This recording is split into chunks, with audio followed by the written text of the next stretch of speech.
mwingine mwenzako kama Doris atafungua kamcha yuko. fungia.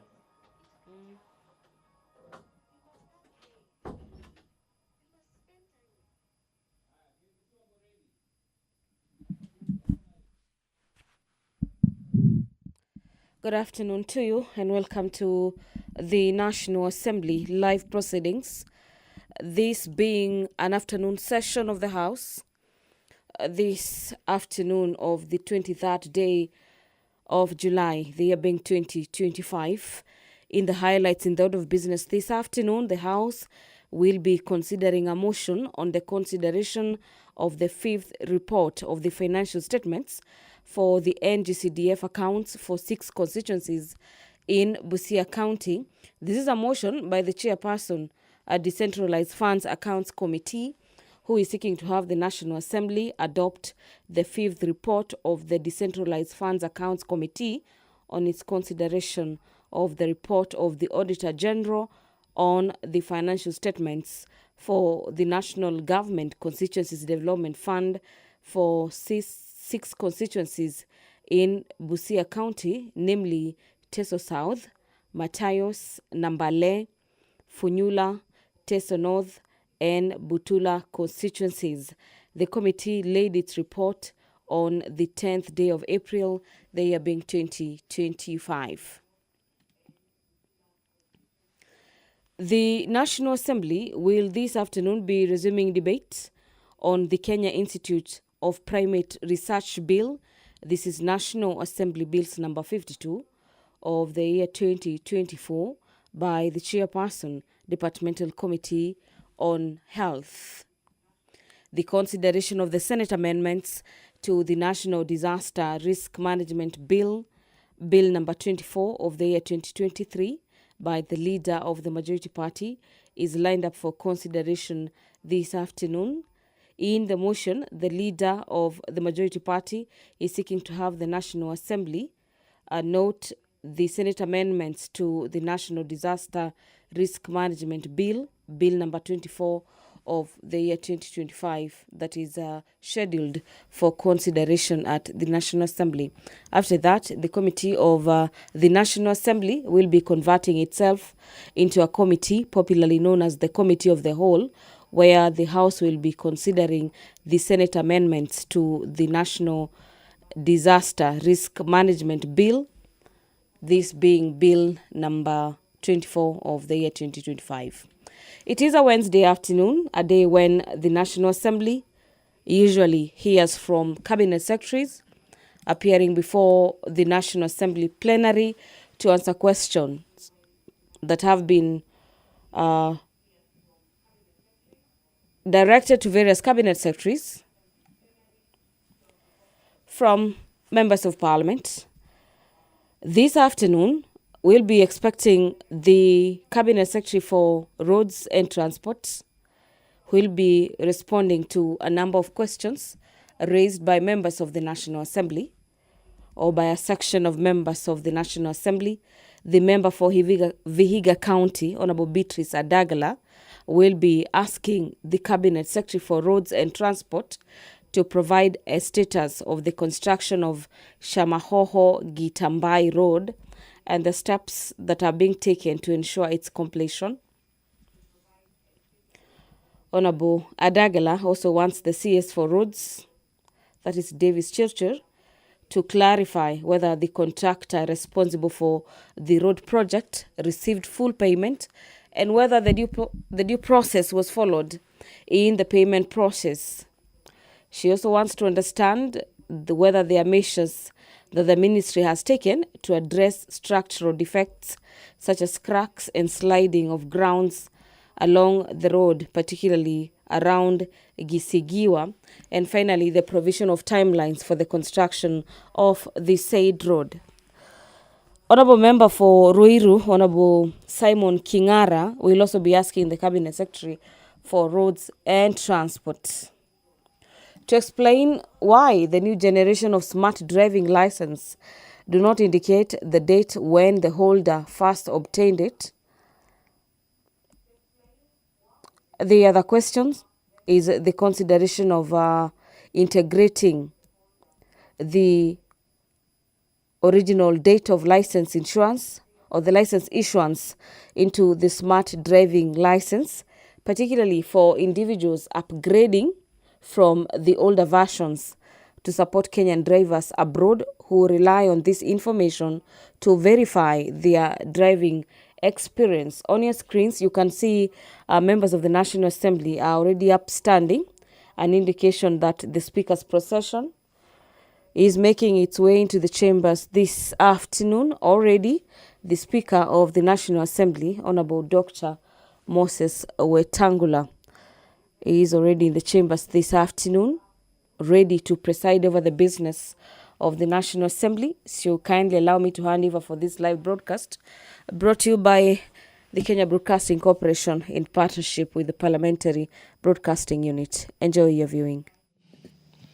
Ewe Mwenyezi Mungu, ambaye kwa hekima na wema wako umeteua nyadhifa za viongozi na mabunge kwa ustawi wa jamii na utawala wa haki wa wanadamu. Tukusihi utazame kwa neema nyingi sisi watumishi wako ambao wameridhika kutuita ili tutekeleze shughuli muhimu za jamhuri yetu.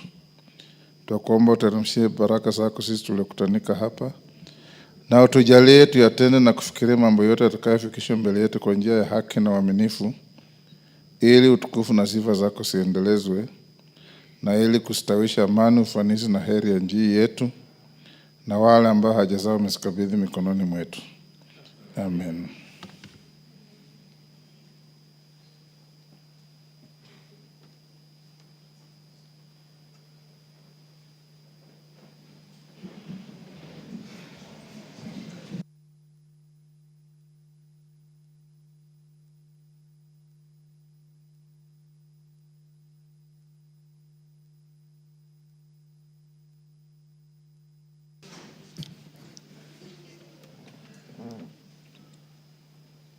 Sergeant, ring the quorum bell.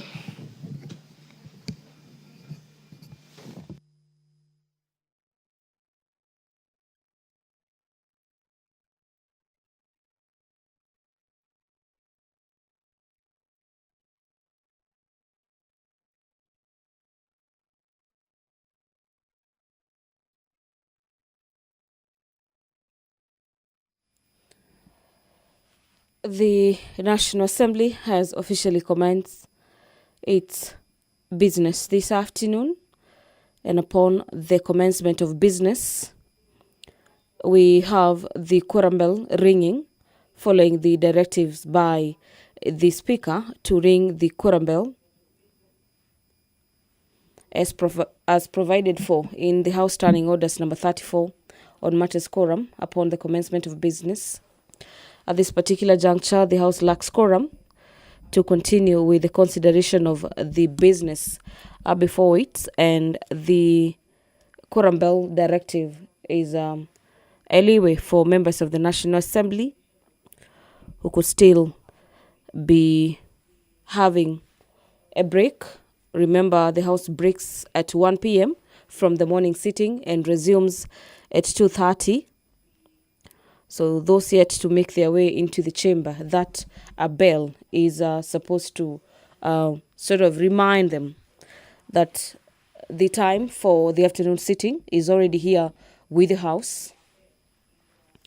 As we await for the quorum to be attained at the National Assembly, the member for Kinango, Honorable Ngozi Rai, will be asking the Cabinet Secretary for Transport to state the current condition of the Kinango Mariakani Road C107 and the impact of the recent rains on its deterioration, particularly the drift connecting the road. The CS for Transport will also be required to explain the immediate measures the government is taking to prevent further deterioration of the road and restore its usability for motorists. The other requirement for the Cabinet Secretary this afternoon is that the CS for Transport is required to outline both short-term and long-term interventions, including any interventions that have been placed to do with matters with collaborations with other agencies to provide with to provide for a lasting solution. A prayer is a very solemn moment, whether in parliament or in your bedroom or in your car or in your church or in your mosque. To some of us, we take prayer very serious because it's the single moment you are in communication with your God. Please don't do that again. Please don't do that again. You are guilty by association.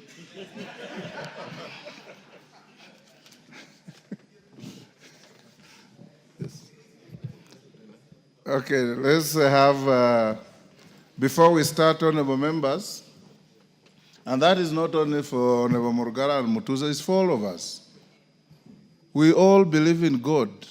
Our constitution starts by saying, we respect God of all creation. And that's what we do. And we only take 2 minutes to place ourselves before God before we start our business. You can fight thereafter, it doesn't matter.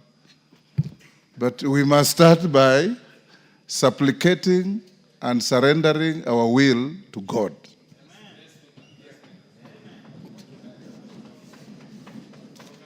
Murugara?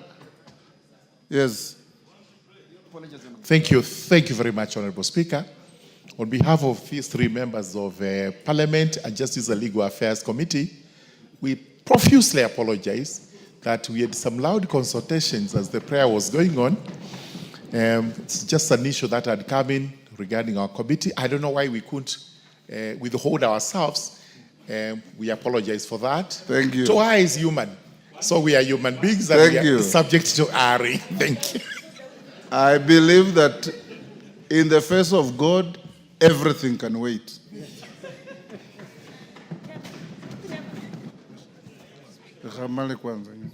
Yes, sir. Go on. Order number 1, administration of oath. Order number 2, communication from the chair. Order number 3, messages. Order number 4, petitions. Order number 5, papers. Majority Leader.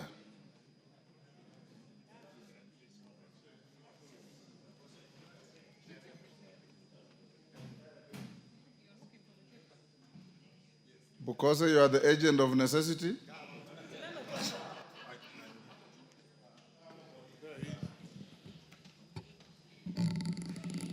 Honorable Speaker, on behalf of the Majority Leader, I beg to lay the following papers on the table of the House today, Wednesday, July 23rd, 2025, afternoon sitting.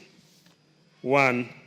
Legal notice number 91 of 2025 relating to the county licensing, uniform procedures, regulations 2025, and explanatory memorandum from the Ministry of Investments, Trade and Industry. 2. Reports of the Auditor General and financial statements of Endebess Technical Training Institute for the years ended 30th June 2018, 30th June 2019, 30th June 2020, 30th June 2021, 30th June 2022, 30th June 2023, and 30th June 2024, and the certificates therein. 3. Report of the Auditor General and financial statement of the Total Technical and Vocational College for the year ended 30th June 2021 and the certificate therein. 4. Reports of the Auditor General and financial statements for the year ended 30th June 2023 and certificates therein in respect of 1. Borabu Technical Training Institute, 2. Emurwa Tigir Technical Training Institute, and 3. Kitutu Masaba Technical and Vocational College. 5. Reports of the Auditor General and financial statements for the years ended 30th June 2023 and 30th June 2024 and certificates therein in respect of 1. Emining Technical Training Institute, 2. Current Training Institute for the Deaf, and 3. Lunga Lunga Technical and Vocational College. 6. Reports of the Auditor General and financial statements for the years ended 30th June 2024 and certificates therein in respect of 1. Kiambu High School, 2. Loreto Kiambu Girls High School, 3. Moi Girls School, Nairobi, 4. Muranga High School, 5. Our Lady Consolata Mugoiri Girls High School, 6. St. Anne Secondary School, Lioki, 7. St. Barbara Tala Girls High School, 8. St. Josephine Pakita Masinga Girls High School, and 9. Thika High School. Thank you, Honorable Speaker. Thank you. Next order. Order number 6, notices of motion. Order number 7, questions and statements. Honorable members, can I confirm from majority leadership if the Minister for Roads is coming? I'm told he's already here. So members with questions to the Minister for Roads, be ready, we'll get to that. Let's deal with the statements. Gonzirai. Before that, Gonzirai, hold your horses. Allow me to acknowledge in the speakers gallery Koibeyon Secondary School from Bomet, East Bomet, Ngumari Secondary School from South Imenti, Meru. In the public gallery, we have Emambarashai School from Kajiado, East Kajiado, Mutira Primary School from Kirinyaga, Central Kirinyaga, Elster Mixed Secondary School from Dagoretti North, Nairobi, and Kids Palace Shalom from Dagoretti South, Nairobi. I have been requested by the member for Dagoretti North to welcome the students from her constituency. She can do it on behalf of all of us.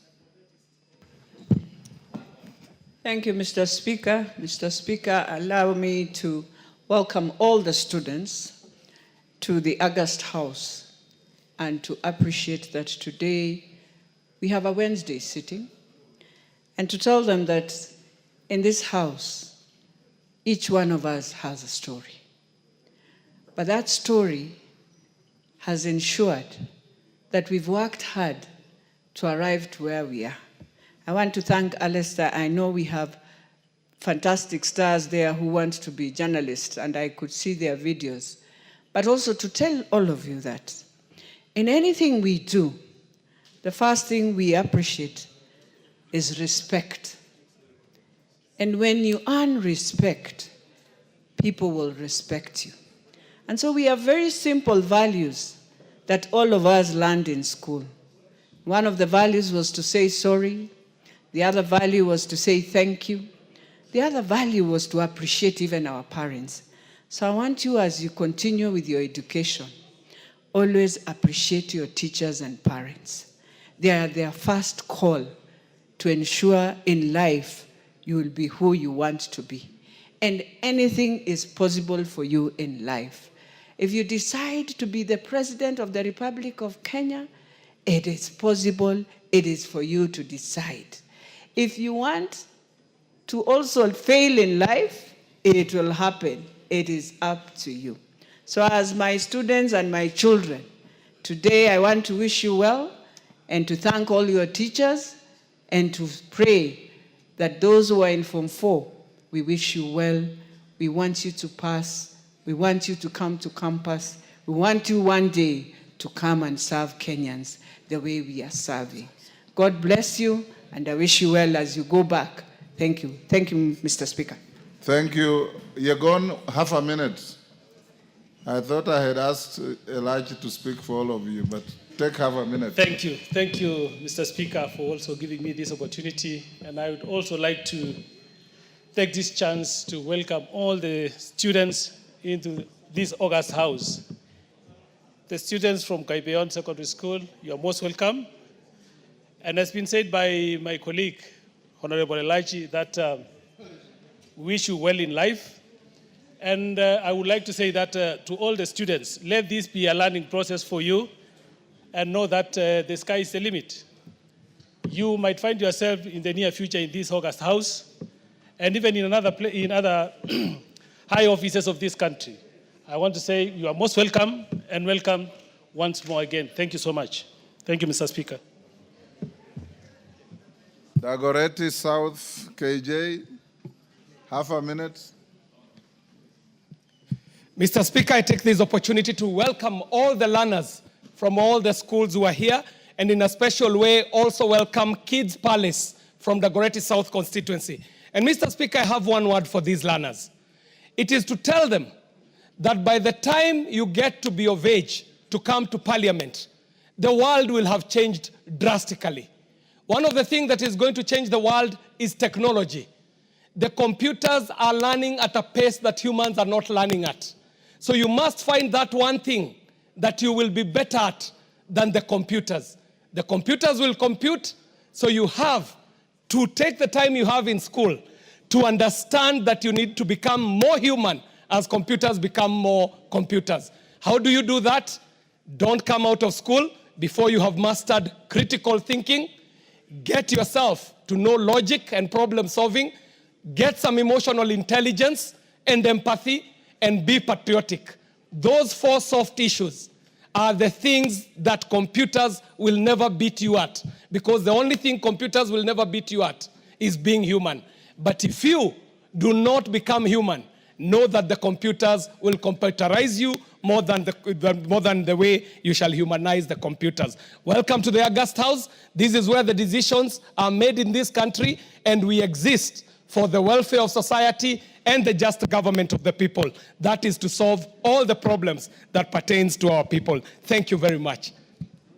Rai.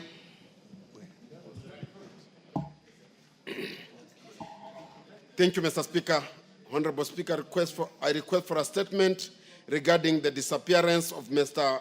Charo Mae Karisa. Honorable Speaker, pursuant to the provisions of Standing Order 44 into brackets 2 into bracket C, I rise to seek a statement from the chairperson of the Departmental Committee on Administration and Internal Security regarding the disappearance of Mr. Charo Mae Karisa. Honorable Speaker, Mr. Charo Mae Karisa of ID number 2308474 is a resident of Samburu Kibaoni, area in Kinango constituency, Kwale County, and worked as a mechanic in Malindi, Kilifi County. On 16th of July 2024, as he was traveling from Mombasa to Malindi, he was abducted by unknown individuals alleged attached to the National Intelligence Service. It is also alleged that the abduction of Mr. Charo Karisa Mae may be linked to a case in which he was implicated in the killing of a security officer at his place of work. Efforts by the family of Mr. Karisa Mae to establish his whereabouts have been futile.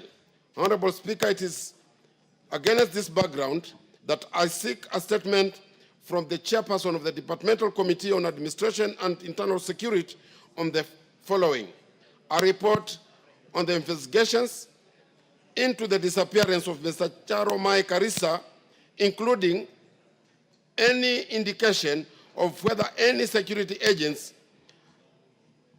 are holding him, and B, the steps taken by the Ministry of Interior and National Administration to prevent, enforce disappearances and guarantee the rights of arrested persons as invest under Article 50 of the Constitution. I thank you, Honorable Speaker.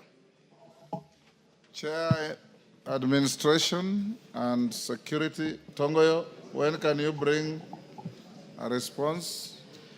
Thank you, Honorable Speaker. We're able to give the response in 2 weeks. No. Honorable A Speaker, Kenyan has disappeared without a trace. it's true. I give you 1 week.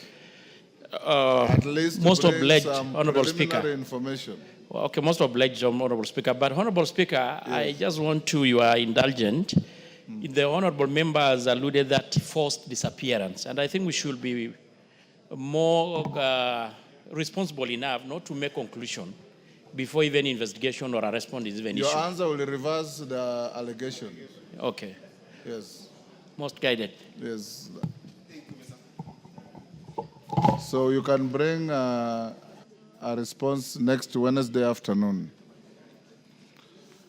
Honorable members, as order, honorable members, as you are aware, in the last 1 week,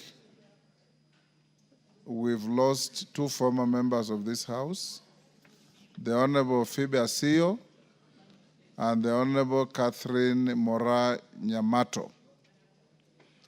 The members of the constituencies where the late colleagues hail from, Honorable Okwome and Honorable Steve Mogaka, have requested for an opportunity to make statements pursuant to those dates. So I'll give them to make the statements. Thereafter, I'll give the House 10 minutes. Yes, Honorable Otienda Amolo. Thank you, Mr. Speaker. Mr. Speaker, I wanted to bring to your attention, and I brought to the attention of the clerk, that there's also a former member who actually served with you, the first member of Parliament of Rarieda, who also died last week, the Honorable Bob Jalango Nyanduga. Bob Jalango died? Yes, he died. I wasn't aware. 4 days ago. Yes. And so I was requesting that as you give the other members, you also do include him in that list. Thank you, Mr. Speaker. So you start. Very well. 2 minutes. Thank you, Mr. Speaker. Mr. Speaker, we lost the Honorable Bob Jalango Nyanduga, who was the first member of Parliament of Rarieda. Bob Jalango Nyanduga served for 1 term, but after that was 1 term. And I'm not speaking of any other term. I'm speaking of the term of the Honorable Bob Jalango Nyanduga. But Mr. Speaker, as has become of many members who served for only 1 term, he was not well endowed and he actually suffered. And it is actually a case for why we as members of Parliament should actually invest in what we started the other time in terms of, post-service endowment. The Honorable Bob Jalango Nyanduga hailed from Rarieda in a place called Asembo. He was also the brother of another member who served here, the Honorable Grace Ogot. In his time, he laid the foundation that subsequent members then continued. Because after him, the Honorable Achieng' Oneko also served. After that, who also passed. After that, the Honorable Den Ngure, who also passed. After that, the Honorable Raphael Tuju, who is alive. And after that, the Honorable Nicholas Gumbo, who is alive. And then yours truly has taken over. And I do not intend to leave that seat anytime soon. So this should also serve as a notice for those who think that they want to come to this August House, that Otiende Amolo is not leaving anytime soon. Mr. Speaker, we need to honor these members because to serve as a member of Parliament is a sacrifice that most people don't understand. You sacrifice your family, you sacrifice your money, you sacrifice the pleasures of life to serve your people. And the only thing we can do to those fallen members who are now deserted is at least to acknowledge them and honor them. I thank you, Mr. Speaker. Mogaka Steve. Thank you, Mr. Speaker, for giving me this opportunity to make a statement on the first woman from Gusii community to ever step in this parliament. Mr. Speaker, pursuant to the provisions of Standing Order 259D2B, I rise to pay tribute to the former nominated Member of Parliament, the late Honorable Catherine Moraa-Nyamato, better known as Ekerebi, who passed away on the 16th of July, the year of the Lord 2025. Mr. Speaker, the late Honorable Catherine Moraa-Nyamato, who was born on the 28th of February 1949, joined politics in 1997 as a nominated member through the then ruling party, KANU, Baba na Mama, and where she served diligently until 2002. During her tenure in Parliament, she was a fearless advocate for gender equality, civic education, and women's rights champion. She also campaigned relentlessly against early marriages, female FGM, and low literacy among the girls.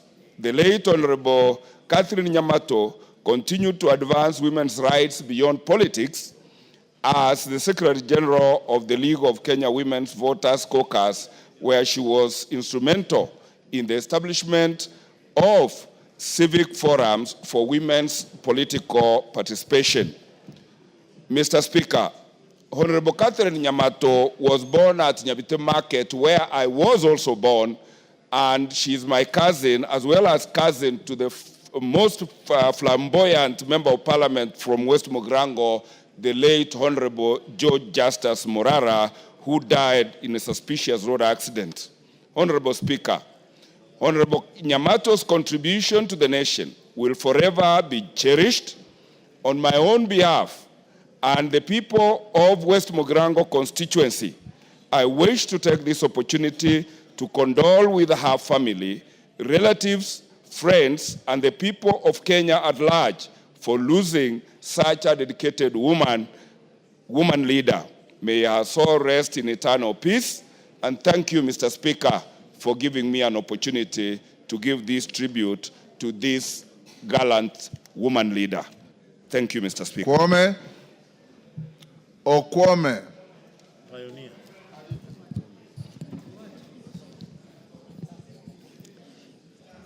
Thank you, Mr. Speaker, for allowing me to make a statement on the demise of the late former Member of Parliament for Karachuonyo, Honorable Phoebe Moga Athio.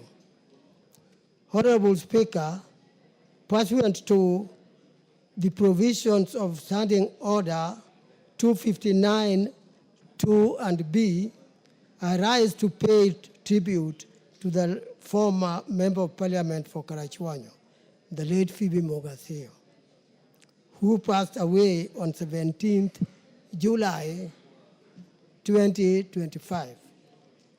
Honorable Speaker, the late Honorable Phoebe Moga Athio, who was born on 12th September 1932, began her career as a teacher after completing her studies. She then became the first female senior superintendent of prisons in 1963, where she spearheaded various rehabilitation programs. The late Honorable Athio, her passionate advocacy for women's rights enabled her to rise through the ranks and become the first African woman to chair the Maendeleo ya Wanawake organization in 1958. Mama Athio was a pioneer and trailblazer who, being the first senior superintendent of Kenya prisons, the first woman elder among the Luo elders, the first Goodwill Ambassador for United Nations Development Fund for Women, and Commissioner in the Constitution of Kenya Review Commission. She received honorary doctorates from Lehi and York University, and the government of Kenya recognized her with an Order of the Grand Warrior, that is OGW. Honorable Speaker, the late Honorable Asio later ventured into politics in 1979 when she vied for and was elected as the Member of Parliament for Karachuonyo constituency and served until 1983. She served her second term of Parliament from 1992 to 1997. The late Honorable Asio was instrumental in pushing for gender reforms, including affirmative action that sought to address domestic violence, widow disinheritance, electoral violence against women, child marriage, and female genital mutilation. In 1997, she introduced a motion on affirmative action, which was prompted by the exclusion of women from Kenya politics. She is hailed for being the originator of the two-gender principle that was later anchored in the 2010 Constitution. Honorable Speaker, her contribution to the women and the nation at large will forever be cherished. I wish to take this opportunity on my own behalf and on behalf of my constituents to condole with the family of the late Honorable Asio, her family, relatives, friends, and the people of Kenya at large.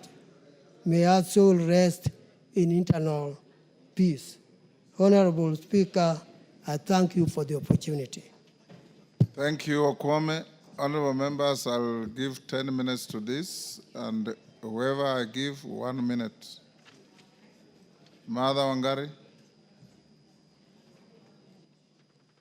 Thank you, Mr. Speaker, for the opportunity, and I also join honorable members in eulogizing these great members, former members of this House, and specifically Honorable Catherine Nyamato and Honorable Phoebe Asio, who have been trailblazers in the fight for women in this House. In fact, Mr. Speaker, were it not for these successes, some of us would not be here as the beneficiaries of affirmative action and people who have set the pace. And coming from the area where Honorable Catherine Nyamato came from, in fact, I think she's the only woman, apart from the affirmative action seats, to ever sit in this House.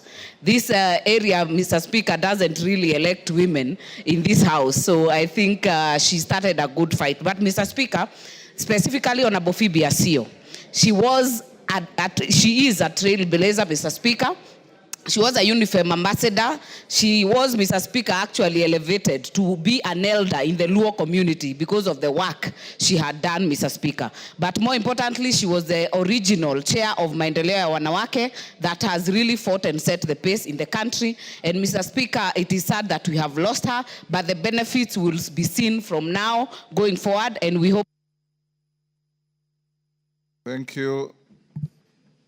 Mawade.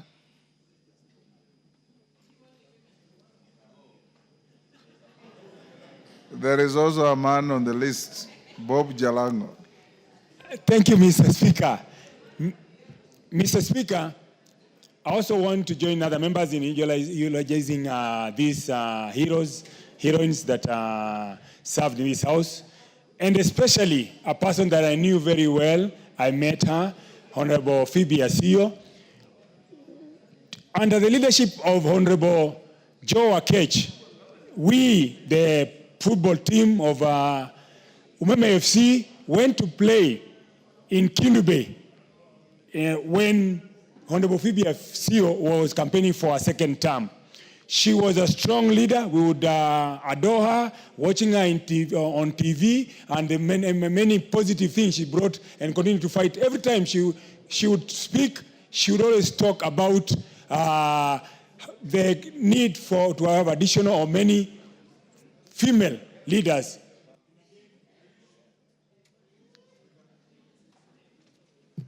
Meli Odhiambo. Okay.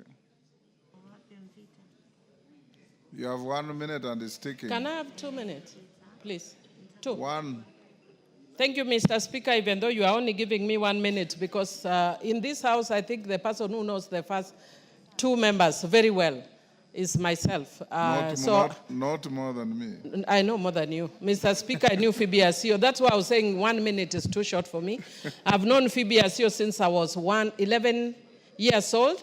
She persuaded me to join politics through her own life when I watched her when she was actually going through campaigns, and she won by a landslide. But Mr. Speaker, because of a short time I've been given, she is actually like a second mother to me. Honorable Nyamato is a very good friend to me. I have even visited them at their rural homes, slept in their homes. So there are people who are very, very well known to me.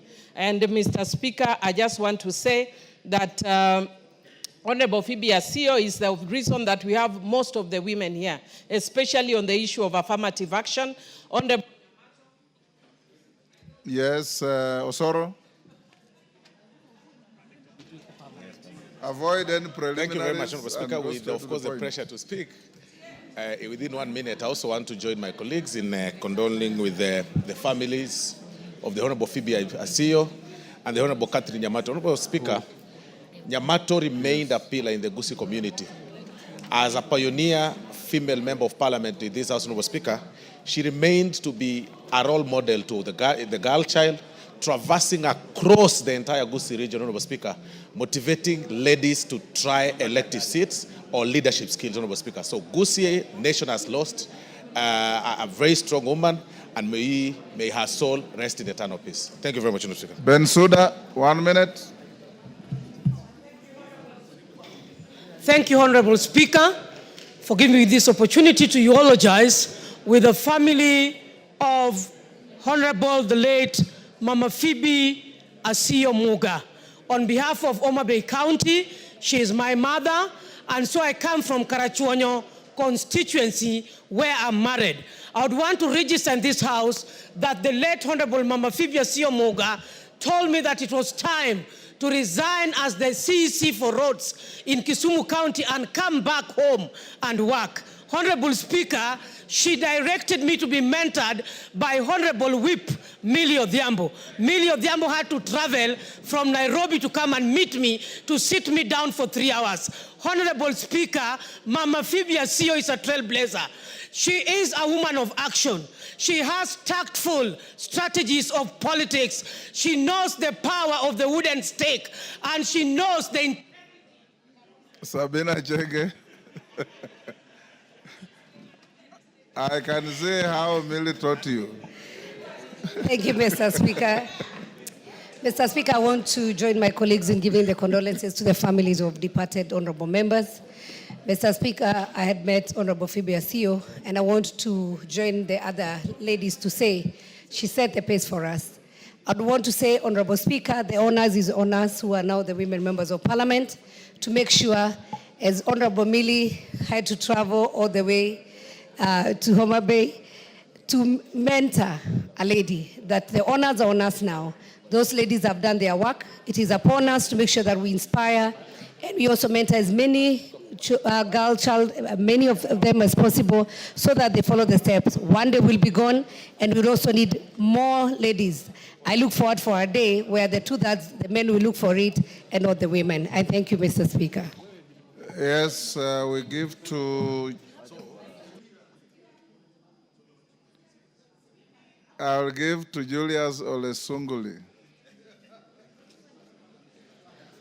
Mr. Speaker, I wish to also join in condoling upon the death of Honorable Phoebe Asio, and Honorable Catherine Nyamato, and also Bob Jalango. The first two were well known to me. They were members of my party, KANU. They were nurtured by the party, and they were part of the history of both KANU and Kenya. In particular, the Honorable Phoebe Asio was a model for many of the people in Kenya who wanted to aspire to ethical leadership. She was a strong debater in this house, and I still recall how she used to do it from that side of the government. Honorable Nyamato was equally a member of our party. She was, we were together, we served together in Parliament, and I wish her a good rest. Omongina.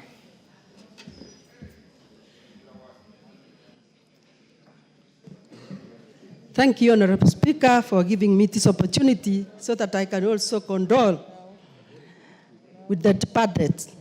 Honorable Speaker, I come from Nyamira, where Honorable Nyamato was born, where she was married. And Honorable Speaker, I want to tell the world that Honorable Nyamato was like a Dorica of the Bible. When she died, most of the women that she had mentored, they came carrying whatever that Nyamato had given. And I want to tell this house that we have lost a woman that we will never get in Kisiland. And you know, from Kisi, it is very hard for women to be elected. But when she came to this house, she showed the world that the women of Kisi can work. The women of Kisi can fight. And she was fighting for the girl child. And Zamzam. Mheshimiwa Spika, na mimi niweze kutoa rambirambi zangu kwa familia ya mwenda zake Phyllis Asio. Alikuwa ni mama ambaye alitupa sisi kina mama wote Kenya nzima nguvu ya kuweza kusonga mbele kama kina mama. Na leo tuko katika bunge hili, leo tunajivunia kwa sababu ya yale matunda ambayo mama Phoebe aliweza kuyapanda, Mheshimiwa Spika. Kwa hiyo mimi natoa pole zangu kwa familia, na Mwenyezi Mungu aweze kumuhifadhi na wema, na anapokwenda ajue zile mbegu alizopanda bado ziko katika Wakenya na mioyo ya kina mama wa taifa hili. Asante sana Mheshimiwa Spika. Thank you, Mr. Speaker. Thank you for the opportunity to pass my condolences on behalf of myself, the people of Seme, my family, for the 3 members. But I think as a house, we have to think the number of deaths that we are experiencing. I was able to meet Honorable Nyamato, and I was actually a pediatrician in Kisi, and I knew her commitment to public service. Bob Jalango was actually a trailblazer when the constituency started, and also in the diplomatic circles. You must have known that with him. For Honorable Phoebe Asio, what I remember most about her is the issue of the girl child and the gender issues. I think her leadership in the girl child has been so successful that now we are also asking, what about the boy child? And we have to actually look at the boy child in remembrance of Asio. No.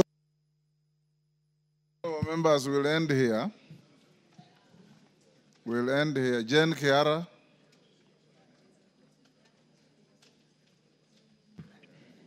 Thank you very much for this minute. Mr. Speaker, I know these 2 women. I wish to eulogize with their families. I was with Phoebe Asio in Maendeleo Wanawake. She's a trailblazer. When Maendeleo Wanawake was really working and helping women, I have met her this year. I was with Honorable Nyamato in Kenya. She was the women leader. At some stage, I thought she was going to get that seat because she really worked hard. So the 2 of them, I worked with them. I knew all of them. Honorable Phoebe Asio was in our many forums as a mentor, as a guest speaker, women forums. She had done a lot of work for the women of this country, and we ask God to rest them in his peace in heaven. God bless. I want to close here, you good ladies. I know some of you didn't even know the women were eulogizing. Chair Kewopa.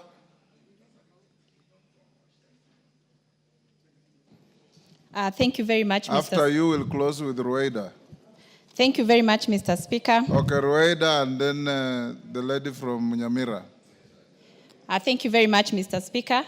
I also rise to eulogize the fallen heroes and most of Phoebe Asio, who actually laid the foundation for the 2/3 gender rule, which actually remains central in our ongoing pursuits. Mr. Speaker, on behalf of Kewopa, all the women of Kenya, I want to pass our sincere condolences to the family, and we pray that may their souls rest in peace. Thank you, Mr. Speaker. Yes, Rueda. Asante Bwana Spika. Nami nichukue nafasi hii kwa niaba yangu mimi, familia yangu na watu wangu wa Lamu Mashariki, tutoe rambirambi zetu kwa mashujaa wetu wa kike. Zaidi nitoe rambirambi kwa Phoebe Asio, tutamkumbuka kwa maendeleo ya wanawake. Tunamjua alikuwa ni yuko mbele kwa haki za binadamu, zaidi kwa haki za kina mama. Na matokeo yake yameonekana. Sisi kina mama tutamkumbuka tena, kina mama hata mashinani wanamkumbuka kwa maendeleo ya wanawake. Ilishika sana na hata saulika kwa hayo, na kama sisi wengine tulipopata affirmative kuingia hapa kama women rep, ni juhudi zake na zitazaa matunda. Hata kama yeye atakuwa uko mbele za Mwenyezi Mungu, sisi huku inshallah tutaendeleza yale alikuwa mazuri akiyafanya. Asante Bwana Speaker. Mayaka. Thank you, Honorable Speaker, for the opportunity to give my tribute to the three honorable members, Catherine Yamato, Phoebe Asio, and Bob Jalango. But Honorable Speaker, more specifically for Catherine Yamato, I'd just like to salute her because Catherine was the first woman nominated from Bogichora ward in West Mogirango. I am the second one from the same ward and the same constituency. But other than that, Catherine was a mentor to most of us. She gave us a lot of wisdom, and she also guided us in our political journey. And also to the Honorable Phoebe Asio, who was a trailblazer and who also really helped and held the hand of so many women.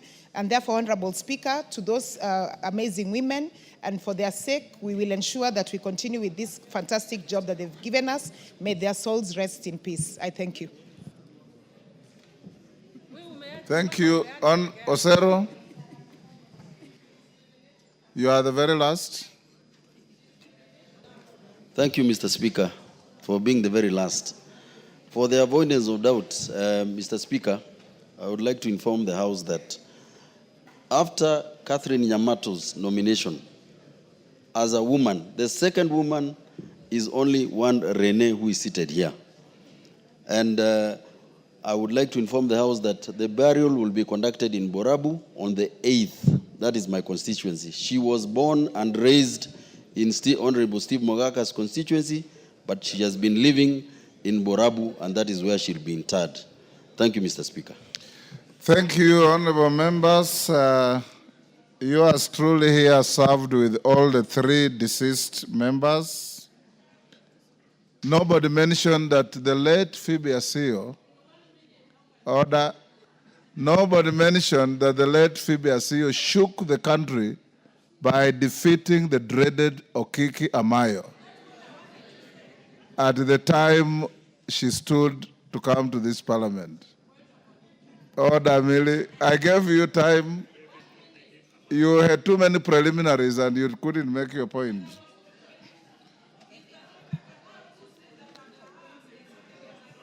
Honorable members, I'll now ask all of us, including the students in the gallery, to be upstanding to observe a minute's silence in honor of our three departed colleagues, Bob Jalango, Phoebe Asio Muga, and Catherine Mora Nyamato.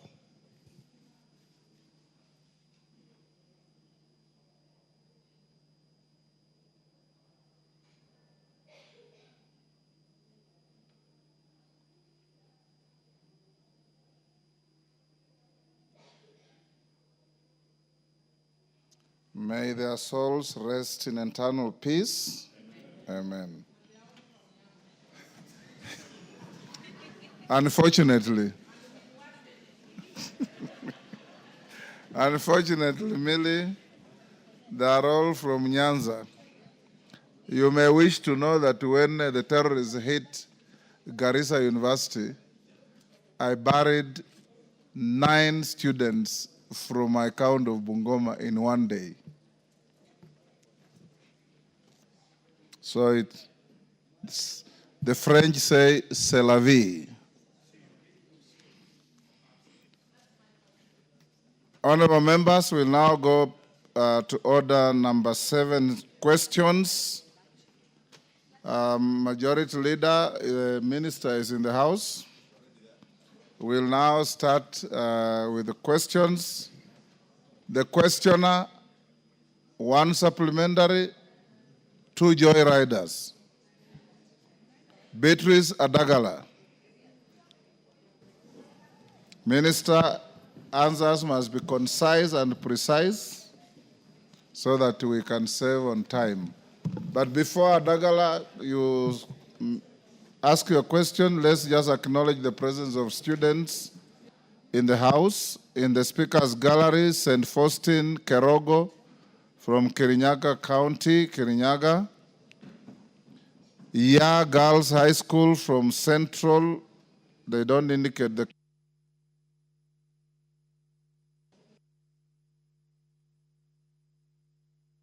Public Gallery. We have St. Peter's Girls from Molo, Nakuru. New Kihumbuini Junior School from Westlands, Nairobi. MCK Kibuka Primary from Tharaka Nithi. And Golden Garden School from Juja in Kiambu. On my behalf and on behalf of the House, we welcome the students, their teachers, and those accompanying them to the house. Adagala.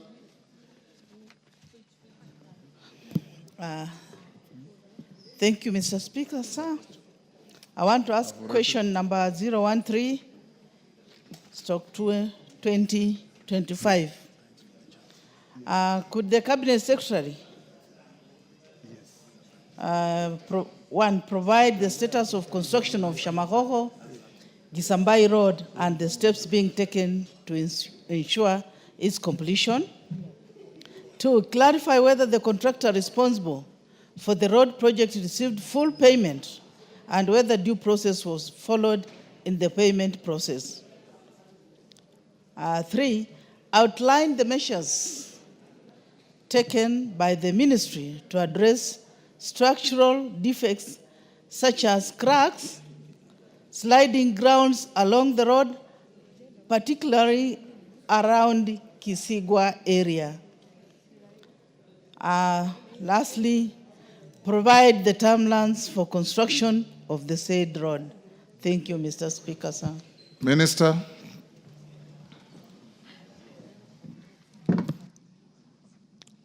Thank you, Honorable Speaker, members of this Honorable House.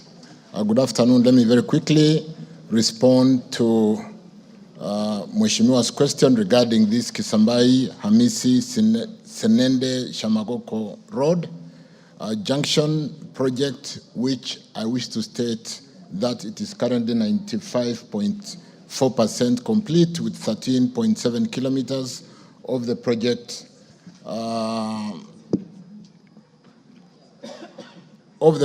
road upgraded to pavement standard to date.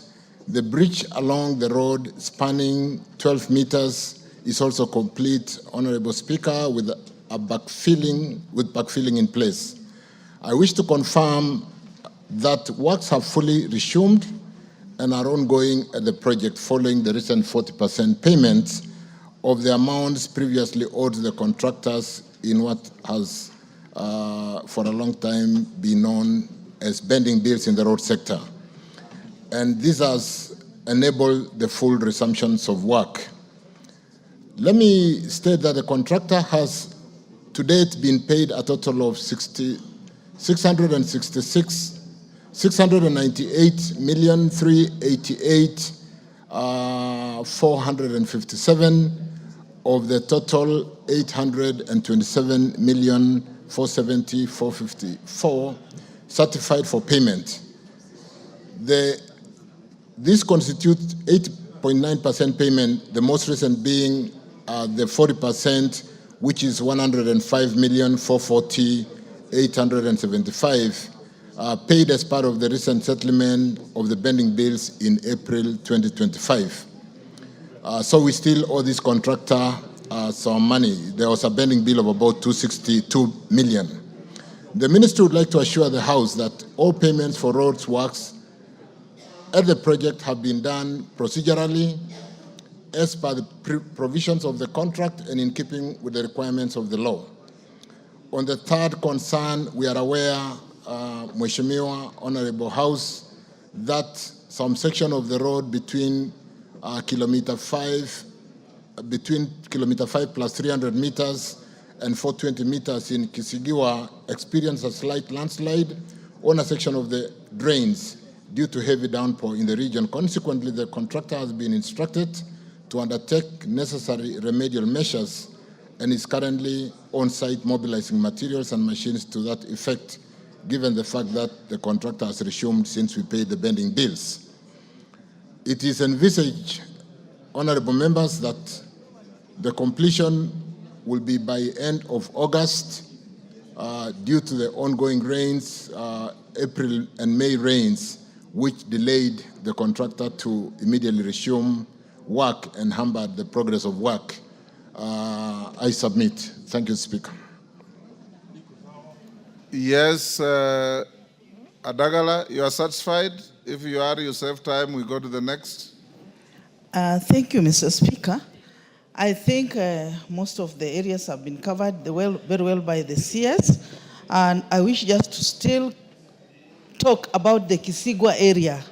The place is delicate. There are seminal landslides, and even around Muzazi, there is also another landslide taking place. The road is also getting spoiled.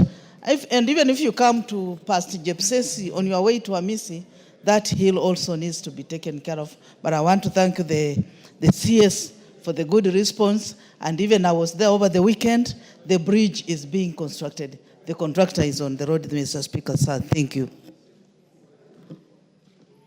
Remember, if the question is satisfied, why do you want to joyride? Go ahead and joyride. Yes. Thank you, Honorable Speaker, for this joyriding opportunity. Honorable Speaker, I'm sure the Minister, when he was preparing for this question, he looked around the area. That's Vihiga County, basically. And at the same time, when this road was came into construction, there are 3 other roads around the area, which I would wish he speaks about if he is able to. And nothing is happening to them. There's the Maseno Kombewa Road, there's the Chavakali Regi Road, there's the Luanda Epanga Mbale Road, and then there's the Sirulo Ekwanda, he knows them very well, and finally, there's the Mago Museno Road.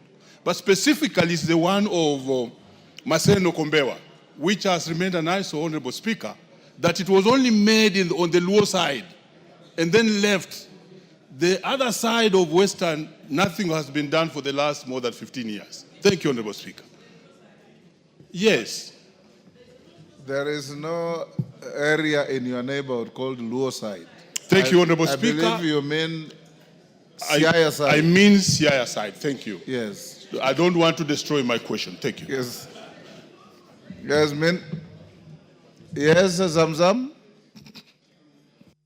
Asante Mheshimiwa Spika, na mimi naweza kujoyride. Nimuulize waziri, kuna barabara ambayo imekuwa tata sana ndani ya Mombasa, hata hawa wabunge wakija kwa kamati, katika kamati zao wameona, yaitwa Links Road. Mheshimiwa Waziri, mikakati gani umeweka kuhakikisha kuwa ile Links Road imetengezwa? Manake hata pale pale kumetokea ajali, mwanamke mmoja na tuktuk akadungwa macho, hivi tunavyosema yuko hospitali hana jicho moja, kwa sababu ile barabara iko mbaya sana. Na kisha ile ya Mwakirunge, toka mlivyoacha kujenga paka sasa haiendelezwi. Tutataka kujua muna mikakati gani ya kumaliza pia ile ya kwenda Mwakirunge. Asante sana Mheshimiwa. Minister. Thank you again, Speaker. Let me specifically answer. I may not have the full information on all the roads, but particularly on Maseno, Kombewa, we have addressed that road and provided resources so that we can complete the link on the Vihiga side. And I don't have the details, but I do know we did provide for budgetary allocation in the current financial year, and the Maseno Kombewa on the Vihiga side will be constructed starting this financial year. Let me beg to basically meet the member and deal with the other specific roads, Milemba and the Luanda side, in more details. As regarding the road, Links Road in Mombasa, I think this is the road that basically goes through Nyali, and we have a challenge of drainage after construction happened on both sides of the road, and it is a very low section, and when it rains, we don't have a channel to basically drain out the water. I was in Mombasa some 3-4 weeks ago, and I did pay attention meeting the governor for Mombasa, Abdul Swamad, and we discussed this. We are looking and working with the landowners within that section to see how to open a channel and be able to drain that low section, so that it's a challenge. It should have been within the county planning, but since that was not done, we'll work on remedial measures with Kura, with the county government, and correct that challenge within this high residential area in Nyali Road, Nyali Estate. I thank you. Simon Kingara. Simon Kingara. Member for Ruiru. Is in the house. Question dropped. Mary Emase. I have been approached by the Honorable Oku Kaunya that he has got a holding brief for Mary Emase. Go ahead and ask the question. Thank you very much, Mr. Speaker. Mr. Speaker, I will ask the question on behalf of Honorable Mary Emase of Teso South regarding a road. Honorable Speaker, because she is away and she asked me to ask on her behalf. But Honorable Speaker, also the road touches on both Teso North and Teso South. The question to the Minister, question number 15, 2025, by the member for Teso South, Honorable Mary Emase. First, indicate what the Busia, when the Busia Malaba Road, which is dilapidated in dilapidated state, is expected to be maintained and upgraded to bitumen standards. And number two, outline measures in place by the ministry to ensure that major highways, such as that Busia Malaba Road, is continually maintained. Thank you, Honorable Speaker. Minister. Thank you again, Speaker. Honorable members, the Busia Malaba Road was constructed to a double seal service dressing standard and open to traffic sometimes in 2021. And having been constructed using a stage construction contract, additional pavement layers were planned, but unfortunately, due to budgetary constraint, the additional layers have not been done. Kenya has since been carrying out maintenance activities, including performance-based maintenance contract between November 2021 and November 2023, routine maintenance contract between February 2024 and the same period in 2025, February 2025. Currently, the agency is procuring a routine maintenance contract for its maintenance for this financial year 25-26.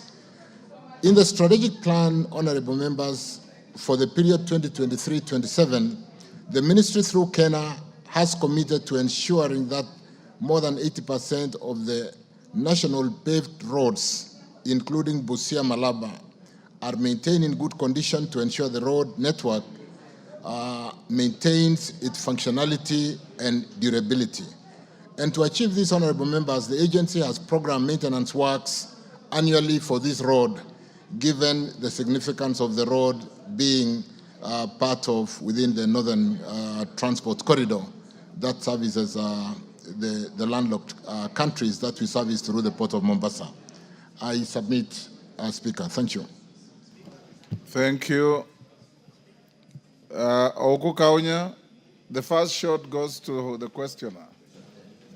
Thank you very much, Mr. Speaker. Mr. Speaker, the CS has tried to answer the question, though he did not explain those additional layers. When are they going to be implemented? And Mr. Speaker, I also wanted to tell the CS that actually that road has caused a number of accidents, that people have lost lives because of the big potholes on that road. So the maintenance of 2024 referred to in the response does not seem to match what is on the ground. And I would ask that a further verification by the minister, the CS, or your team could be able to give more details on what is actually happening on the ground. So there is that bit, Honorable Speaker, that is not reflected in the response. Thank you, Honorable Speaker. Webuye West, Dan Wanyama.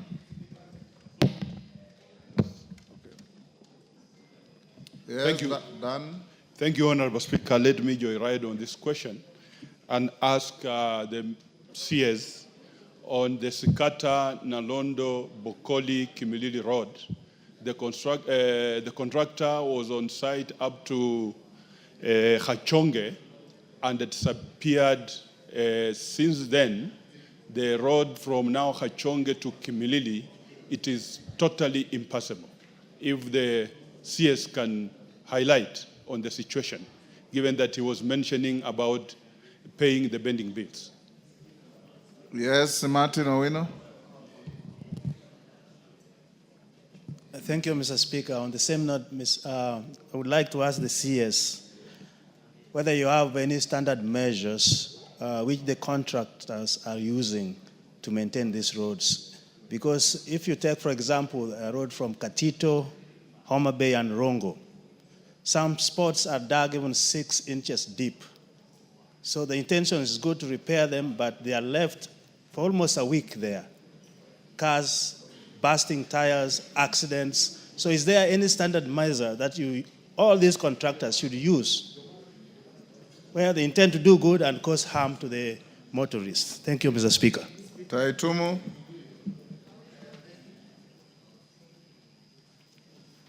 Thank you, Mr. Speaker. I would like to ask the Minister whether he is aware, despite having signed MOUs with the constructors, of the roads that I have stored, Kaelo, Kamukunji, Mutuati Road.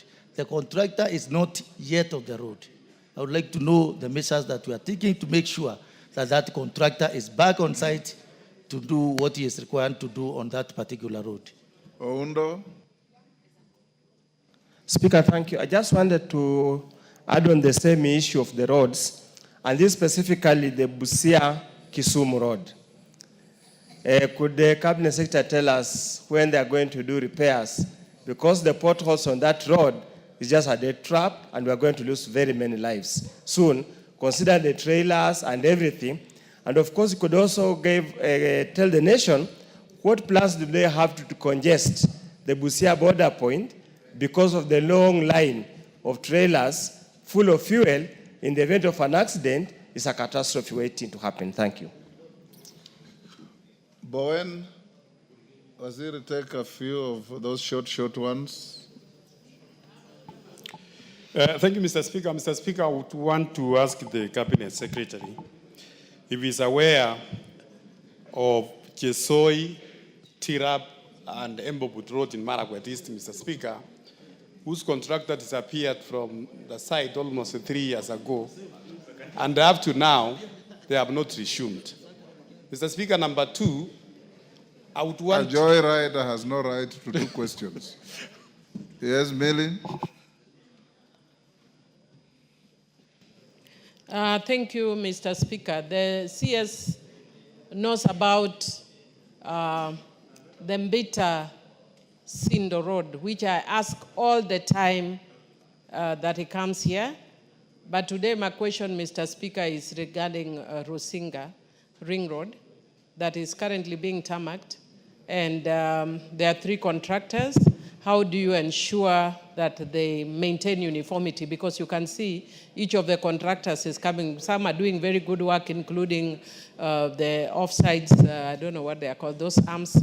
They're doing very good work, but others are just concentrating on the main. How do you ensure that that is done, Mr. Speaker? But I've mentioned Sindombita, which I always mention for him. Yes. Murugara, then Minister, you answer those. Thank you very much, Honorable Speaker. Honorable Speaker, the Cabinet Secretary is aware of the famous, it's now famous, Chakariga Marimanti Road. Commenced 11 years ago, stored for those 11 years, and recently, Honorable Speaker, the Cabinet Secretary promised that a contractor would be going on site immediately. It's about 4 months now, and there are no signs whatsoever that any contractor is coming back. The people of Tharaka would like to hear from you candidly. When is the contractor coming back to complete that road? Thank you. Minister. Thank you again, Speaker, for those supplementary questions. Let me start from Kaunga's question is regarding the standards basically used to maintain some of these roads on performance-based contract. And I think it was basically a comment to urge us to get down to the ground with our regional engineers and confirm that they do perform in line with the contract. And the point has been made. I'm here with my PS, Engineer Joseph Mbugwa, and we will basically get down to confirm and assure that the details and aspects of the contract are adhered to in the maintenance, because when we do a performance-based maintenance contract, we will specify the works program in the particular road, including what exactly must be done. So we should be able to supervise and make sure that the contract is performed accordingly. With respect to the Dan Wanyama's question, Webuye, Shikata, Kimilili, I think it is about the same standard measures that we employ to maintain these roads. But allow me, Speaker, to basically, because a lot of questions from...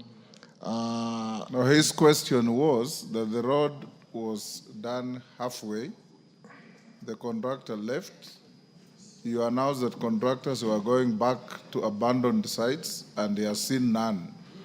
I think that was your question. That's correct, Speaker. And I was just going to say most of the question is regarding resumption of works by contractors. The question from Dan Wanyama, the question from Taitimu is regarding Kaelo, Kamkunji, and the question from, was that Oundo? That was congestion. But more importantly, Millie Odhiambo's question on Bito Sindo and of course, Rusinga Ring Road. Let me, honorable members, allow me to basically, we've scheduled a meeting with the contractors on Tuesday, when a PS will be addressing all the contractors who have since received 40% payment on pending bills. We are preparing to pay the second portion of 40% from the portion of 7 shillings we sold on that asset-based fundraising. And before we paid them, we did sign a settlement agreement, which among us, one of the conditions was resumption of work to qualify for the second tranche of payments. So we'll be receiving reports for when they resumed, how much work has been done, and so on and so forth. But granted, there can be, you see, when we paid in April, it was a rainy season, and it's been a bit difficult for a number of contractors to resume in some of the very wet areas. But we are on top of this to the extent that we have had liquidity to pay these contractors, we can now call the shots. The biggest challenge previously has been they abandoned work and just left us because we owed the money. But because we've paid them and we have the second tranche of payment to pay them, we will be receiving reports from all the contractors countersigned by our regional engineers on when did they resume, how much work have they done to be able to qualify for the second tranche of payments. So to the extent that we have the cash to pay them, we will then be more hard, we'll be calling the shots. But even having said that, Honorable Speaker, honorable members, a lot of work has resumed across the country. The few contractors who may have tried to play smart, taken the payment and not gone to work, will be able to catch up with them because we are yet to pay the next 40% settlement on the pending bills. So let me assure members, where contractors have not fully resumed, or where they have resumed and they are still servicing equipment, there's been no much work done on the ground, that we will be addressing those issues on a road-by-road basis when we meet them on Tuesday. And Speaker, I just chose to basically give a general answer because we've called all the contractors and we'll be doing that on Tuesday to the extent that we are now calling the shots because we are able to pay them. Previously, the biggest challenge, contractors abandoned work and just left us. So the challenge of those potholes and the non-motorable roads, we were just in a state of desperation because we were unable to get the contractors to work. The more specific one on Rusinga Ring Road with 3 contractors, the point has been made. We will basically assure ourselves with the contractors through the regional engineers that we do maintain the standards by the 3 contractors so that we have a seamless connectivity from the 3 contractors on this ring road in Rusinga. With respect to Chagarika Marimanti Road, again, like I said, Murugara, the contractors have been paid 40%, and we paid all of them 40%. So there will be no reason why one contractor or several contractors, 90% of the contractors have resumed work and they are working well.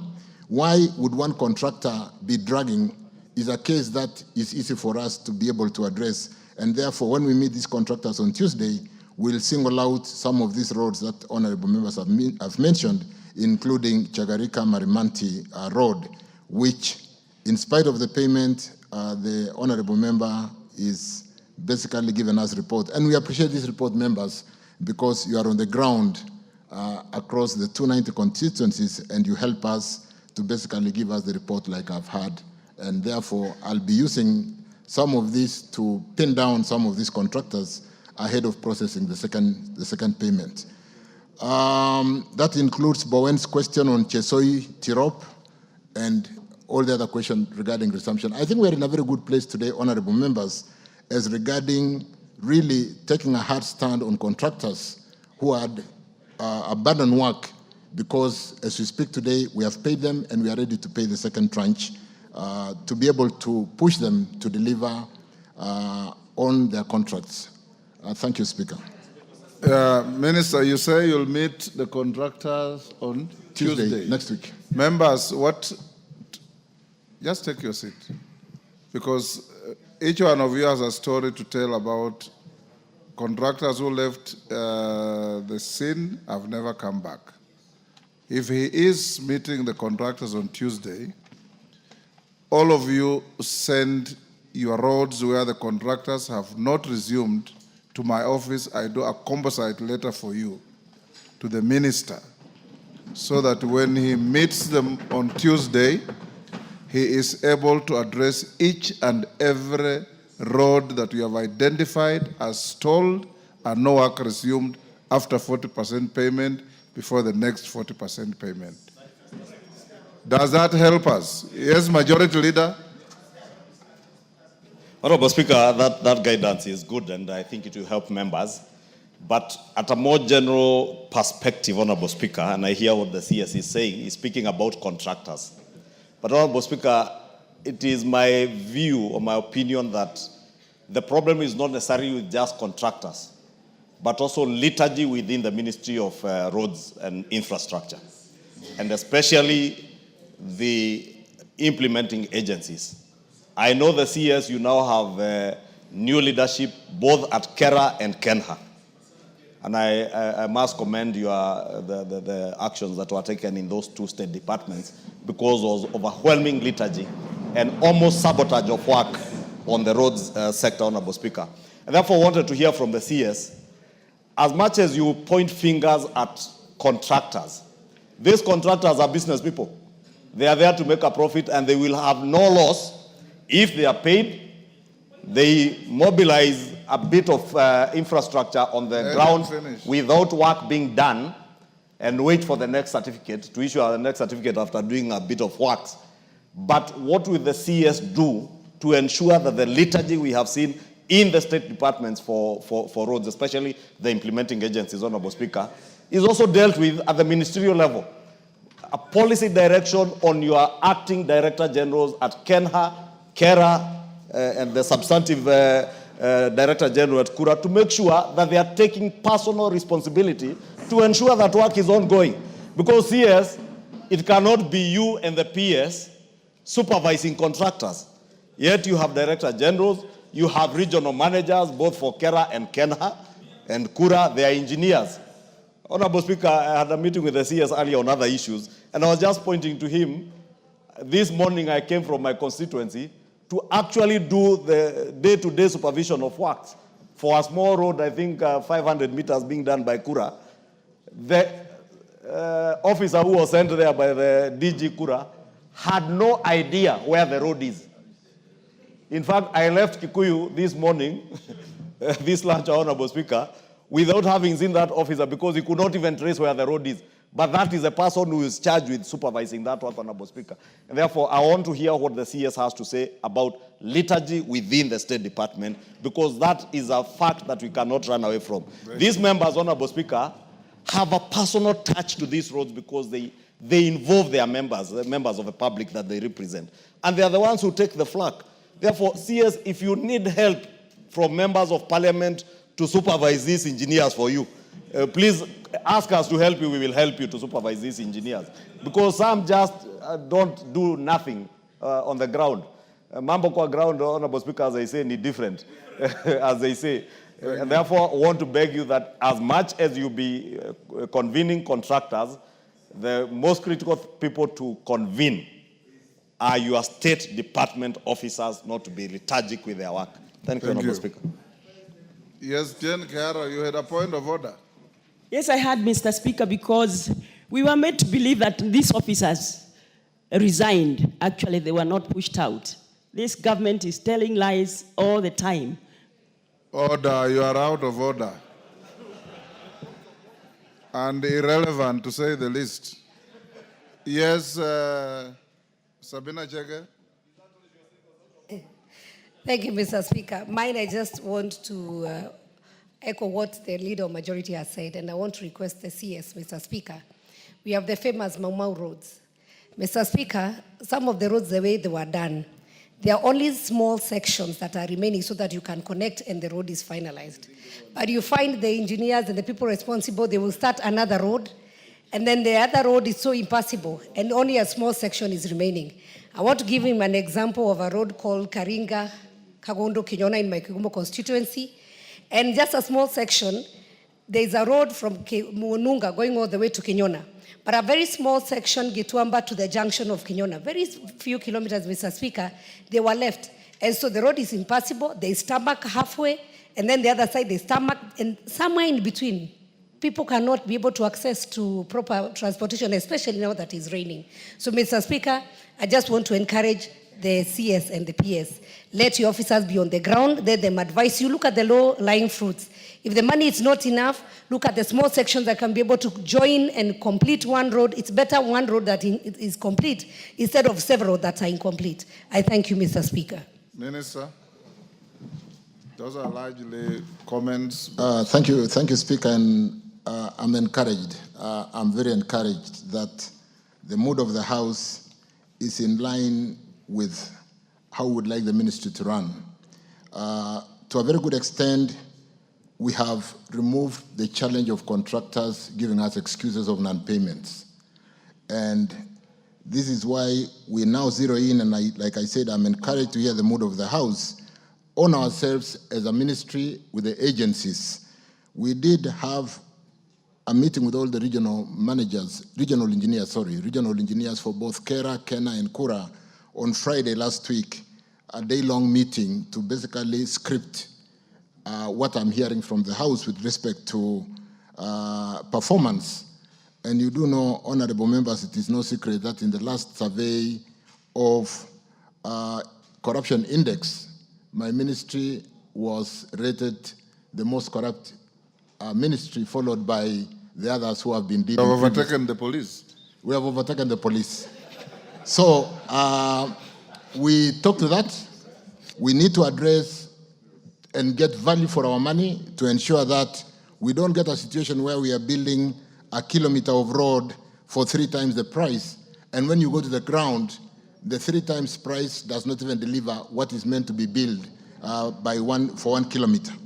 So we've addressed these, honorable members, and to a very good extent, we have got good workers within the ministry, within the agencies, and a few elements who do not quickly reform, like I've heard from the mood of the House. It means I will have an easy job in dealing with those few cases. With respect to, so thank you, Honorable Anthony Ichungwa, Majority Leader. We will work tirelessly to correct the situation. It is not going to be about the contractors giving us excuses as we speak. When we meet them on Tuesday, it will not be excuses. We'll be expecting a countersigned report between the contractor and the regional engineers, and the countersigned by the agency DGs on the status of every road that has been paid for and whether resumption has happened, if it has not happened, and to a very good extent, the few elements who do not quickly style up, we will be taking unprecedented corrective measures to ensure that these roads, and we do know how close roads is to members of this House, and this is why we have the kind of challenges we are having even with RMLF on, is RMLF working for us? And even as we talk about amending that section 6 of KRB Act, we do know you are very passionate about roads, and I want to assure you members, I'm going to lead from the front. Regarding Mau Mau roads, I do agree. We had so many tribunaries in Mau Mau roads. We provided funding, and I want to assure this House through the question asked by Honorable Sabina Chege that we've paid attention, and I'll pay more attention to ensure that these commitments which have been made are delivered before we basically do other service roads along the main artery. So let me basically just end again by saying I'm encouraged by the mood of the House, and with the contractor payments having been made, like I've said, without the risk of repeating myself, we will work on the agency to make sure our staff do what they are employed to do. I thank you. Phyllis Barto.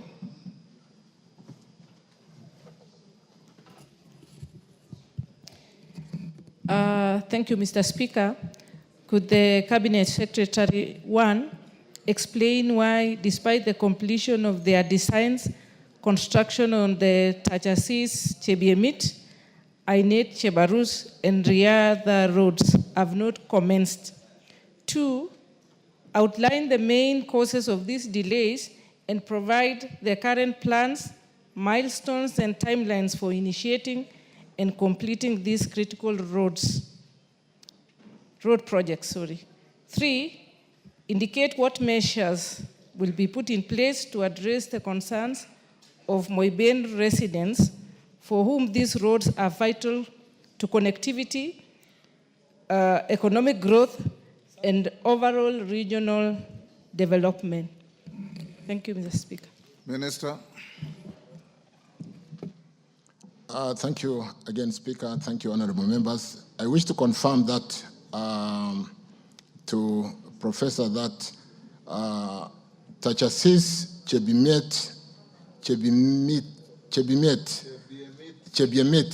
you're pronouncing better than me, Speaker, Chebiemit, and Riyadh Road have been designed, as articulated by the Honorable Member, as part of the road sector proactive forward planning in preparation for construction to pitman standard. The 24-kilometer road, which traverses Wasingishu and Elgeyo-Marakwet counties, is a critical link road whose upgrading to pitman standard has been delayed because of funding constraints. But I do remember this road has been really doing the circles to be able to do that linkage, and therefore we'll work on prioritizing to make sure that funding is made available soonest. As mentioned, honorable members, the construction of this Tachasis Chebimiet road has delayed, like I said, due to funding challenges. And I want to confirm that we'll work with the leadership from the area. Prof, I'll work with you very closely to prioritize its construction and make sure that funding is made available. The designs propose a phased approach to be able to mitigate the funding challenge, where we will seek to do the first phase with maybe even 5 kilometers and do the second phase. First phase, 5 kilometers, we are proposing to do Tachasis, that junction to Cap Gideon, or Cap Gideon, the way it is pronounced out there. And the second portion, 19 kilometers from Cap Gideon to Karandile, Chebiemit, earmarked for a second phase. So the timelines for completion and milestones shall be determined, but I want to plead with the honorable member that we can sit down and basically, like I said, with the leadership and be able to agree on the timelines. The ministry, through the Rural Road Authority, KERA, routinely undertakes maintenance of this particular road, together with other roads in the constituency, as prioritized by the Constituency Roads Committee under the 10% link and 22% RMLF funding annually, which, like the majority leader said, we had a side meeting and we are expediting to unlock that challenge, so that even for this financial year, that fund is made available so that we can basically work with the Constituency Roads Committee to ensure that our roads are maintained. And this is in cognizance of the need for connectivity and contribution of roads to social economic growth and development. I submit, Speaker. Thank you. Yes, because Phyllis, are you satisfied? You must have the first supplementary. Mr. Speaker, I only heard about Tachasis Chebiemit, but he hasn't said anything about the two other roads, that's Ainet Chebarus and the Riada roads. The two are specifically in Eldoret, within Eldoret city. And Mr. Speaker, I would also wish to request that even if they are going to do the first up road of Tachasis Chebiemit, it will be better if they did from Tachasis to Karandili, and then the second phase starts from Karandili to Chebiemit, because Tachasis to Cap Gideon will not be of any economic activity. Economic relevance, sorry. Thank you. Bukose? Thank you, Honorable Speaker. I want to thank the CS for that response. While we are in Wasingishu, there is a road, Tarbo, Tongareni, Papaton, all the way to Kisawai and Endebes, which His Excellency the President... It doesn't pass Tongareni, it's Tarbo... Tongareni constituency. Yes, yes. But if you want to be precise, it's Tarbo, Naitiri, Sihendu, Babaton, Kisawai, Endebes. Kisawai, Saboti, Endebes. No, yeah. That is the road. Yes. I agree with you, Honorable Speaker. Yes. And you are aware that His Excellency, the President, has pronounced himself on several times on that road, even as early as last month when he announced that the work on that road is going to begin. And for us who come from that side, every day wananchi are asking us, when is the work beginning? And I don't know whether we were made to be aware that it is divided into two lots, lot 1 and lot 2. Thank you, Honorable Speaker. First is to congratulate the minister. He's one of the hard-working ministers. Minister, asante, but take care what Honorable Majority Leader say may spoil your soup. For me, it's about 22%, 10% RMLF. Honorable Minister, the roads were tendered, awarded, some roads are done. We have pending bills at the regional offices. Some regions have received some money. Some regions have received not any money. We are wondering, how are you going to break the gap of 35% and when, considering the roads, some are already done and some are being done, so that our contractors do not leave us with the pending bills and are not disenfranchised in any way. And lastly, Mr. Speaker, is just to commend how you are moving encyclopedia, your understanding of the Kenyan roads and the Kenyan ecosystem. Thank you, Honorable Speaker. Thank you, Bidu. Thank you for the compliment, Wamboka. Thank you, Mr. Speaker, for giving me the opportunity.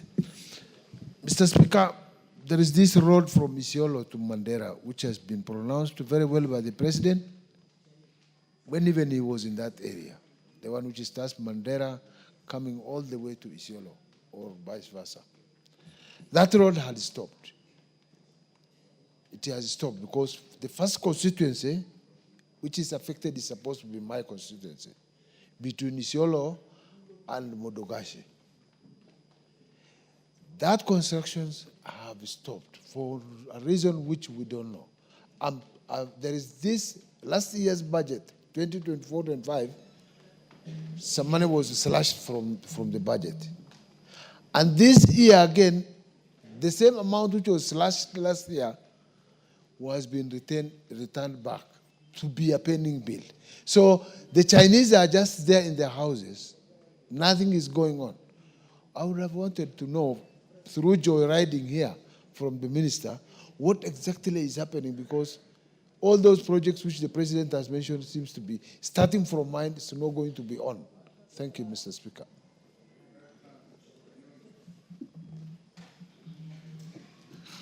Thank you very much, Mr. Speaker. When I see the road that His Excellency launched when he was a Vice President was it's not complete between Kapkoi and Soimini.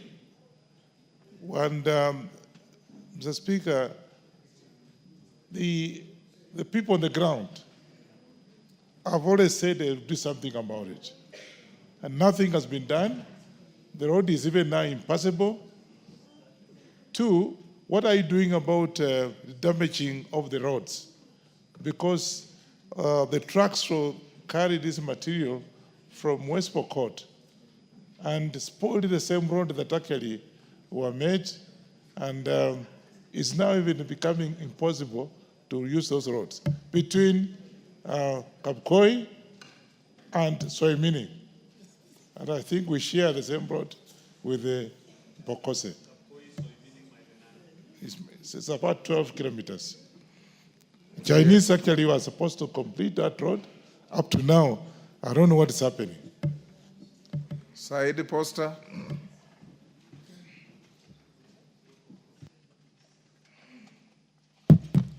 Thank you, Mr. Speaker. My story is a bit unique because I have a road in my constituency that is Boji Masalani Road. This road was done almost 10 years back. 75% of the road has been done. But in between, there's a portion of about 5.3 kilometers. It's an area that is flood-prone area, 5.3 kilometers. It has not been done up to today. In fact, the ministry abandoned that road. There is no contractor on the road. There is no budget. The budget has even been removed from the books. So I wanted to know from the minister what is happening. When are they completing that road? Ambassador Sigay.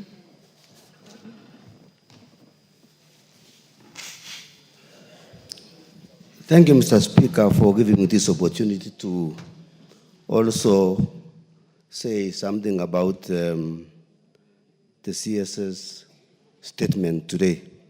First of all, I want to thank him. Order. You are out of order. You are joyriding on a question by asking a question, not making a statement. Okay, Mr. Speaker. I wanted to say, I want to thank the minister for the good job he's doing in the ministry. And Mr. Speaker, I want to say that the road from Tajasita in Sotik to Chebole is ongoing. But I want to ask a specific question about the road which is linking Sotik and Bureti through Cheborge, which has taken a very long time, Mr. Speaker. It's almost impossible. I raised this issue some times back in this House, but nothing is going on. The contractor is no longer there, Mr. Speaker. Thank you, Speaker. Minister, answer those.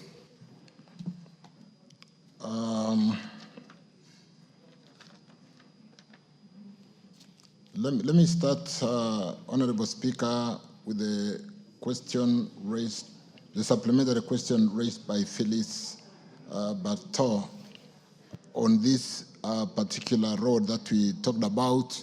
And like I said, the supplementary question was more of the comments that I did request, Professor, that we can work on the details on how to split the road, how to quickly fund this road, and I wish to beg that Mheshimiwa Bartow seeks to have a cup of tea, and then we can, and the leadership of the area, so that we can address the details of this particular road. Then the question from Dr. Bukose on this road, Turbo Naitiri, Shihendu, all the way to Entebbe. And honorable members, we did provide for funding for this road. What we will be doing as soon as I know the warranties have been signed, the budget has been opened, and we are waiting for the National Treasury to finish loading the IFMI system. We have worked on a timeline which we have discussed with my agencies, with the PS. We have issued formal instructions to the agencies on a very clear timeline on when they should all be advertised, by when should they be evaluated, awarded, the 14 days tender notice to award, the performance guarantee to be issued, and when the road should start. So let me request that allow us to get the loading of all these projects and programs into the IFMI system, and if they are done by next week, you will thereafter see in my government advertisement on all the roads with a very clear roadmap on all the roads in Kenya which are coming into the program to be able to address that. Jack Wabonga on Kwamboka on the 22%, 10% RMLF. We know we did tender for roads. There was then that 10.2% that was stopped by court. The ruling has since happened, and we did agree on the sharing formula. We have since released 35%, which has been basically dispersed. Equally, we did release our money to the county government. I want to assure this House that the balance for the roads that had been tendered is adequate to ensure that all the roads that were tendered through this RMLF by the membership of this House through the constituency programs on all the 22 and 10% will be fully funded. We have adequate funds for that. Let me stop there on that, Mr. Speaker. On the question of the roads in the Horn of Africa, the question from Mbindo in Isiolo, Mandera, Kulamawe, all the way to Samantha, Wajir, Tabaj, and all the way to Ramu at the end of Mandera, and Mandera, of course. Let me confirm, honorable members, that when we came to this House with Supplementary 3, we were unable to onboard the payments of the certificates for what the certificate that had been issued to us because of the budget deficit. I think we wanted to maintain a budget deficit because of the program that will be going significantly to the market, and we didn't want to be seen to be funding our programs on borrowing beyond 4.5% budget deficit. So what did we do? We really begged that allow them to be paid as soon as the budget is approved. The budget has now been released.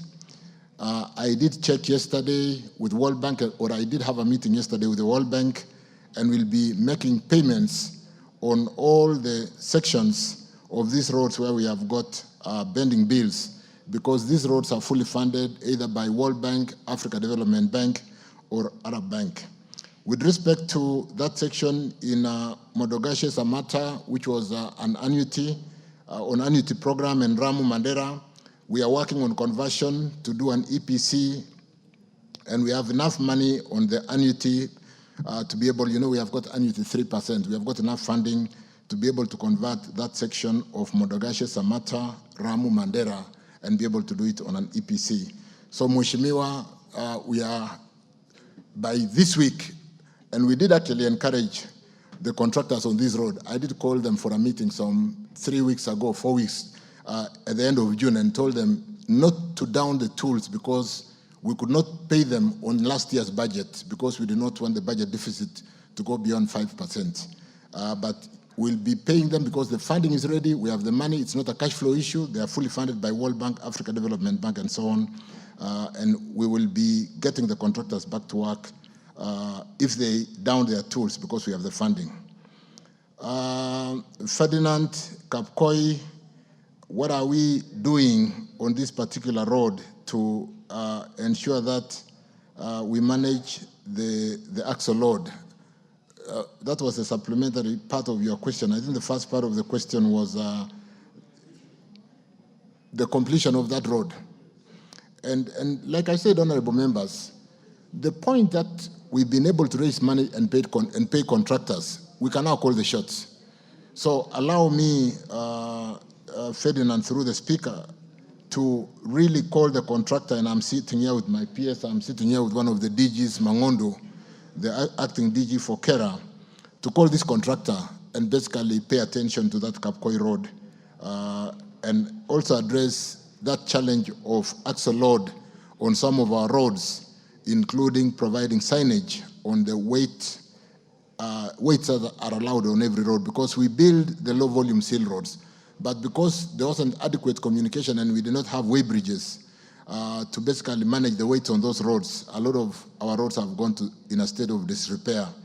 But we are paying attention to that through ensuring that when we build the low volume seal roads, we should have that signage if we are not able to put technology to manage the weights on the various roads to enable us know what are the weights that can be bared by those roads. On Masalani Road, 75% complete with some 5.3 kilometers undone. Again, this is a case of abandonment of work. And like I said, when we owed this contractor so much money, so again, I'll pick it up with my PS and look at that 5.3 kilometers. If there is no budget, we'll make sure we scratch our heads and complete that small section so that there is continuity on that road. So allow us to also look at that Masalani Road and address that undone section. And we'll pay attention to that. Mheshimiwa, you can also, on a one-to-one, follow up with us. With respect to Sotik, Bureti, Cheborge Road, there is a contractor there who has been a bit of a problem. We have summoned that contractor to come and talk with us. It's called Q. And we have summoned him. We need to, this road has got funding even in this current financial year, and we are seeking to correct and do a reseal on this particular road, because whereas the work has not been finished, there's already a state of disrepair where work had been done. So we will pay attention to Sotik, Bureti, Cheborge, and I want to confirm that there is some budgetary allocation on this particular road So, Ambassador Mheshimiwa Sigei, we can also look at the details of this particular road at a more personal level. I thank you, Speaker. Gonzrai. Thank you, Mr. Speaker. I beg to ask question number 054. Could state the current condition of Kinango Mariakani Road, that is into bracket C107, and the impact of the recent rains on its deterioration, particularly the drift connecting the road. 2, explain the immediate measures the government is taking to prevent further deterioration of the road and restore its usability for motorists. 3, outline both short-term and long-term intervention, including any placed collaboration with other agencies to provide a lasting solution to repair and maintenance of the said road. 4, clarify whether there is a budgetary allocation for upgrading the road to bitumen standards in the year 2024-2025 financial year, and if so, what steps have been taken to upgrade the road and details of the costs allocated. Thank you, Mr. Speaker.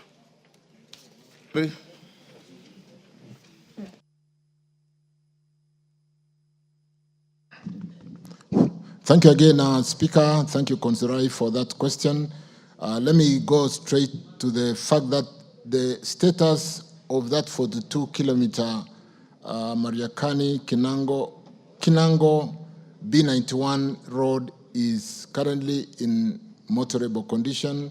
However, I acknowledge, Honorable Speaker, that the recent rains caused minor deterioration in the riding service quality characterized by corrugation and depression, and these are currently being addressed under the ongoing routine maintenance contract.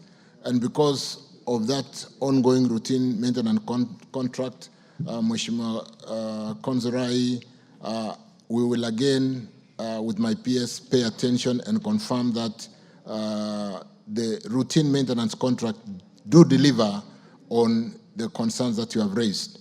The road has 6 drifts, which are generally in good structural conditions and are passable at all times, except when they are when the region experiences very high rainfall leading to high water levels on the drifts and rendering the structures unsafe for motorists and pedestrians to cross.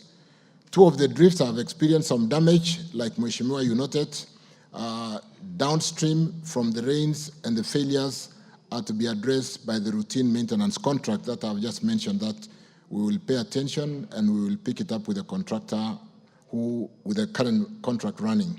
Those repairs include reinstallation of broken parts of the drift, installation of age markers posts, restoration of damaged road signs, and desilting of the water courses around the drifts. Honorable Speaker, members, the ministry through KENA is currently carrying out routine maintenance works on the road. The scope of works comprise of a number of major items, which include gabion installation in areas where additional protection is needed, installation of 2 lines of concrete piped cross culverts, cleaning of silt from the drifts, which I just mentioned, and cutting of meter drains, heavy grading with watering and compaction of the entire road, the entire 42 kilometers, spot graveling of accumulative of 5 kilometers. So those challenged areas will be regraveled, and concrete repairs to damaged sections of the drift and other concrete structures. And like I said, we will work with the PS to make sure that there is proper supervision so that we deliver for the time being on this gravel road before we put it on a pitment standard. The contract commenced on 19 September 2024, and I wish to state that the works have been completed. In the short term, the Kenya National Highways authority, let me correct that. I'll confirm whether the works has been completed because we need to really pay attention to that. In the short term, the Kenya National Highways Authority intends to progressively replace the drifts with concrete box culverts starting in the current financial year. In the long term, the permanent solution lies in upgrading the road to pitman standard. However, this will only be possible when resources become available, and I want us to work very closely with Mheshimiwa because we currently working and advanced with Kwale Kinango pitman standard, which are stalled because of non-payment, and I think there is very good progress on this side of Kinango to Kwale. So we need to look at the other side from Kinango to Mariakani. I think we will work on the budgetary and basically complete that loop coming out of Mariakani on the other side, where we are also working on dualing to the whole entire corridor, and including what we are doing on that road, having paid the project-affected persons and working on that Kwachomvu Bridge on the lower side as you approach Mombasa that had been suspended for the last 6-7 years, and which we'll complete in the next 2 months. I thank you, Speaker. Yes. Maungu? Oh, sorry, Maungu, hold. The questioner himself must have the first shot. Mr. Speaker, while accepting actually what the minister has actually stated in this particular road and saluting him on the Kinango-Kwale road, I think, Mr. Speaker, if the minister can just pay a lot of attention on this Mariakani, or the Kinango-Mariakani road, because that is the only source of survival in Kinango because of the fact that where we get our goods for life is Mariakani.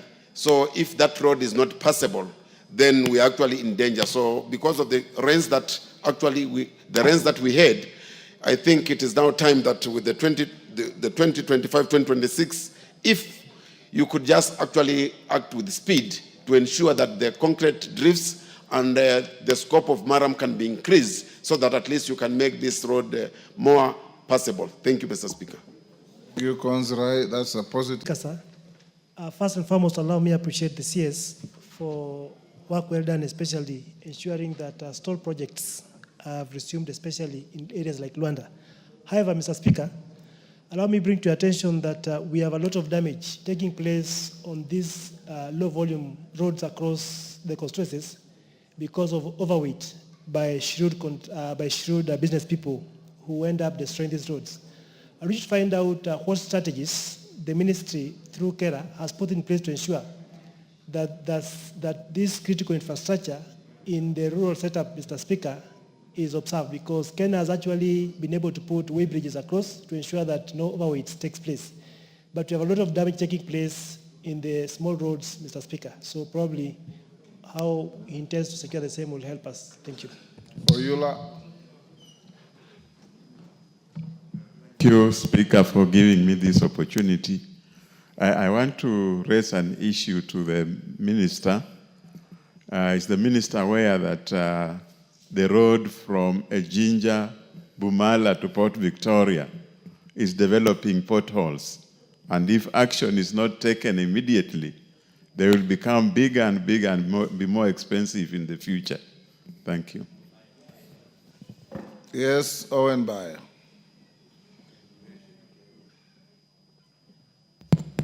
Thank you, Honorable Speaker. Mr. Speaker, I want to raise the issue of the Kilifi-Ganze Road, the famous Bamba Road.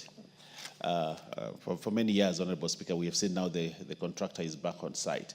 But the road has been destroyed by the ongoing rains, actually very severe. And the people cannot actually access Bamba because the road from Pwani University and even from Kwamwango is severely damaged because of the rains. And I have requested that the contractor comes and grades the road as we wait for the tarmac.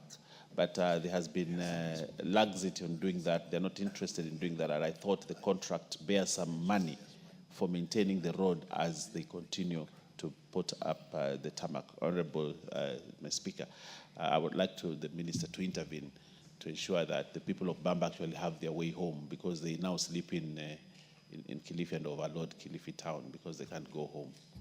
Thank you, Honorable Speaker. Kashagwa, or is it Kirima? To the member sitting next to Polo. Meli, yes, you look different. You normally sit here. You're looking like the member from Daragwa. Yes. Thank you, Honorable Speaker. I thank you for allowing me to also query. We have, Honorable Speaker, the issue of Muhoroni, Chemelil, Kisumu Road and the Spar roads.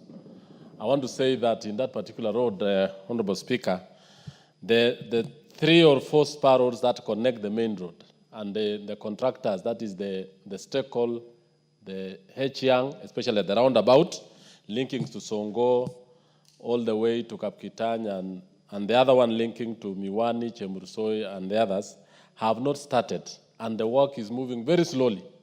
That road is very key in that region, owing to the several factories of sugarcane, and linking Kisumu and the other surrounding areas, which has actually one of the largest population growing areas in this country. So I wanted to know if, from the CS, what is doing to ensure that the spar roads move together with the construction of the main road, that is Chemelil, Miwani, Chepswerta Road. Thank you, Kisumu. Thank you, Honorable Speaker. Member from Muhoroni. Thank you very much, Honorable Speaker. I am going to echo exactly what my friend, but with better elaboration.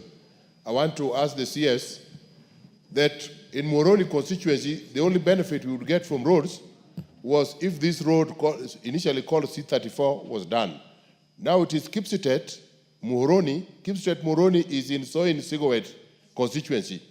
Muhoroni to Chemelil is in Muhoroni constituency, but as you advance towards Miwani around Kibigori, Tinderet constituency comes in.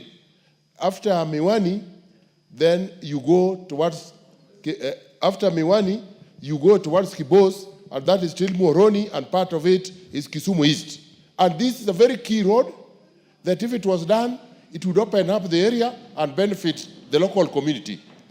During Uhuru's time, every time after the handshake, the Luo community went to meet Uhuru, the priority number 1 of their request was this road. Since President Ruto took over and we started engaging him, priority request has been Muhoroni Mamboleo Road. And each time we have been assured at the highest level possible that the road is going to be done with the seriousness that it deserves. The road has some of the best contractors that you resource in this country or in Africa. Lot 1, there is China Bridge number 10, doing between Mamboleo. You are making a speech. No, you are joyriding. Ask a question. Thank you. And H-Young on lot 3 and whatever. And they have capacity. But when you ask them, they are telling you, we have not been paid. We have the capacity to mobilize and do it overnight, but we have not been paid. Go and push your leadership to pay us. When we come here, we're told they have been paid. We want the contractors, we want them to go back, and they are not coming back. I want something tangible. And if serious minister and ECS, I want you to come with the contractors on the stage and tell the people that they're now serious, they're going to take up this issue. Number 2, which is the last one, Order. The road came Joyriders have only one question. Maclap, every joyrider has only one bite. Only one question. Okay. Thank you, Mr. Speaker. I rise to ask for the minister's intervention in the roads linking to Kerio Valley. Mr. Speaker, the road that begins from Barwesa to Kinyach is being used by Ainan contractors, which are doing Kinyach Kapswar and Kapsaraman Kinyach. So there is a section at Kuikui High School and another section at Chemindany, which are actually impossible, including me here, truly, Mr. Speaker, I can't reach home. If I went over the weekend, I asked the contractor on site that you are using heavy machinery, kindly come and sort out those sections so that the road becomes possible. He says, I don't have instructions, I don't have PQs for that road, but the minister here, knowing him very well, and he has good plans for that road, can actually be able to intervene so that the people of that area will be able to use that particular road. Secondly, Mr. Speaker, a non-contractor also has a section between Kasisit and Lake Baringo. That one is already under contract. But between Kasisit and Lake Baringo, last year, we had landslide, you are aware, Mr. Speaker. Ask your question. Yeah, so the non-contractor should be asked to move ahead where they have not to repair the road because government cannot now allocate money and yet there is a contractor on site. Those two sections together with the access to Poi secondary school, Mr. Speaker, if intervened, those are small sections and it requires only intervention of the minister and the existing contractor on the ground, and things will be sorted out as we move with other programs. Otherwise, Mr. Speaker, you have a level-headed minister that has the capacity to put the ministry in order. Dagoretti, North member. Jen Kihara, you are the next question. Why don't you restrain yourself to the next question? Thank you, Mr. Speaker. Thank you, Mr. Speaker. Mr. Speaker, allow me also to thank the Minister, the CS, for really doing his best to bring back this ministry. But having said that, I would wish for him to intervene in Nairobi. And when I say Nairobi, I would appreciate, I know he has given now Kura 2 billion shillings that has gone to the county. But when you look at the maintenance of the roads they are about to do, most of them were also maintained last year. And the challenge we face in Nairobi is in the slum, Mr. Speaker. That today, when I look at all those roads, Kibra is out because there's no road of Kura there. You find TJ's constituency is out, Madare is out.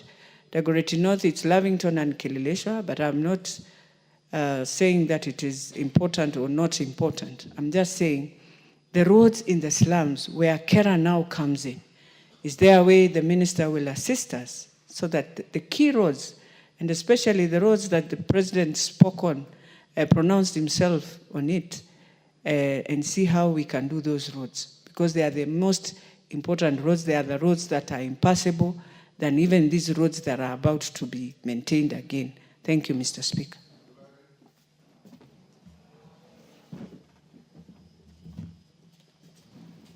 Thank you, Mr. Speaker. I want to help my brother, to join my brother Koyo and Julius Melly. When the said roads from Chemelil, Muhoroni, Kipsitet, Muhoroni, Chemelil, all the way to Mamboleo were being packaged. There were spar roads that were packaged together so that we can open up the sugar belt. Now that we have a solution coming on the sugar subsector, can the minister confirm that he will direct the contractors to do the spar roads, one from Koru Junction to Gilimori, the other one from Muhoroni to Tamu all the way, and the other spar roads along that ecosystem. It will go a long way, Mr. Speaker, in supporting the sugarcane farmers as they go towards a better farming system. Thank you, Mr. Speaker. Minister.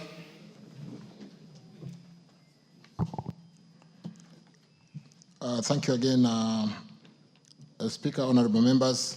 Let me start with the question raised by Honorable Maungu on the low volume seal roads. And I want to confirm that, yes, we need to do something about the upgrade, the very welcome upgrade to do low volume seal road, because when we build a good foundation and do a low volume seal road, it really protects the substructures and gives us a better quality road in those low volume areas, because these are not in the main highways, the kind of Kena highways where we do experience heavy axle load vehicles. And therefore we are looking at employing various technologies which may not necessarily require physical weighbridge, that is manned. You do know they are unmanned way bridges, and therefore be able to maintain these assets, because what we did build on low volume seal roads moved our asset roads from some 2,500 kilometers to almost 8,000. To get them dilapidated very quickly would be unfortunate, and therefore we are working as a ministry to see how to employ technology, including even just signage, to be able to show that these roads would not be able to take, say, more than 12 tonner. And therefore, if we are doing the agricultural distributorship of fertilizer, it doesn't have to go into the whatever. It can basically offload and sub-distributors taken in smaller vehicles, smaller tonnage vehicles. So we are paying attention to that, and thank you for that concern. On the road that is basically Bumela, developing potholes, thank you for that. I think it's better a stitch in time saves 9, and what we have learned is if we do an early reseal, we are able to reseal a road at an average of 10 million Kenya shillings to 15 million Kenya shillings per kilometer, and therefore be able to preserve the road instead of waiting for the road to get totally dilapidated, and then we have to reconstruct at a cost of over 60 million per kilometer. So we will pay attention, Mheshimiwa Oyula, on that concerned road, and look at the potholes that are developing and what corrective measures we have to do immediately. On this Bamba Road, Mheshimiwa Owen Baya, I think we are very strong today with respect to having paid the contractors. And when we summon them, to the extent that we have not fully paid them, and we have a further tranche of cash money to pay them, they come running. So let me answer the question for Kilifi North, or this particular Kilifi Road, Bamba Road, together with Julius Melis and Koyo, and on this Mohoroni, Chemelil, and the Spar Roads, and it is basically picked up by Hillary, Kipkelion, to the extent that we have 3 contractors on this road. We have China Bridge number 10, we have Hechang, and we have Stekel. These are strong contractors. What I want to do in the advening days is to have a meeting with the leadership, with these contractors, and of course the team at the ministry, to be able to really understand the spar roads which are built into the contract, and whether they should build the main artery and come back and build the spar roads later, or they should do all of them as they move forward, so that we don't have the kind of case that Sabina Chega did mention earlier, where the members of parliament don't want the main artery to be built, they want the spar roads to be built ahead of the main road. But let's have this common meeting with these 3 contractors, Koyo, Julius Meli, and because it's again cross-cutting many constituencies. And so what I'll do, leaders, Honorable Speaker, is to get, and like I said, when we summon them, they come because we now we have the ability to pay them.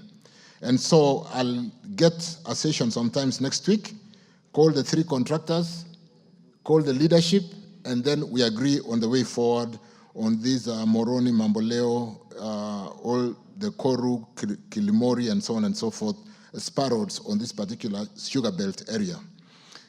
With respect to the question from, I think Speaker basically will deal with that together with the leaders, Meli, Koyo, and Hillary, and the other members in that belt of Moroni.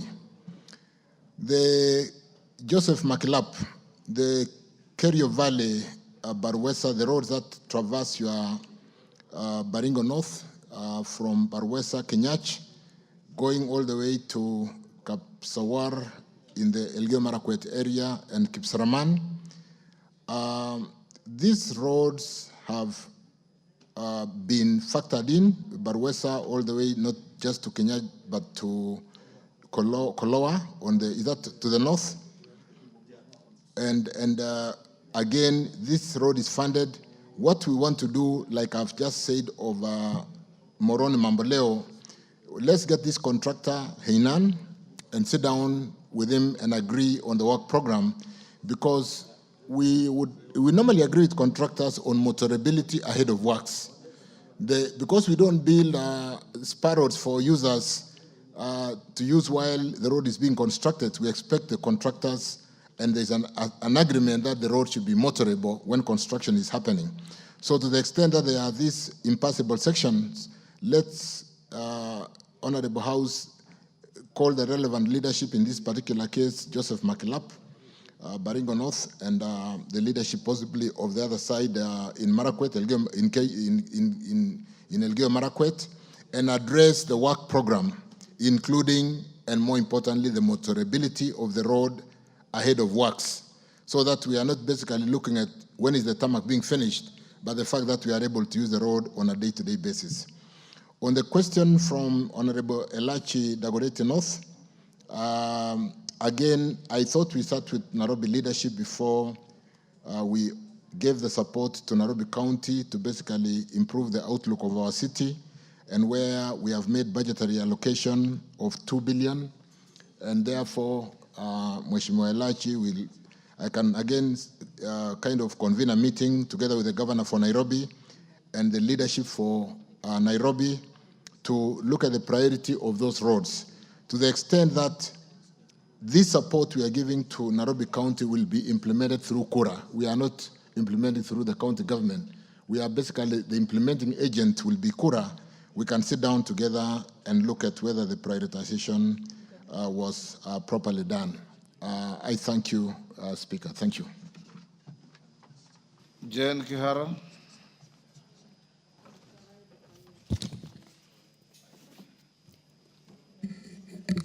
Thank you, Mr. Speaker, for allowing me to ask this question. The CS, who have a lot of faith in, looks like we are going to go places. Mr. Speaker, there is a road. Jen, ask the question. There is a Kura on the order paper. I've called you to ask question 057. Sorry, I had asked you to let me ask about the road, because my question is not about the road, Mr. Speaker. Please. Reluctantly, take 1 minute. Yeah, Kenongi Maraiwuchu Road is a Kura road, about 7 kilometers. And it started in the last regime. Mr. Speaker, up to now, they have only done 2 kilometers. I have been asking even the agency before to come and check the encroachment, because there's a lot of encroachment. I wanted to ask the CS whether, when he can do the remaining 5 kilometers. It is a Kura road. Kinogi Maraigushu. Minister, you know the road? I generally know this Kinungi Road, but allow me, now that the honorable member has basically raised on the floor of the House, to pay attention and get back to the member. If it is a case of stalling because of non-payment, that should be a non-issue today. But if it is stalling because of budgetary allocation for an ongoing project, then it is also really upon us to provide budget for ongoing roads, because it will be unfortunate that we are starting new roads when we are not funding ongoing roads.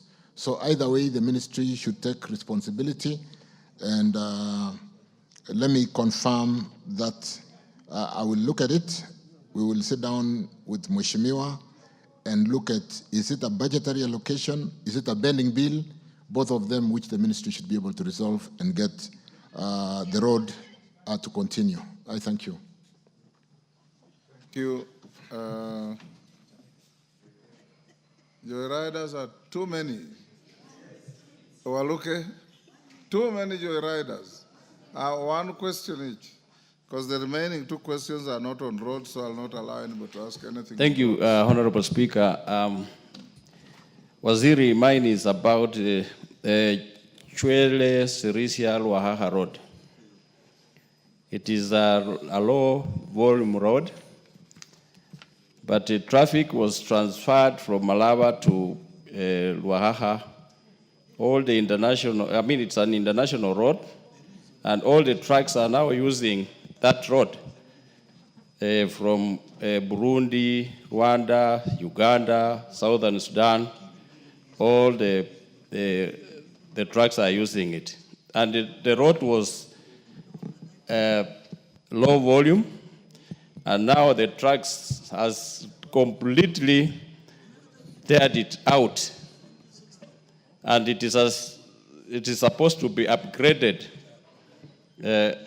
Honorable Speaker.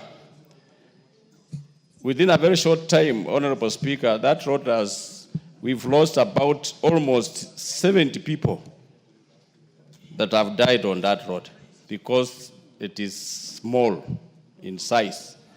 So, Waziri,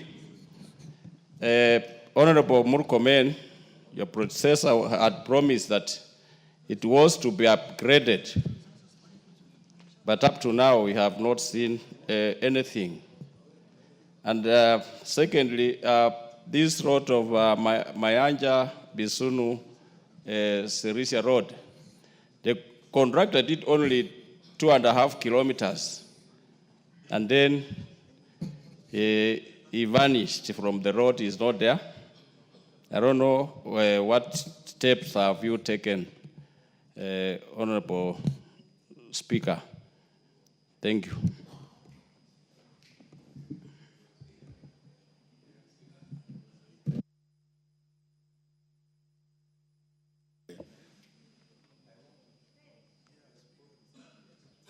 Yes, CNN.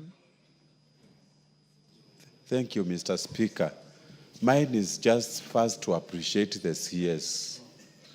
The CS has been appreciated enough. Just ask your questions. Yes. Yes. Yeah, I appreciate him because of the Kibwezi Kitui Mbondoni Road, which actually has resumed. Yes. My concern is the contractor has done a campsite, but the pace is too slow. Just put a little bit speed so that the work can start to ease the pressure from the public. Thank you, Mr. Speaker. Nikal. Thank you, Mr. Speaker. Mine is one, very brief, on Maseno Kombewa. The minister had answered on Vihiga side, but that road actually extends all the way to Kombewa, Kalandini. The MP alleged that your side is done. No, it isn't done. So the part from Akado, Nyendiwa to Kalandini is not done. So the road is hanging. So that is my question. But Mr. Speaker, I would also say that after the meeting on Tuesday, it would be nice if they agree on programs with timelines. If that is shared with us, then it can help us follow up on the work, on the progress of the work. Thank you, Mr. Speaker. Zamzam. Asante Mheshimiwa Spika, na mimi nataka nimuulize waziri, tunaangalia feri ambayo inasafirisha watu katikati ya Mombasa na Likoni, zile rams zinamwaga watu baharini. Kwa hiyo Mheshimiwa Waziri, nilikuwa naomba kujua kulikuwa na feri ambazo zilikuwa zitanunuliwa mpya ili wananchi wa Mombasa waweze kupata wepesi wa kusafiri. Lakini paka sasa hata ile feri ambayo iko MV Nyayo, ukipanda zile daraja zake unapata zile daraja zimeharibika, mtu anaweza kuanguka baharini. Unafanya mikakati gani kuhakikisha kuwa wananchi wa Mombasa wanaweza kupata usafiri ambao hauna utata, tukapata ile kisa kama cha Mtongo kilivyotokea, wala Mungu asijalie. Kwa hiyo naomba uweze kutujibu. Asante sana. Daniel. Thank you, Mr. Speaker. Mine is not more so on roads, though I have a lot of problems on roads, Kore Road and Muringena Road, but my major question is on the issue of air transport. Mr. Speaker, I want the Waziri I want to know if the Waziri knows that we depend on... Minister, you'll have just to make do with this mixed grill. I want the Waziri I want to know if the Waziri is aware that we depend on Ethiopian Airways to ferry our miraa out of this country. But now, of late, they have denied us an opportunity to ferry miraa to Israel and Djibouti. And we are really stuck, considering the fact that Kenya Airways does not fly the two routes. So what is the ministry doing to assist our Meru traders and farmers from this problem of lacking a means of transport whereas the Ethiopian Airways is flying there, but they are denying our traders an opportunity to use their flight. Thank you, Mr. Speaker.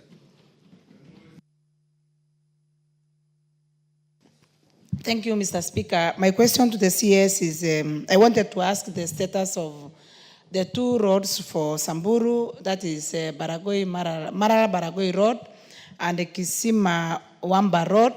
That was advertised, and up to now, we have not seen anything moving. Secondly, there's also the Mowarak-Marara Road, which I think was a low-volume road, and now it has so many big potholes, and it's making the transport for the people living in Marara very difficult. And we had requested for recarpeting. I don't know what is the ministry doing to correct that. Thank you, Mr. Speaker.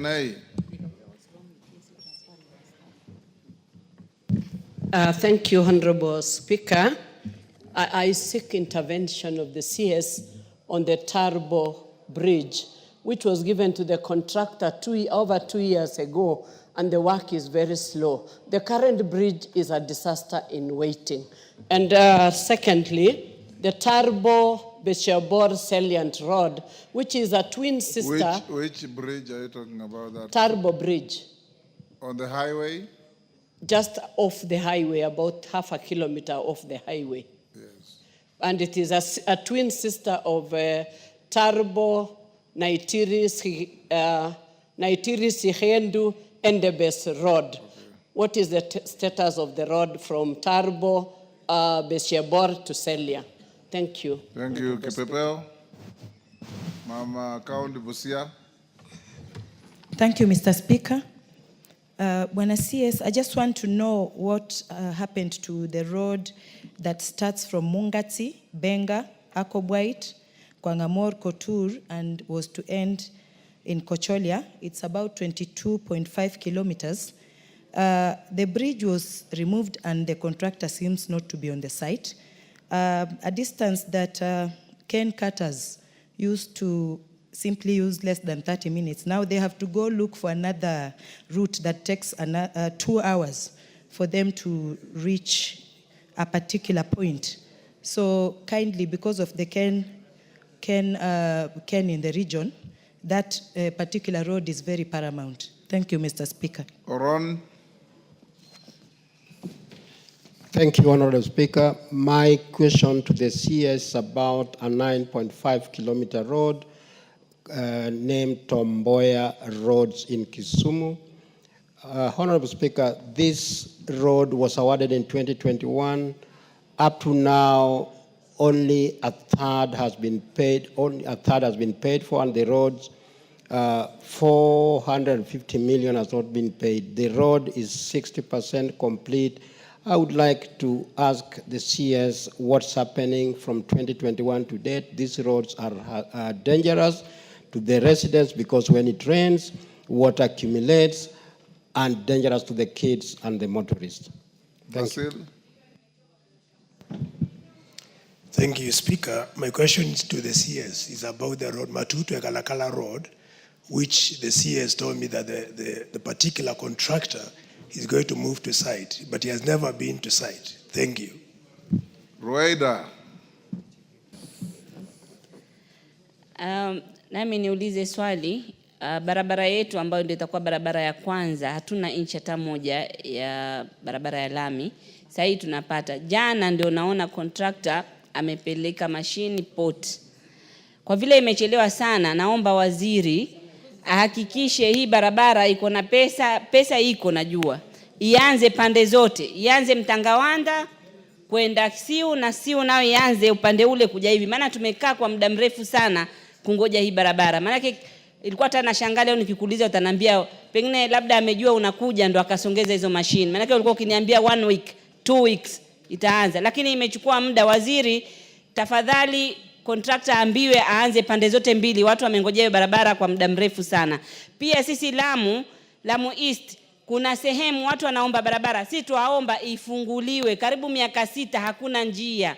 Mfanye mpango wote, hata kama ni kuweka maram, kama ni kuweka nini, hindi tu Kiunga, uchumi wa Kiunga imefungwa kabisa, hakuna barabara kabisa. Na barabara hiyo ni security road na ndio international road inaenda to Somalia. Watu wingi majeshi tumekosa hapo kwa sababu ya zile zinaitwa IDs, zinawekwa chini zinalepuka. Sasa ikitengenezwa hiyo barabara itatusaidia sana. Barabara sasa imefungwa, haipitiki, watu wanatupitia boti peke yake. Asante Bwana Spika. John Paul. Minister, those are short questions. You should be run through them very quickly. John Paul, give him the mic. Thank you, Mr. Speaker. Mr. Speaker, I have only one question to You our are CS. entitled to only one. Yes, only one question. Yes. About composition of a road which was completed in the year 2023. That is Kije, Auke, Makiri Road. The people who are supposed to benefit, their names were gazetted. Up to date, they have not benefited from the compensation. When are they likely to be compensated? Thank you, Chair. Thank you, Mr. Speaker. Last on roads, Senior Sunguli. Nafungia hapo. Mr. Speaker, the remaining two questions are not on roads, and I'll not allow anybody to ask anything on roads hereafter. Sunguli. Mr. Speaker, I asked about a road which the minister knows very well about. The Kilgoris Soit Road through Shartuka. It was a low-volume seal road, or it is a low-volume seal road, which is speedily wearing out. I don't know what the minister is doing, whether the contractor is coming back to site, especially because now we have a factory there. People want to benefit from it, from taking cane, and it's becoming even more difficult to maintain the road unless you come to it quickly. And all the way to Chebole. And also just, I'm not allowed to ask another question, but I hope you read, Mr. Minister, in the newspapers, that the road from Lolgorian to Masai Mara was blocked by the residents, and the tourists could not go because there were two big pools of water that had developed there, and the road is impassable even by border borders. What is the minister doing about that? Yes, because. Thank you, Honorable Speaker. Honorable Minister, my question is on the Kitale Swam Road. It is 99% complete. I thought it's complete.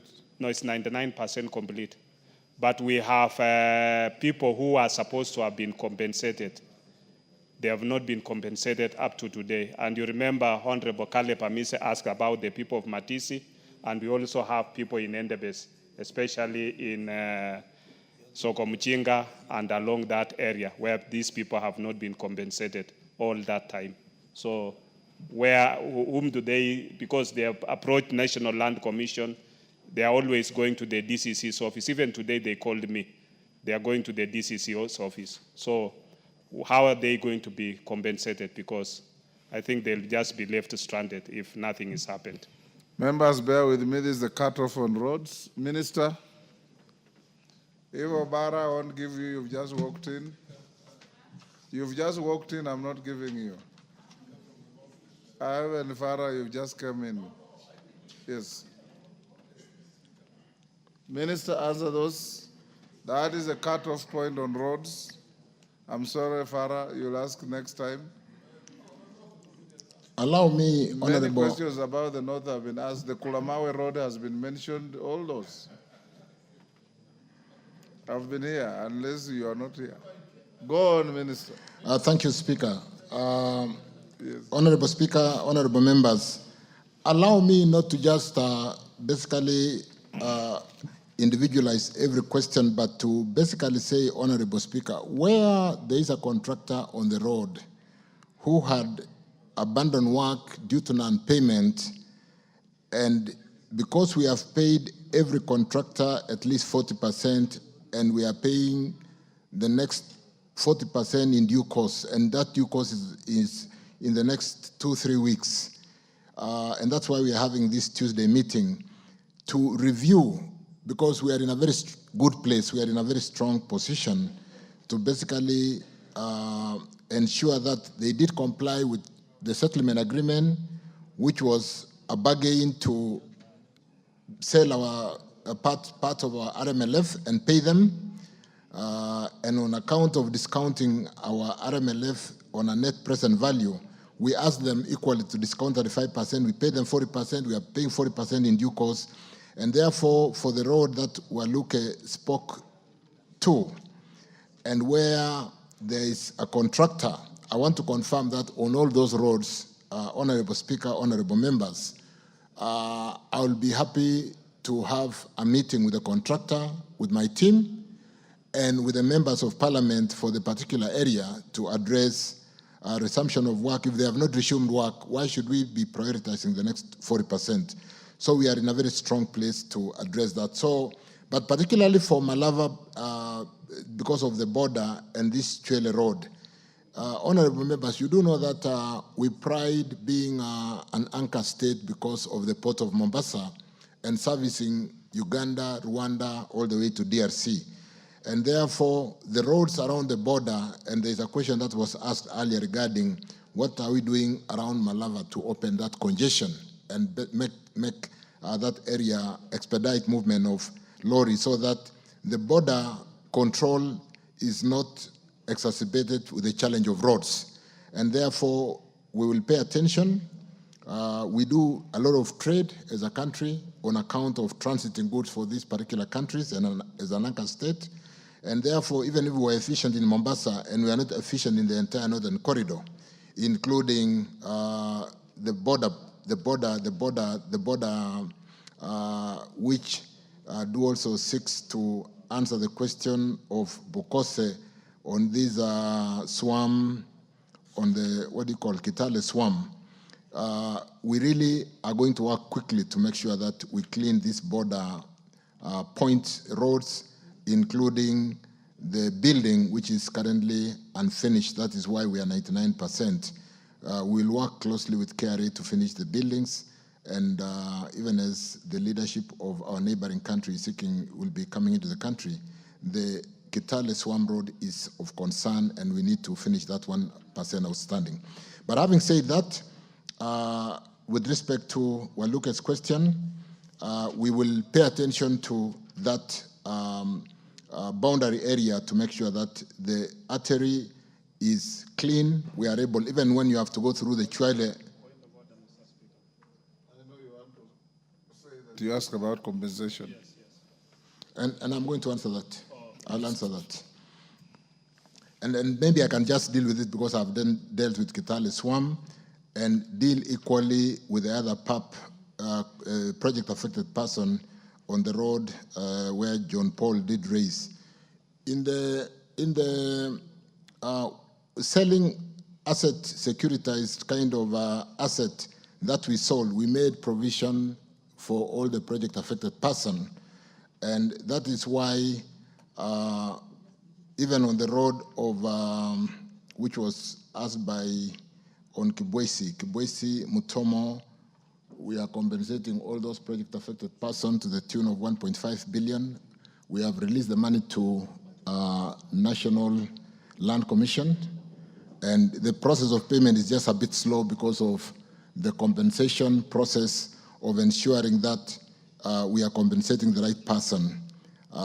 So that money has been made available. The project affected persons we have taken care of, John Paul, Kibwesi, Mutomo, and equally in Kitale Swamp, and we'll ensure that we are working very closely with National Land Commission. In fact, as a matter of fact, we've held many meetings. We've released 14 billion to National Land Commission.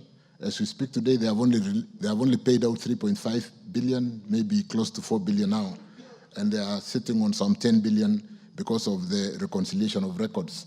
And equally, we are working with the Ministry of Lands to make sure we streamline the records and release that money to the project-affected persons. With respect to, like I said, contractors who have not resumed work, that should not be an issue today where they are contractors.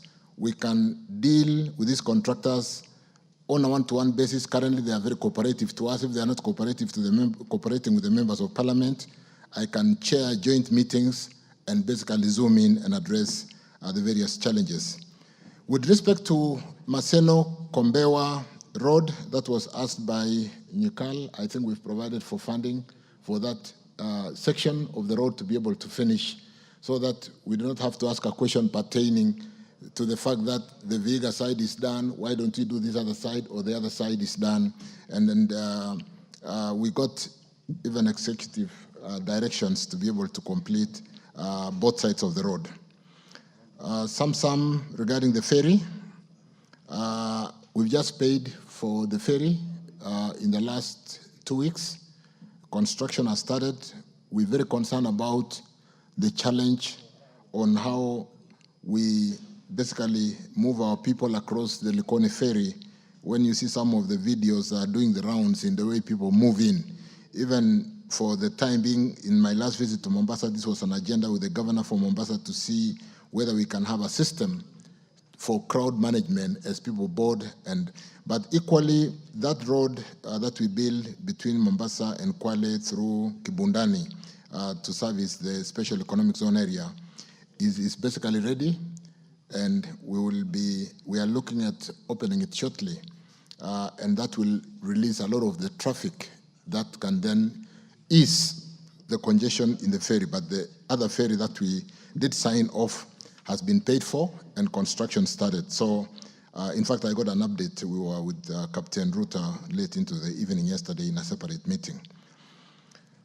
Air travel, I've got a more substantive statement because that has been of concern, and allow me, Speaker, to basically look at the statement on how we are going to assist our Mira farmers to make sure that the products are getting to the market in Israel, Djibouti, and other markets.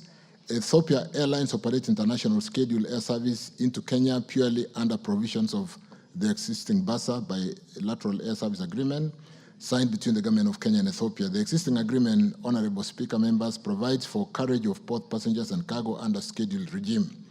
The agreement has no restriction as to what type of cargo to be carried for as long as the airline is approximately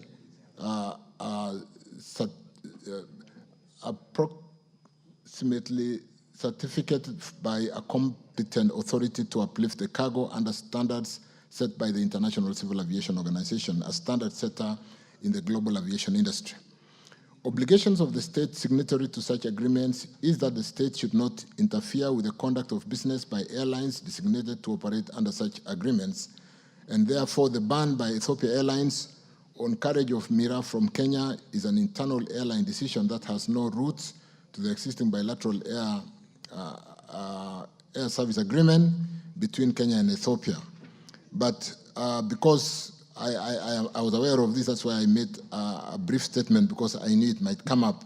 I'll be seeking to basically do a bilateral with the Ethiopia Airlines to basically seek to intervene, because this is really impacting on the economy of this sector, and therefore we need to provide an urgent solution, because these are perishable products and they do not have that long-range kind of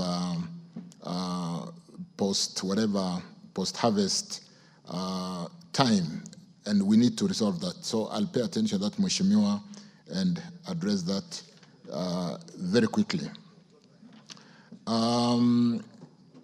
Let me then turn on to Samburu.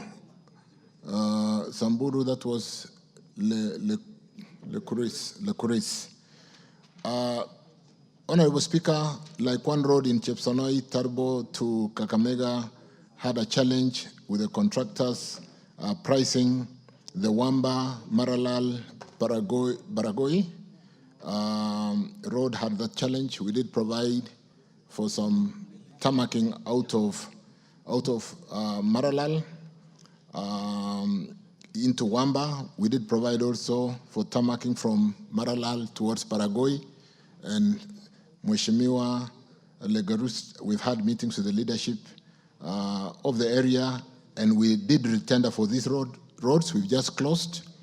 The bids have just come in, because we lost so much time between the time when this funding was approved and the tender, which has not worked. We will very quickly award the best contractor for those roads basically to do the tarmac on those two sections and upgrading the graveling all the way to Baragoi on the other side to ensure that road is motorable. And we are working on that. The tenders just came in, and the relevant, I think it's under Kena. Kena is working around the clock to make sure that we do get the contractors to site, and those roads are funded through that affirmative funding that we got earlier last year, and equally they are funded in the current financial year. So we should be able to start work. On the Turbo Bridge, Mheshimiwa Shitenei, there's a lot of work going on there, and to the extent that we have funding on that road, I don't think we should exclude the bridge. I don't have the details with me here, but allow me to pay attention to that and make sure that this Turbo Bridge is not in the state that you did describe. For Busia, Catherine, Mheshimiwa, that 22.5 kilometer road, and you did talk to the bridge, that needs to be addressed. Allow me also to pay attention to that. I'm here with my PS. I don't have an immediate answer, but I should be able to look at that. And Bana PS, let's get back to Catherine Amayo on that. With respect to the Tomboya Road in Kisumu, Mheshimiwa Quorum, 9.5 kilometers. Again, this is a question of a road with a contractor, and there's absolutely no reason why we are, for those, there's a reason why the road took that long, because we didn't pay the bills. But to the extent that we are talking about Kisumu City, we are talking about a road with a contract, it will be really unreasonable for us. It will be responsible, not even unreasonable, not to provide funding. And I want to confirm what kind of funding has been provided for this road. If it was due to pending bills, and because pending bills is not a challenge, we'll follow up and make sure the contractor gets back to work and clean the outstanding portion of the 9.5 kilometer road. I don't remember what Bashir's asked, but let me answer Waida's question regarding Mtakawanda, Kisingitini, but that road is initially Mtakawanda, Siu. The contractor has gone to site. I did call them to my office. The young man, the son, came by Yusuf, and we did give them some ultimatums. The biggest challenge, Speaker, here has been contractors here put their efforts together to hire a barge to carry the heavy equipment. If the heavy equipment has landed in the island, it shouldn't now be a problem, because again, Honorable Speaker, Mheshimiwa, you know this road is funded through that affirmative funding that we got early last year or late last year. We have provided adequate funding to make sure the road moves without stoppage.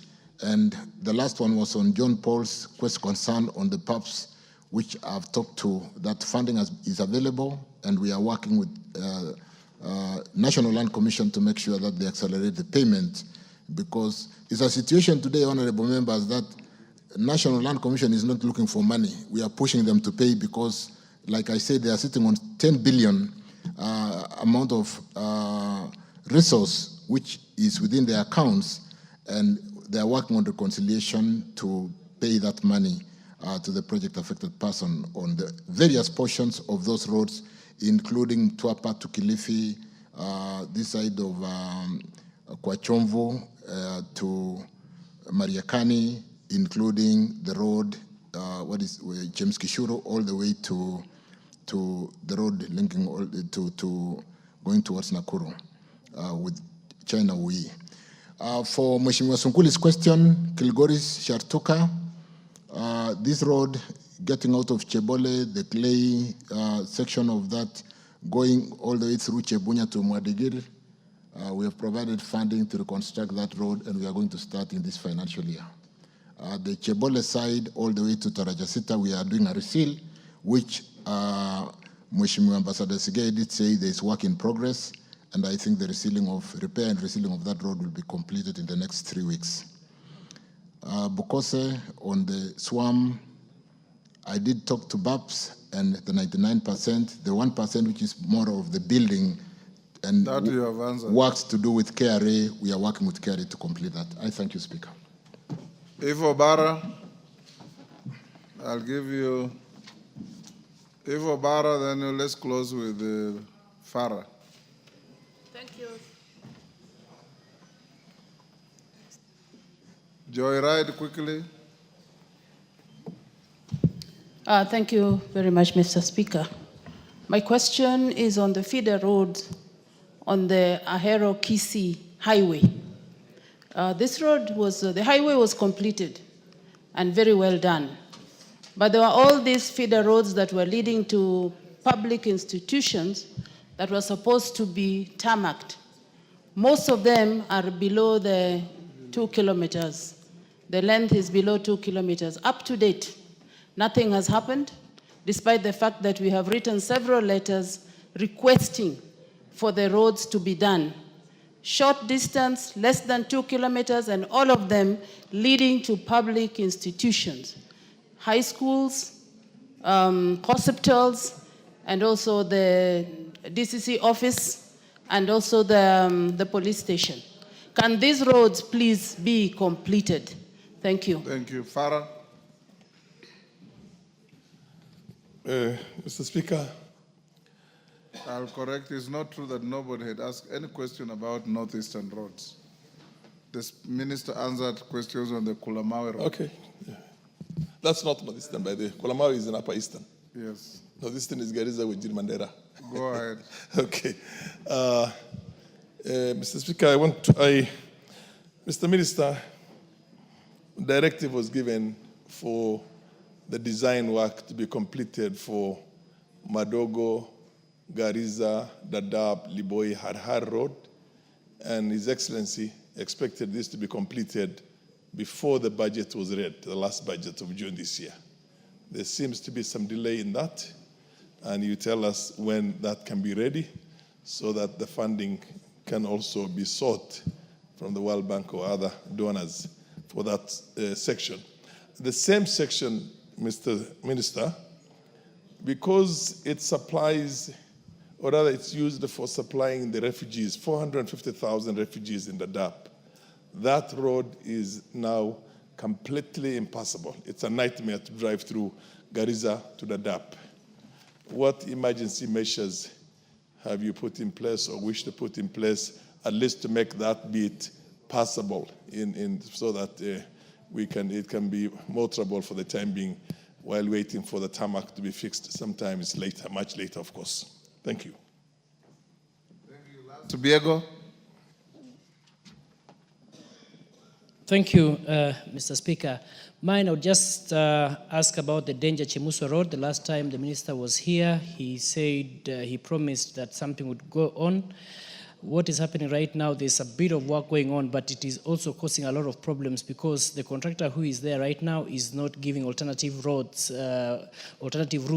when he's blocking the road, especially when they're making the bridges. And there is a bridge, Karlel Segut, that is in Kosrai Ward, which had been awarded to a contractor by Kura. The other day, even somebody passed on in that bridge. I would just like to know the status. It has the contract has been given a long time ago, but it has not taken off. Thank you. Respond to those three: Farah, Eva, and let me start with Eva Obara on these Ahero-Kisii spar roads that link up to public institutions and they are of short distance. Mheshimiwa Obara, allow me to confirm if they were in the contract, then there is absolutely no reason why they should not be done. And I will personally get back to Mheshimiwa Obara to confirm those spar roads linking up to these public institutions, because sometimes it is the very reason why we build a road to service public institutions. And if they were included in the contract, and to the extent that we found so many things that contractors, even at 98, 99%, abandoned work, and it was on the signature that it seems to be complete, but sometimes it was due to non-payment.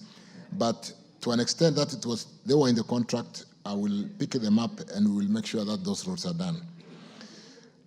Yes, Mheshimiwa Farah, we did give instructions for the design of this road starting from Madogo going through all the way through Garissa. And let me also confirm whether it has been completed. I didn't get the details before I came here, but to the extent that they have been completed, and because we were seeking for donor funding to, like World Bank, to build this road, the donor funding, we can bring it into budget anytime because it doesn't impact on the cash flow, as it were. Equally, for Garissa Dadaab, because of the need to service the camps out there, the IDP, what do you call to the extent that we need to service Dadaab, we need to make that road motorable because of the refugees out there. So again, PS, let's pay attention to that. Biegon on Danger Mheshimiwa, on Danger Chemuswa, we have a contractor. If it's a case of being slow, needs to address the crossings, the bridges. The challenge we only have on this road is sometimes we are on Danger Chemuswa and we get instruction that we should start from the other side. But we have a strong contractor on that road. We don't know why it is slow, but again, the concern has been picked. We will talk to the contractor and even see whether we can have two gangs so that one is on this side and the other one is on the other side, because it's a long road and there's concern by either party that why isn't it coming out from the other side, whereas it is going. But to the extent of it is slow, and because, like I said, bending bills for now is not a challenge, we will pick up that and address the speed of construction on this road. I thank you, Speaker. Honorable members, Honorable Simon Kingara came in late, but he has explained why he was late, and I'm satisfied. I want to give him a second chance. So I rescind the order to drop question 14 and allow Honorable Simon Kingara to ask the question. Go ahead, Simon. Thank you, Mr. Speaker. I apologize to the House for coming late. Thank you, Mr. Speaker, for your kindness. I apologize. I have explained to the Speaker, and it is on his record why I was late. It was not deliberate. I respect this House. Mr. Speaker, allow me to proceed to question number 14 of 2020-2025, directed to the Cabinet Secretary for Roads and Transport.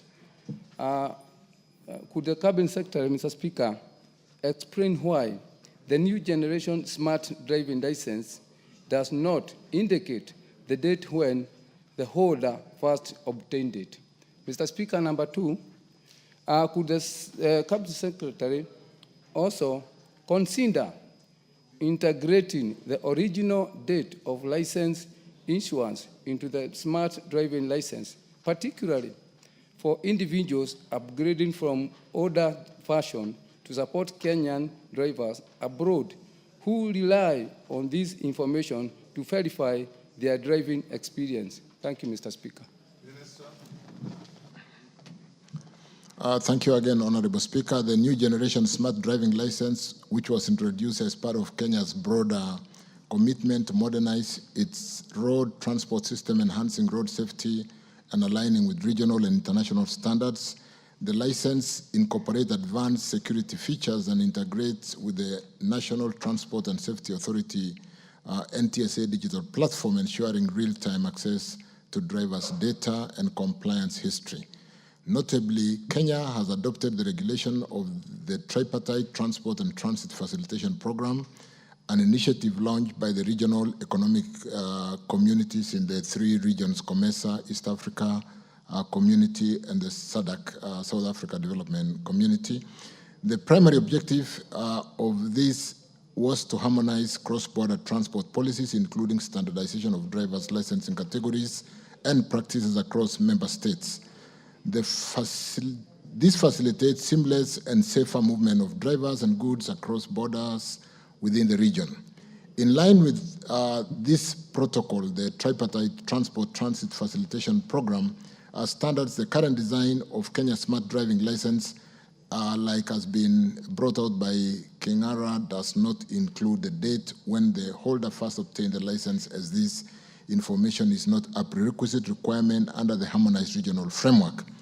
However, given the concern of our Kenyans out there, it is important to emphasize that while the physical card does not display this date, the full driving history of every license holder, including the original issuance date, is securely stored within NTSA Integrated Road Safety Management System. This information is readily accessible to authorized institutions such as the law enforcement agencies and regulatory bodies for verification, enforcement, and administrative purposes. The Ministry, Speaker, through NTSA continues to review stakeholders' feedback and any necessary enhancement to the system, including potential adjustments. Now, not basically potential, but we are working on accommodating the date of first issuance in the data structure within the digital digital data structure, and therefore that will be done in due course. Which, with respect to the second question, the Ministry acknowledges the importance of reflecting the original date of license issuance, particularly for Kenyan drivers seeking to validate their driving experience when applying for licenses or employment opportunities abroad.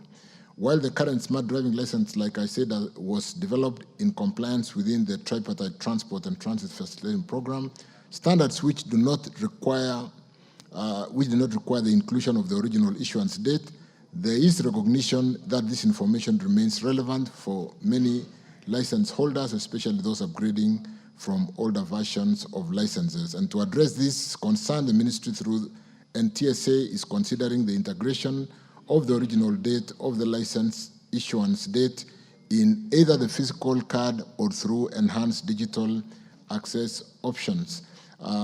The DG NTSA came here with me, and I'm very clear that update is being done so that that smart chip will accommodate that date of first issuance.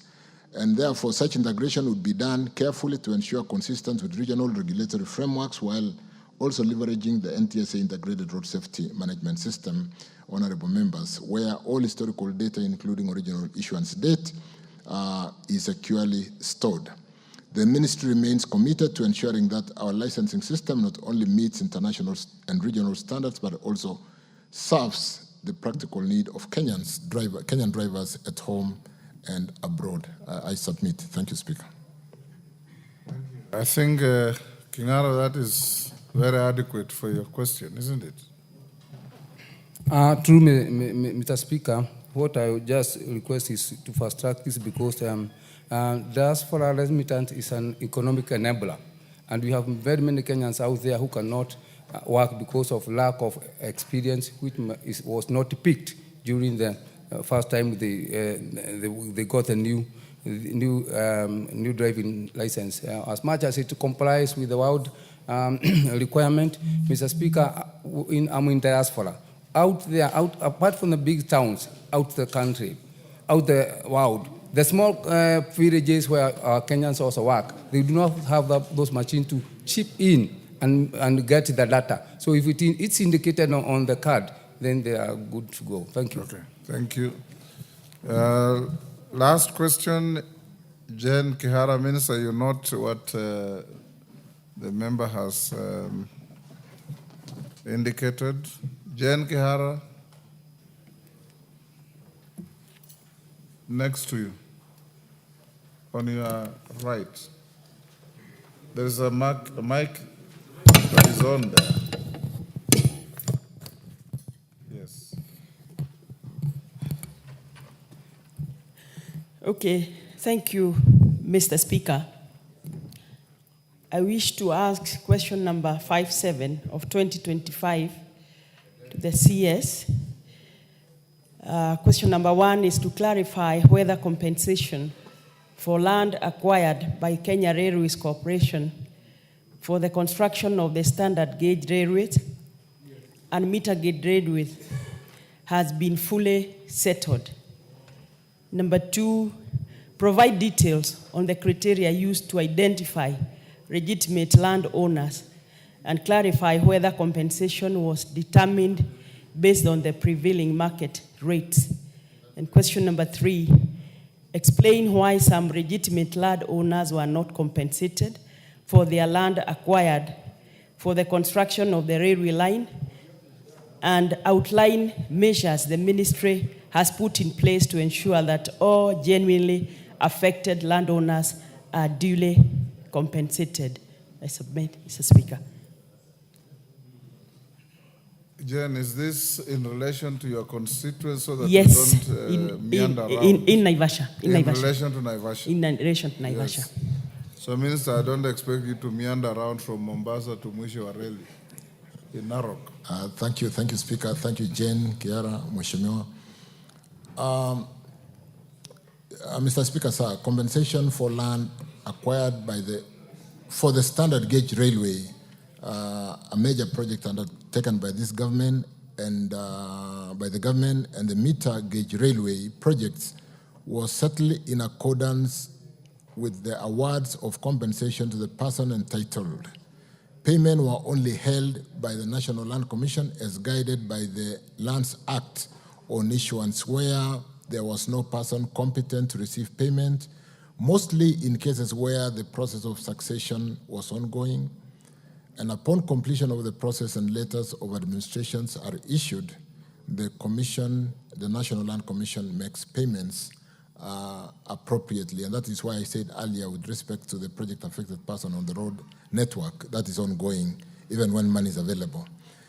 On the second question, honorable members, Speaker, the person entitled does not, when there are reasons of the person entitled to be paid does not consent to receive the amount awarded, in cases where the project affected persons are aggrieved by the award of compensation and seeks reprieve from the Land Acquisition Tribunal. And on the other issue where there is a dispute as to the right of the persons entitled to receive the compensation or as to the shares in which the compensation is to be made. On the second question, so those are some of the challenges and areas where money could be available, but payment is not made to the project affected person that needs to be compensated.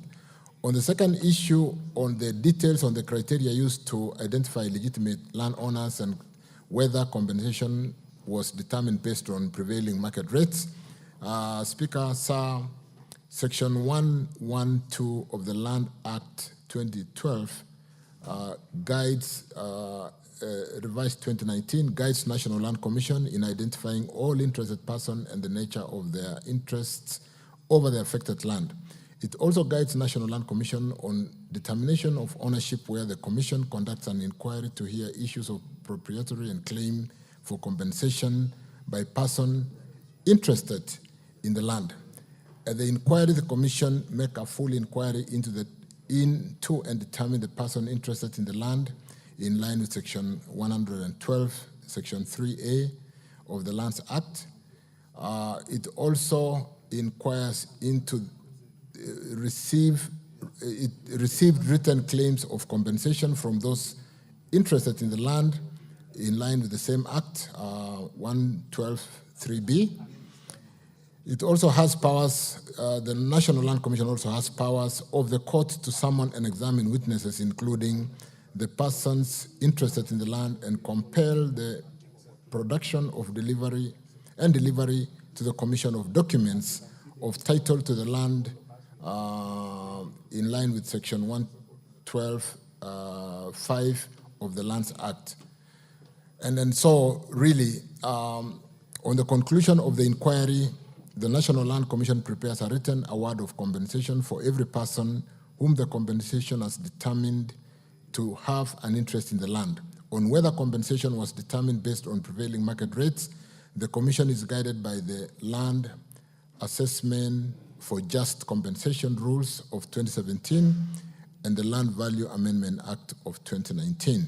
The regulations provide for a criteria for determination of just compensation and factors to be considered. Among the factors, honorable members, to be considered when assessing compensation is the market value of the land. The land assessment for just compensation rules of 2017 further provide a criteria for assessment of market value.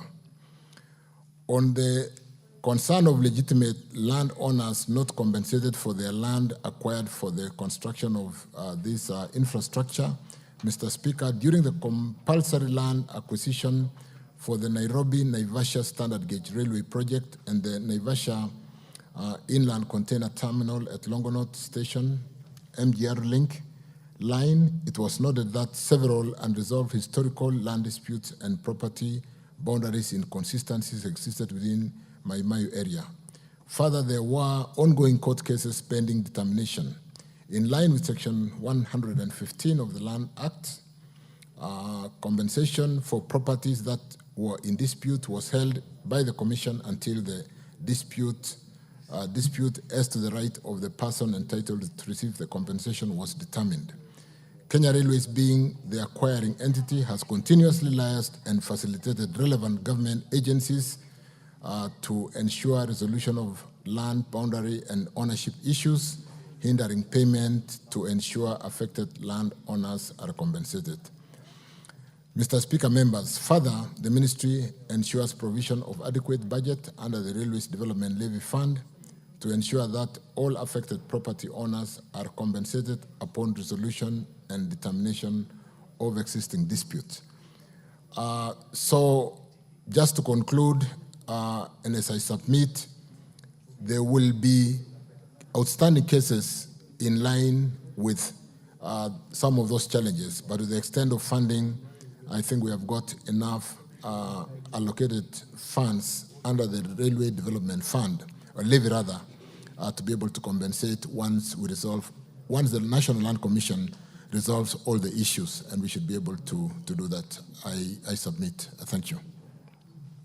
Thank you, Minister. Jen, I believe you are satisfied? This is something. You are.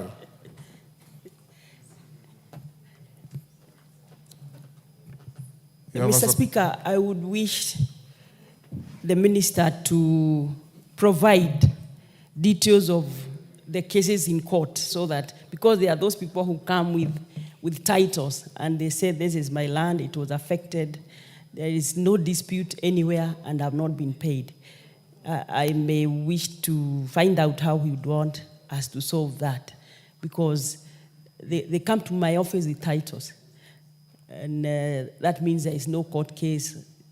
And if there is a court case, then we need to know which ones, because we need to settle these matters. Just yes, like CS says, there are many problems in matters land there, but there are those ones who think it's clear that they should have been paid, Mr. Speaker. Honorable Jen, you can also help your constituents by compiling a list of those claiming not to have been compensated when they ought to have been compensated. Visit the ministry. I'm sure they also hold a list, reconcile, and then have everything done. It's good for the gallery to ask questions here, but you can also do so much by going to visit them. If you have a complete list, because I know the section that we are talking about is not that big. If you have a complete list, visit them. I'm sure they will be able to reconcile.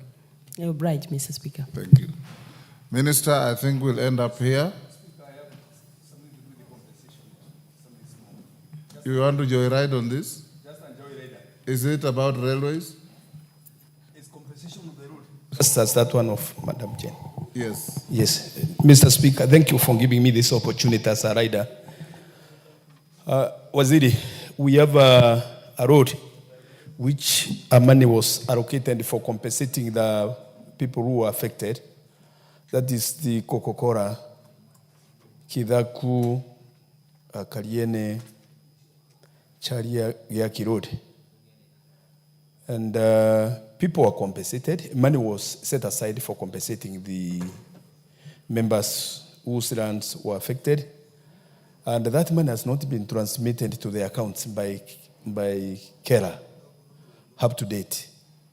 What is the ministry doing about it, taking into account that these questions were also asked in direct to the president when he visited Meru, and he promised, of which also I'm aware, that Kera and set aside money through this parliament for compensating the farmers, the owners of the land.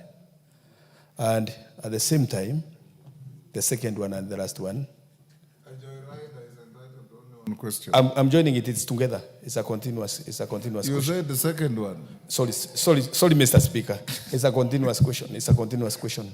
The same road, which you know very well that these farmers were affected all the way back from the year 2016 up to date. There has been an attempt to put some little money to do that road. What's the ministry doing? What's the minister doing to make sure that there is adequate money to have this road finished or done completely? Because the budget was 1.9 billion, and nothing has been done much about this road as we speak. Thank you, Mr. Speaker.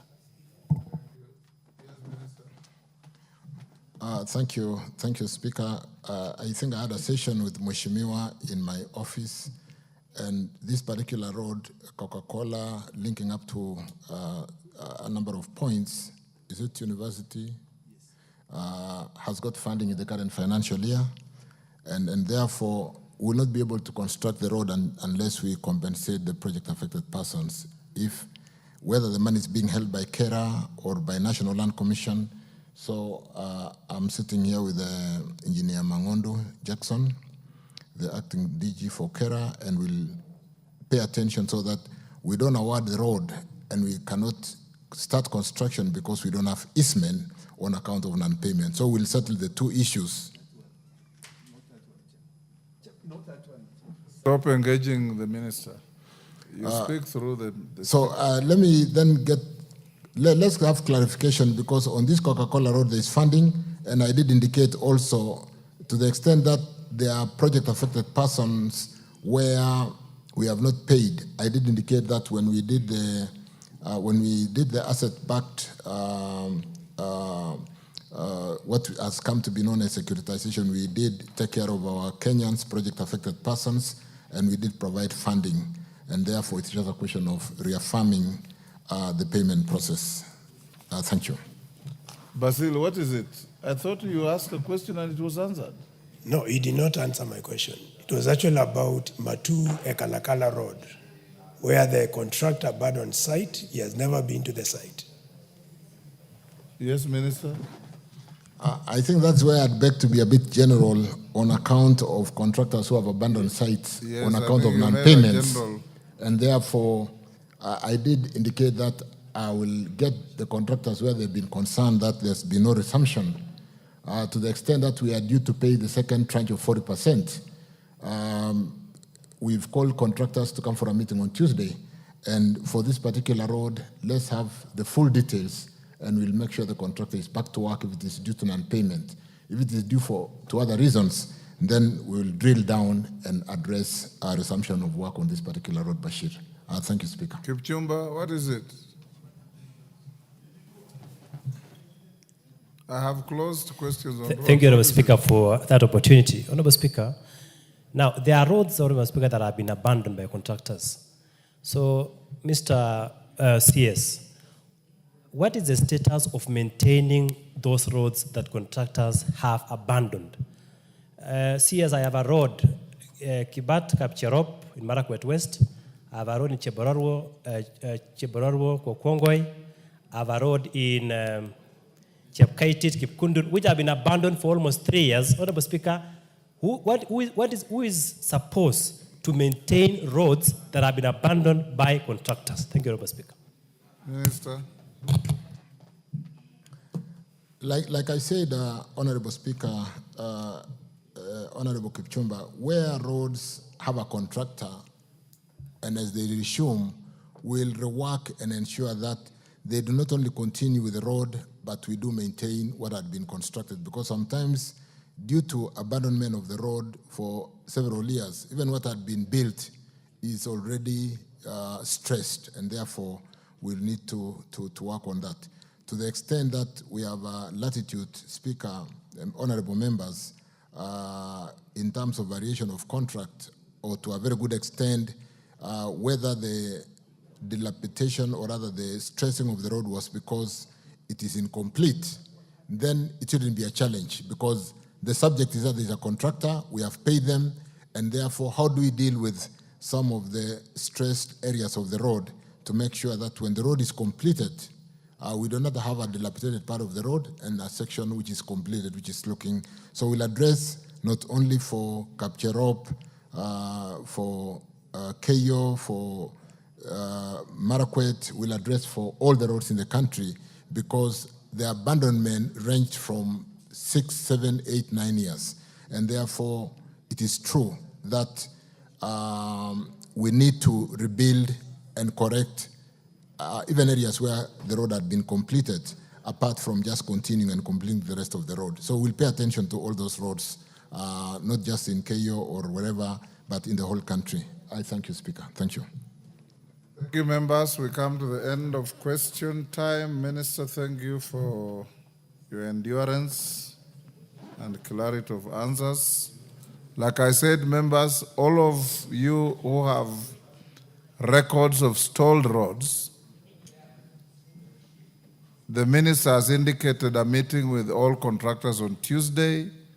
Drop your lists with the clerk. We will forward them to the minister, and minister thereafter compile that list and send it to the chairman of roads. Stop that, Kamkunji, and listen.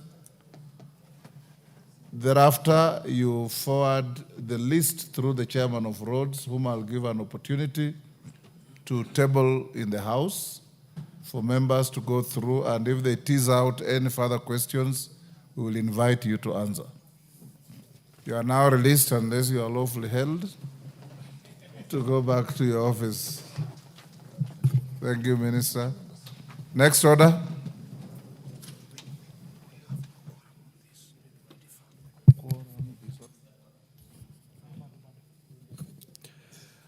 Order number 8, motion, consideration of the 5th report on the financial statements for the NGCDF accounts for 6 constituencies in Busia County. Question to be put. Order, Polo, take your seat. Order, Koyo, sit. Honorable members, I'll now put the question at order number 8, which is that this House adopts the 5th report of the Decentralized Funds Accounts Committee on its consideration of the report of the Auditor General on the financial statements for the National Government Constituency Development Fund for 6 constituencies in Busia County, being Teso South, Matayos, Nambale, Funyula, Teso North, and Butula constituencies for financial years 2013-2014, 2014-2015, 2015-2016, 2016-2017, 2017-2018, 2018-2019, 2019-2020, 2020-2021, and 2021-2022, laid on the table of the House on Thursday, 10th April 2025. As members of that opinion say aye. Will those of the contrary opinion say nay? The ayes have it. Next order. Order number 9, the Kenya Institute of Primate Research Bill, National Assembly Bill number 52 of 2024. Resumption of debate.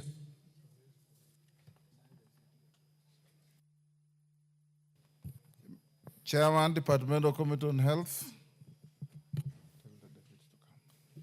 Thank you, Mr. Speaker. Mr. Speaker, I'd started to move this bill, and Mr. Speaker, the purpose of this bill, Mr. Speaker, is to give a legal framework for the Kenya Institute of Primate Research. Mr. Speaker, this is an institute that actually deals with research on non-human primates. And this is research that includes preclinical research work, biomedical research, and research that translates clinical biological findings into clinical work, known as translational research. Mr. Speaker, this institute has been in existence from as far back as 1958, but it has been operating under a legal notice pursuant to the Science and Technology Innovation Act. Now, Mr. Speaker, we find that this is an institute that does very important work, and therefore there is need to establish it on its own act, give it the appropriate powers, and enable it to grow in area of experimental research in animals. And this research will be broad, Mr. Speaker, including research on the primates themselves and also research for use in clinical medicine, the production of medicine, testing of medicine, and so on. So this is an extremely important bill, Mr. Speaker, and therefore we need to pass it and therefore have the institute operate on its own. Mr. Speaker, this institute, I've said, is not new, and it has been in existence. In fact, it has even received international recognition. It is recognized by the World Health Organization as a collaborating center. Therefore, this bill will give it the autonomy that will enable it to operate with other international organizations. So it's an institute that we need. So, Speaker, this institute is important for us because this research will actually be focused on the public health strategy priorities for this country. Mr. Speaker, as you know, in the production of medical products, particularly medicines, vaccines, and diagnostics, many times the main stage after the basic science has indicated what can be done with scientific principles, then these are actually tried out in animals. And non-human primates have been used a lot for this. So, Speaker, this institute actually has been acting in a specialized capacity. It has had specialized function in the production of snake venom research.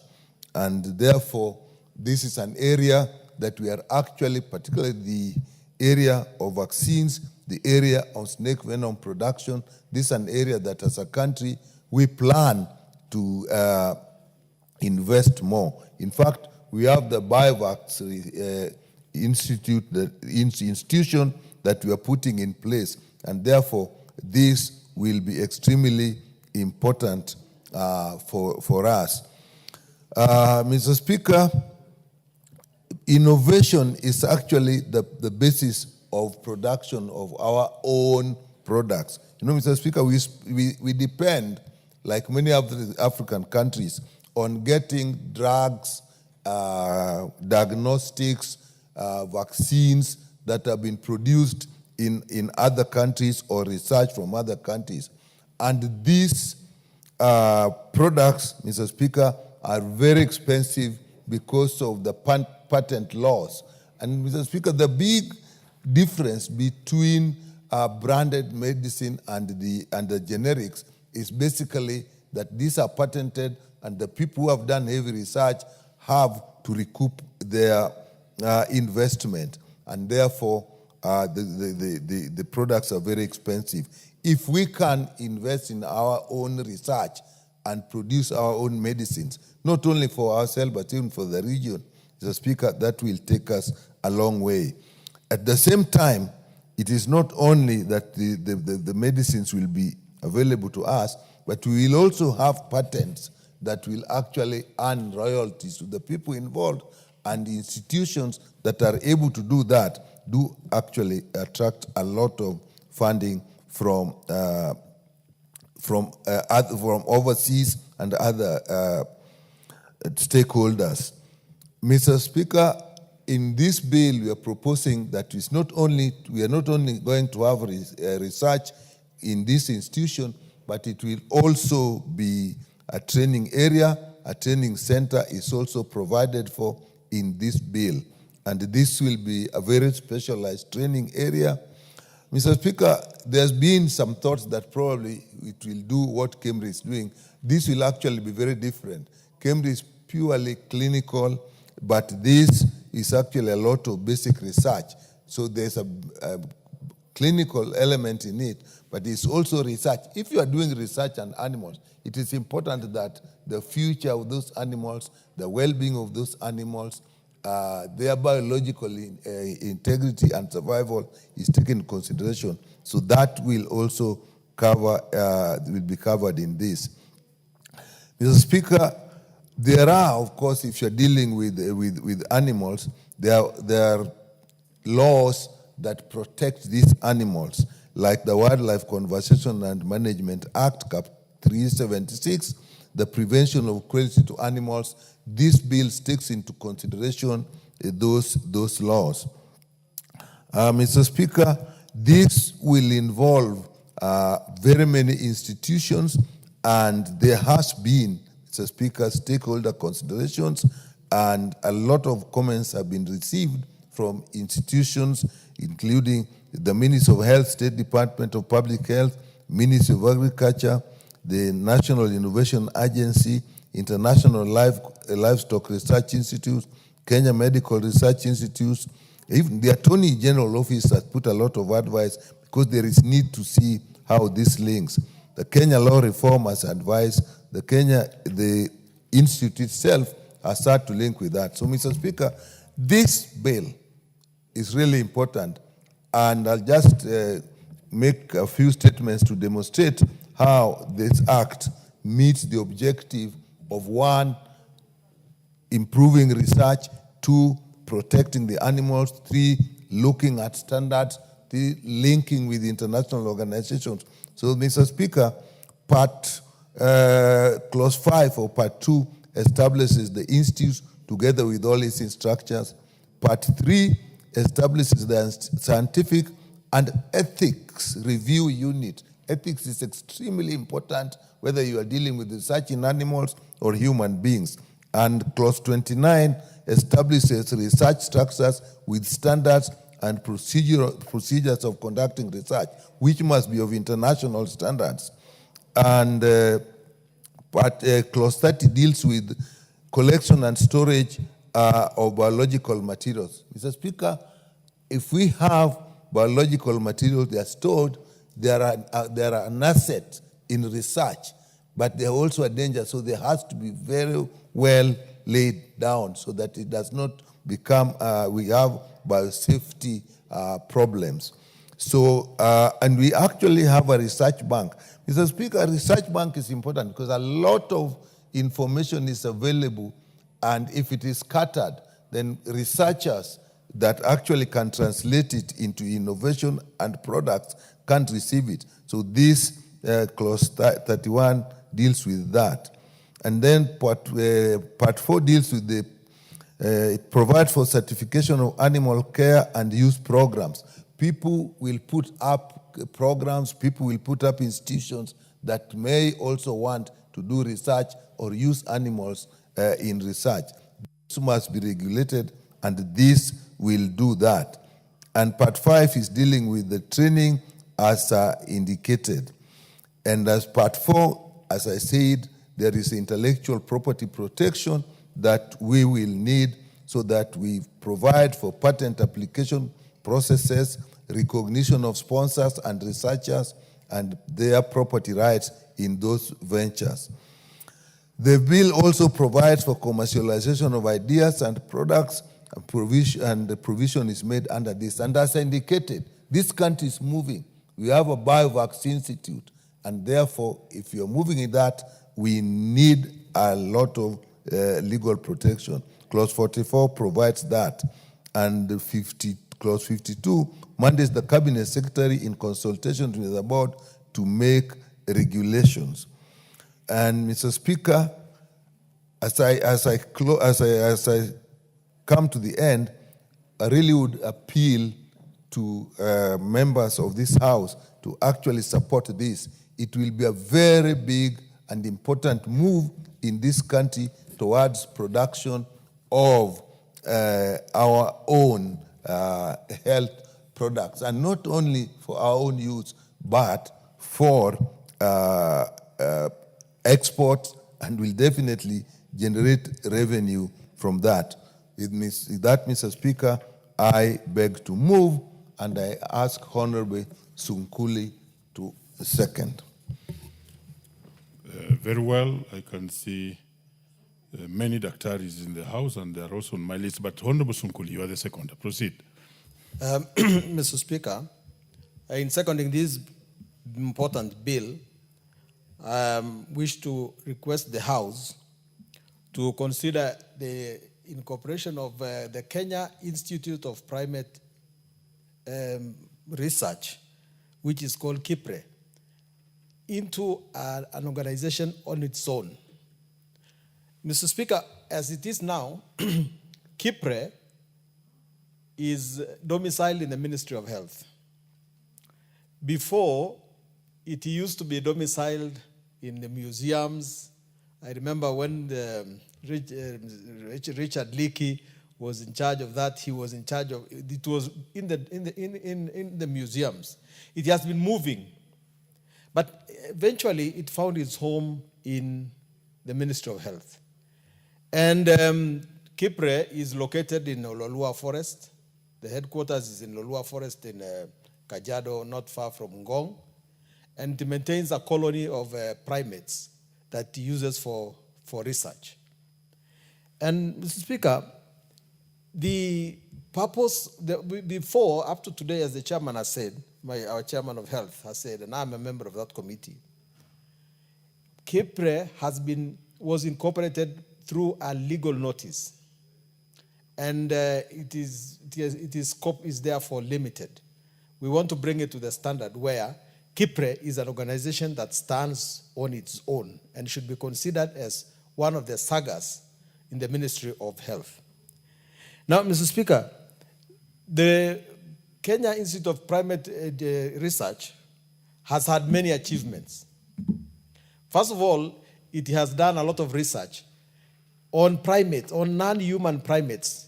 This is a very safe way of ensuring that research is tested on non-humans in a manner that is relevant to the use by human beings. So it has been achieving this because it has that strong colony, and it has very high-level researchers within it. And because of that, we have had one major achievement which has been made by KIPRE, and that is the development of a snake venom, an anti-snake venom. Mr. Speaker, this might look an easy thing, but so far, the snake bite has been of a serious threat to many, many people in the rural areas. We do not have an anti-snake venom developed in Kenya. There are some anti-snake venoms developed in India, but snakes are different, and anti-snake venoms are also expensive. But KIPRE has developed an anti-snake venom, which is our own. And in our last meeting in Geneva, during the World Health Assembly, and I was present there, Kenya was the leader in terms of displaying innovation. And this innovation was displayed by no other organization than KIPRE. So, together with other African countries, but principally the Gambia, which seconded us very much, we displayed this anti-snake venom in Geneva. And I can assure you that that put our name very, very high. There are many other innovations that are going on in KIPRE right now. And one of the targets, of course, is to ensure that they develop more knowledge on zoonotic diseases, meaning diseases that are transferable from animals to human beings. This KIPRE has been very, very effective in performing. And Mr. Speaker, the House should consider that research is the most important part of any scientific development. Before you think about extension, you have to have research. And this organization deserves to be given a status of its own, that it can be able to do research for medical covers. This is one of the ways of ensuring that we actually have universal health care in a more sustainable manner. Mr. Speaker, I commend this bill to the House and I beg to second.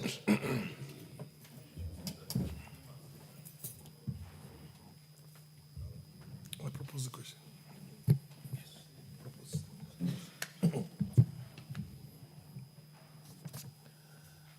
Honorable members, I now propose the question that the Kenya Institute of Primate Research Bill, National Assembly Bill number 52 of 2024, be now read a second time. Yes, Honorable Bukose. Thank you, Honorable Speaker. My neighbor here, the member for Emuhaya, is asking me, what do you want us to do as a house?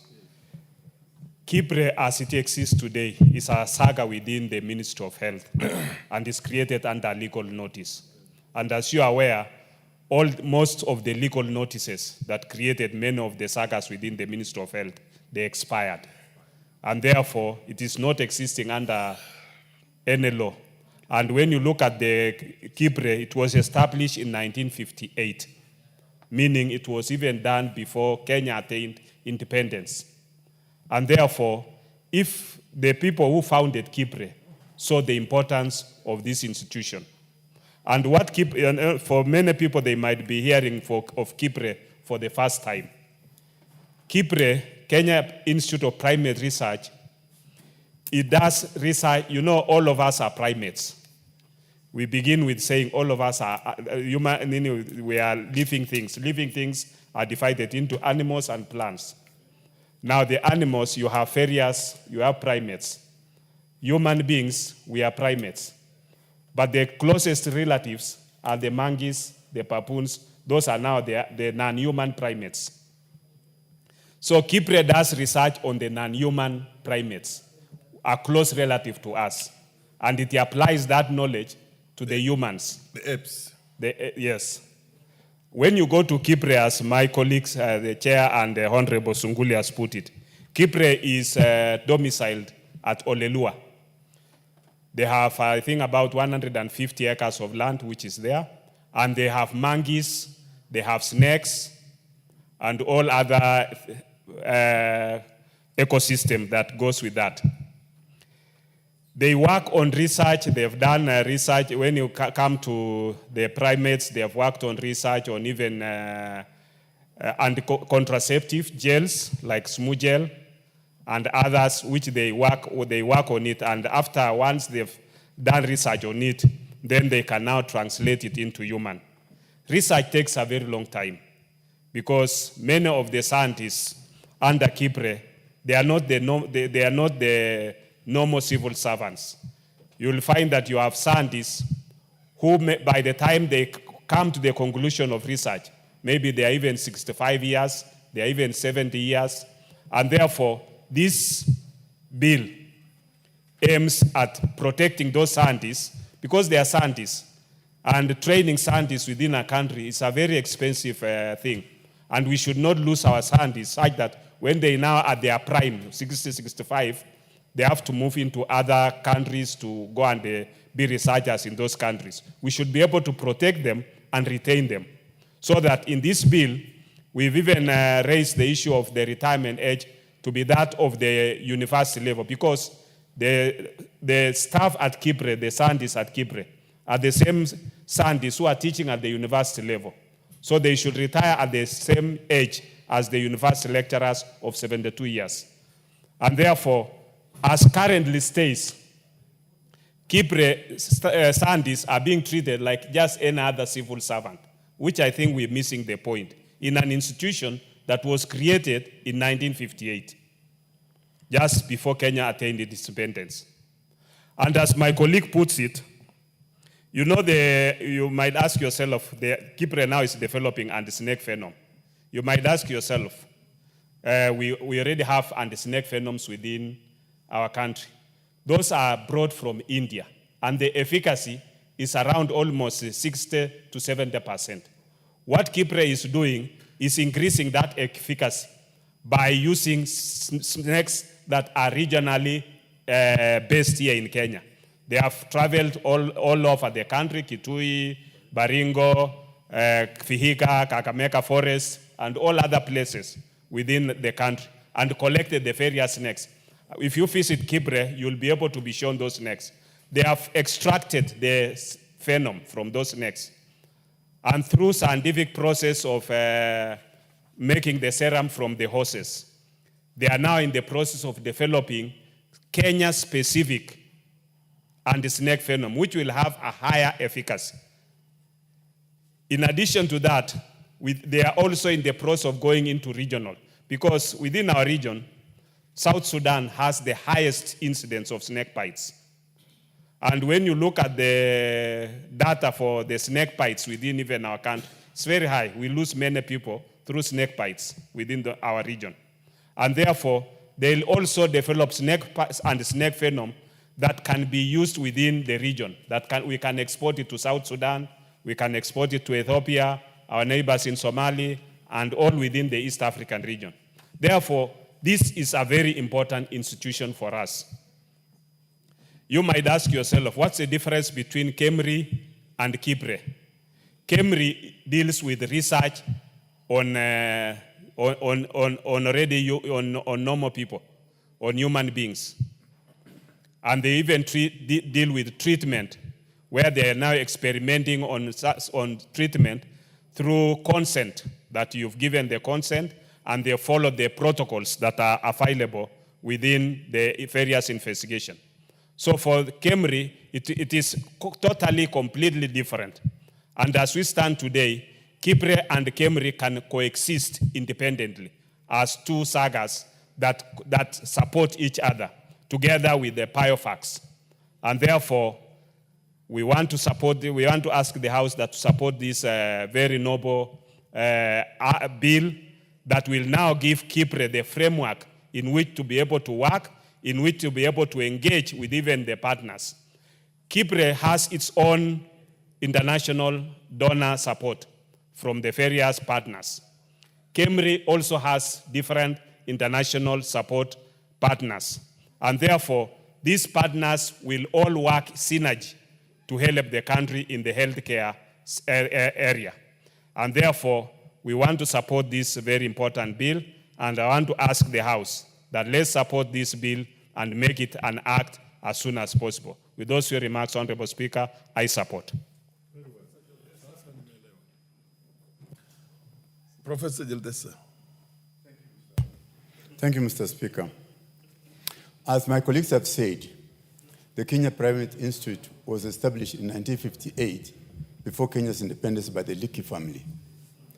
And the idea,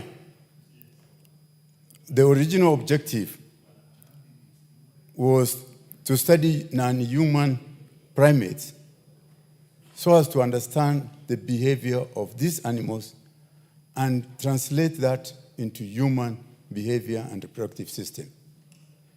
The Kenya Primate Research Institute has actually pioneered in development of contraceptions and other medical technologies like minimally invasive surgery. It's a very important institute, and because of its research work, it actually involved in North-South collaboration, partnering with other institutions across the world.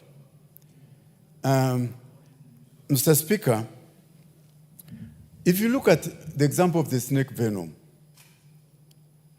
the Liverpool School of Tropical Medicine in the UK took the snakes from here, produced the antivenom. Whereas us here, we are exporting our snakes, but we are not benefiting from it. And we go and import the antivenom which they produce. We have a capacity and a potential to produce our own. Mr. Speaker, we have a great opportunity to partner with other centers. Like there's the Serum and Vaccine Center in India. There's another center in Costa Rica, and the UK one. We shall be a prime center in Africa Actually, this center, that institute, if nurtured, can produce the best materials for both learning, teaching, and export for this region. It cannot be existing under the legal notice, which can be revoked anytime by the cabinet minister. It's for that reason that the health committee felt that it must be established under an act of parliament, giving it security of tenure, and having the security of tenure, it will be stable and be able to do the work that it is meant to do. With those few remarks, Mr. Speaker, I support that, and I beg the House to support the committee decision in establishing or enacting this thing in the Center Primate Research Institute and the Parliament Act of Parliament. Thank you, Mr. Speaker. From the look of things, there doesn't seem to be a lot of interest. The Honorable MP for Emuhaya, Omboko. Thank you, Honorable Speaker. Indeed, like one of the authorities from the health department and did speak on this, many people and many Kenyans may hear about Kipre for the first time. And given that Kipre itself was domiciled in the museums under Leakey during the days of Leakey, it means that it's an institute, though all established in 1958, was regarded as only for historical purposes. And possibly that's why originally it was domiciled under museums. And possibly the hangover of association of primates with history and things to do with museums made it the people or the authorities that were there to domicile the same at the museums. But like very well moved by Daktari, that this is an institution that is actually doing research. And it's dealing with primates who are very close relatives of humans. And it's believed that everything that happens within the primates is likely to affect the humans. And concurrently, there are many diseases that cut across between the primates and the humans. The great fear story and tells that even the HIV/AIDS was a primates-related disease, which later got to humans. I think this is a business that Kipre should be dealing with very, very clinically. And now we have the modern diseases like COVID, which we suffered, and we don't know if it's also affecting the primates. And therefore, it's an important institution given that background. I also would wish to indicate that having domiciled this Kipre, maybe you'll inform me later. Not now. But at the end here, I will want to hear from him because he is a senior in this area.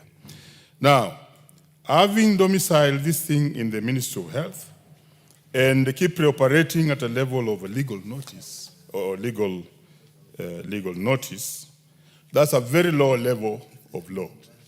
Because I know in the hierarchy of law, we would then have a regulation which is even much better.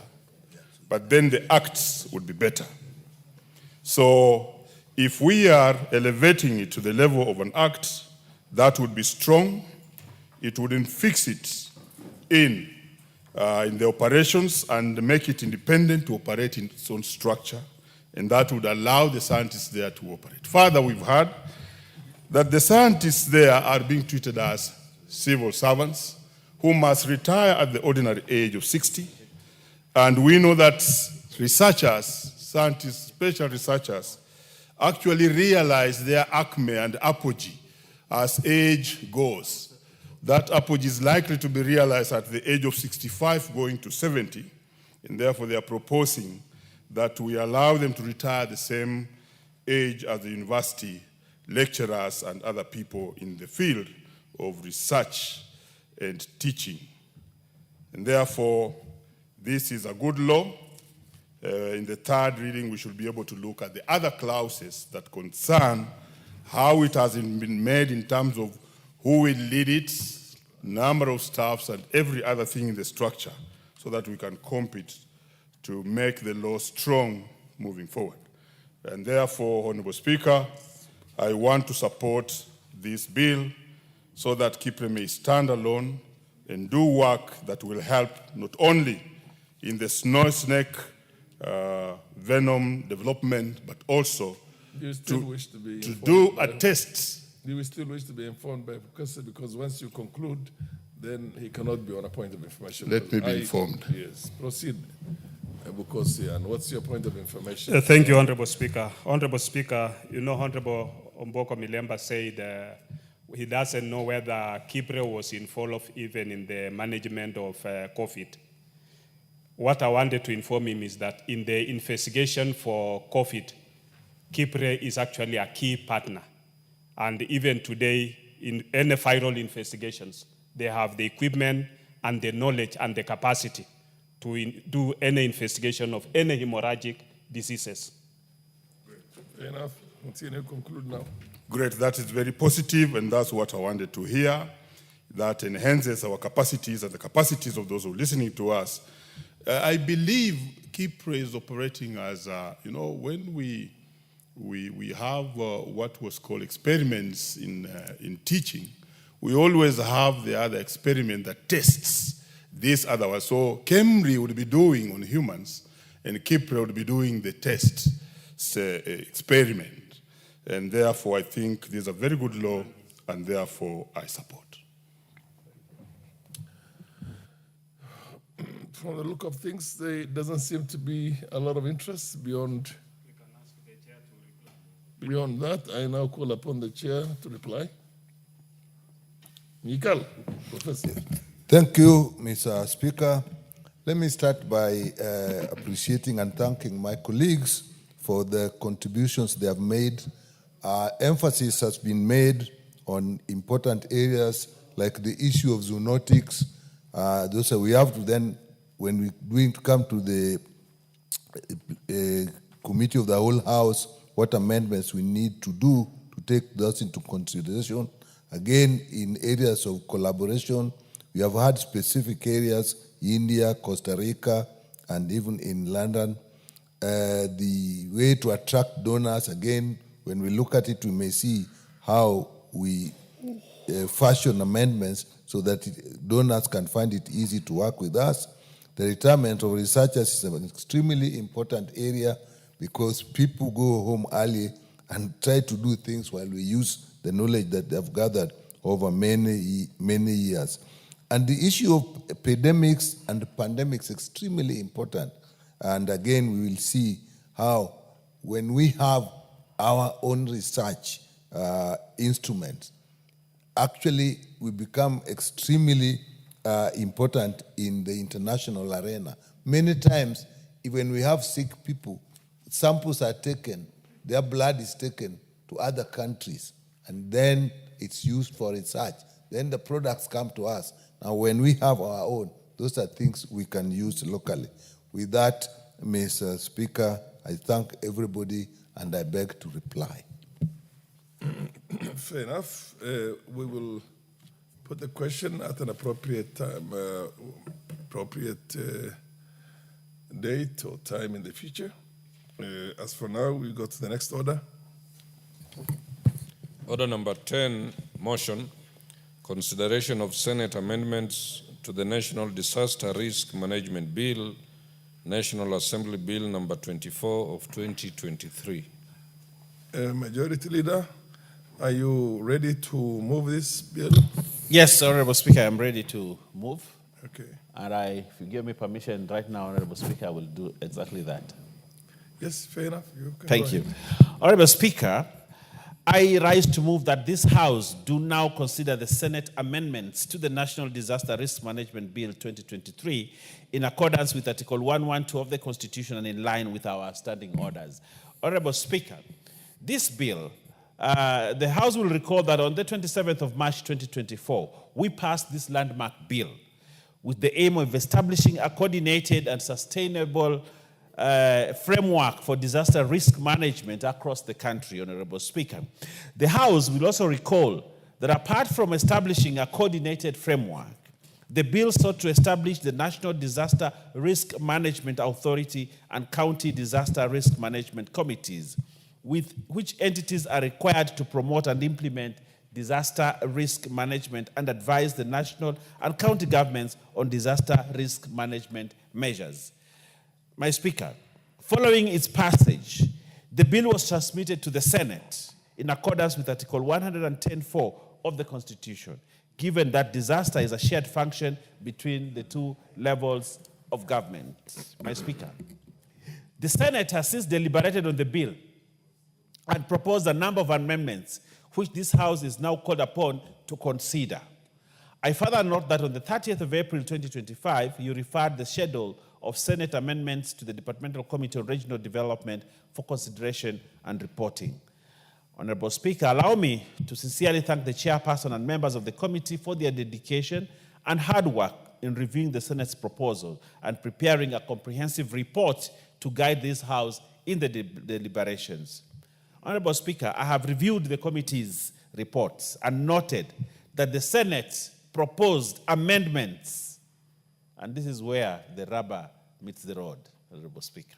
So the Senate has proposed amendments to clauses 2, 3, 4, 6, 7, 9, 10, 27, 28, 29, 32, and 52 of the bill.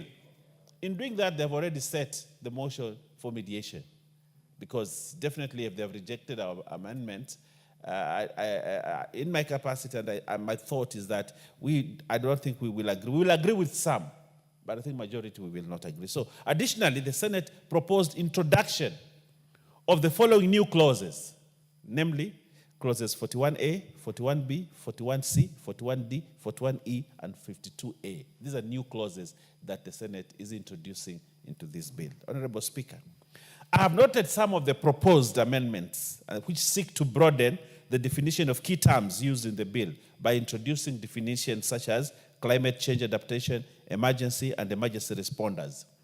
In addition to expanding the interpretive scope of the bill, these definitions actually enhance operational clarity and ensure a more comprehensive understanding of the disaster framework, which we have no problem with, Honorable Speaker. But there are new clauses that are being introduced already in a bill that was already passed by the National Assembly. That's setting the stage for mediation, Honorable Speaker. Honorable Speaker, the Senate also proposed the inclusion of an additional object of the Act. So they're expanding the objects of the Act. Specifically, I note that the Senate recommended that, among other objectives, the bill should also provide for appropriate and dignified assistance to victims and casualties of disaster. Further, Senate proposed that the bill should promote inclusiveness as well as multidisciplinary and a multi-sectoral approach to disaster management. Honorable Speaker, the emphasis on inclusiveness, multidisciplinary approach, and the provision of dignified assistance and relief aligns well with Kenya's human rights obligation and is thus supported, and we support those new inclusions, Honorable Speaker. In fact, they are consistent with international human rights conventions to which Kenya is a party to. Honorable Speaker, I've also reviewed other amendments proposed by the Senate that the committee requests the House to reject, and I fully concur with the committee, Honorable Speaker. So the committee has requested the House to reject the Senate amendments to Clause 6, Clause 7, Clause 27, Clause 29, new clauses 41A, 41B, 41C, 41D, and 41E, and Clause 52, and new Clause 52A, Honorable Speaker. The committee has given valid reasons why we should reject this, and I strongly advocate that this House rejects these new amendments and the proposals that have been made by the Senate, Honorable Speaker. If you go to the report and to the body of the report, you will see concisely why the committee has said we reject this. The committee has requested the House to agree with Clause 2, Clause 3, the changes in Clause 2, Clause 3, Clause 4, Clause 7, MA and MB, Clause 9, Clause 10, Clause 28, and Clause 32. Those amendments that have been made by the Senate, we are okay with them. And I urge this House to say yes to them. But we reject the other amendments, Honorable Speaker. Honorable Speaker, as I conclude, I wish to emphasize that this is a critical piece of legislation in the area of disaster risk management. In light of the increasing frequency and intensity of disasters driven by climate change, environmental degradation, and other emerging risks, our country urgently requires a comprehensive legal framework to enhance preparedness, response, mitigation, and recovery. Honorable Speaker, I would like to guide the House on this path, that we do not have to go to the Committee of the Whole on this, because already the stage for mediation has already been set. Going into Committee of the Whole on this bill is actually wasting time on it. So my proposal to this House is that we reject the bill in total so that we go back to the mediating table. So we reject it at second reading, and then we can sit now and negotiate and come up with a bill that fits the two houses. And probably that way, Honorable Speaker, will get a way forward faster than when we go to the Committee of the Whole and then move again forward to look at each and one of the amendments, and then again sit at mediation, Honorable Speaker. So with those many remarks, Honorable Speaker, I propose that, though this is a comprehensive framework which we need like now, but when Senate makes such big amendments, you know, I think significant, almost the whole bill, it is important that we go for mediation to come up with a bill that will serve this country properly. Honorable Speaker, having said that, I would like to request, and having moved, and I beg to move, but I would like to request the Honorable Pokose. Oh, the chair is here. Lochax is here to actually second me on this. Thank you very much, Honorable Speaker. Thank you, Honorable Speaker. I stand to second this bill as moved by the leader of the majority. And Honorable Speaker said that on 30th April 2025, you conveyed the message from the Speaker of the Senate on the bill and requested that the Departmental Committee on Regional Development to consider the amendment and thereafter report to the House. So as has ably been moved by the leader of the majority, Honorable Speaker, you realize that there are so many clauses that the Senate have proposed for amendments. We have agreed with some of them. We have equally rejected a majority of them. So ours is, like has been said by the majority leader, that for the clauses that we have agreed, we are asking this House to agree with the committee on the ones that we have said we have issues with, and therefore we reject. Honorable Speaker, clauses 2, 3, 4, 7, 7MA and MB 9, 10, 28, and 32 of the bill, we are agreeing with them, with the Senate, and the committee rejects, like has been said, the amendments to clause 6, 7, MC 27, 29. They have also introduced new clauses which we are not agreeing with.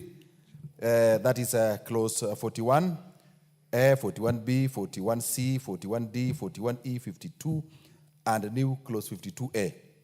Now, Honorable Speaker, I stand to second what has been moved and appreciate the committee, the leader of majority, and the members, as well as your office, the Speaker and the clerk, for giving us support, both technical and logistical, in the consideration of this bill. So therefore, Honorable Speaker, I stand to second this bill. Thank you. Fair enough. I will now propose the question. I now propose the question that the Senate amendments to the National Disaster Risk Management Bill, National Assembly Bill number 24 of 2023, be now considered. Yes, Honorable Bukose. Thank you, Honorable Speaker. Honorable Speaker, I stand to, I think the correct position will be to oppose the Senate amendments. The Senate amendments to the National Disaster Risk Management Bill National Assembly Bill number 24 of 2023. Honorable Speaker, as aptly put by the majority leader in moving and also the chair of the committee, you find that this means that this bill is now going to go into mediation so that consensus can be reached, so that a mediation committee can be formed with members from the National Assembly and also members from the Senate. And then this, what the committee has agreed on and what the Senate had proposed can now be put into consideration, debated, and where there is a give and take. And this is not a new phenomenon. It's provided under our standing orders. And even for some of us who are in the budget committee, we had a mediation committee together with the Senate and came up with an agreement on how much was given in the division of revenue bill to the counties. So this is something that can be negotiated. And once they have negotiated and agreed on the various amendments that have come from the Senate and also the position of the committee, then at that level we can now be able as a House to agree on the bill.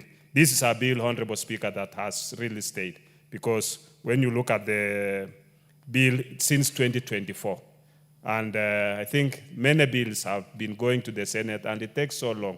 We even I had a bill on the Kenya Drugs Authority, which has really taken long in the Senate, and it should be able to be fast-tracked so that we can have maturity level 3 for our country, and this is a requirement for WHO for us as a country to do drug manufacturing and even vaccine manufacturing. So I think this is something that is a very key, because matters of disaster are both shared are both functions of the national government and the county governments, and we should have a county team in place as early as possible and a national team in place as early as possible. With those few remarks, Honorable Speaker, I oppose the bill. There doesn't seem to be a lot of interest in this. I will. The Honorable proceed. That is Honorable who? Malio. Give him the mic. Thank you. Thank you, Mr. Speaker. I also want to put my voice on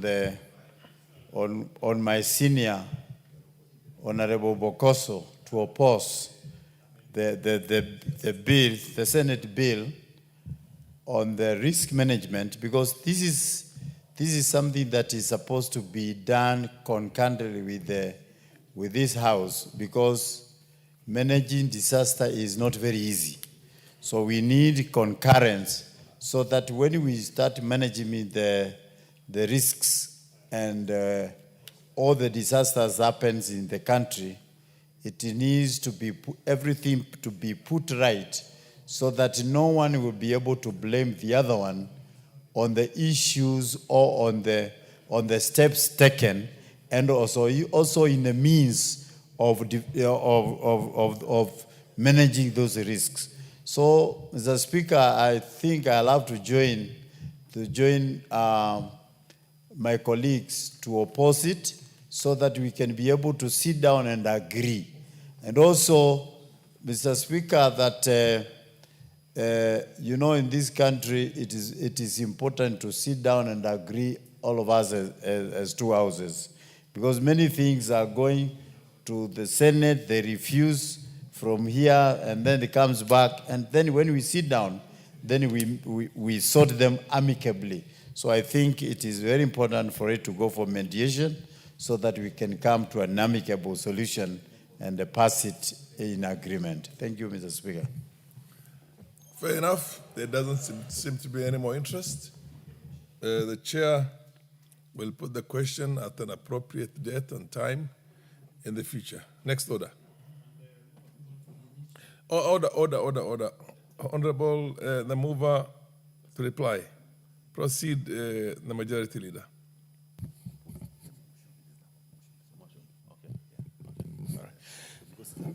Okay. Thank you very much, Honorable Speaker. I agree that this motion must be defeated here on the floor so that we give a chance for mediation.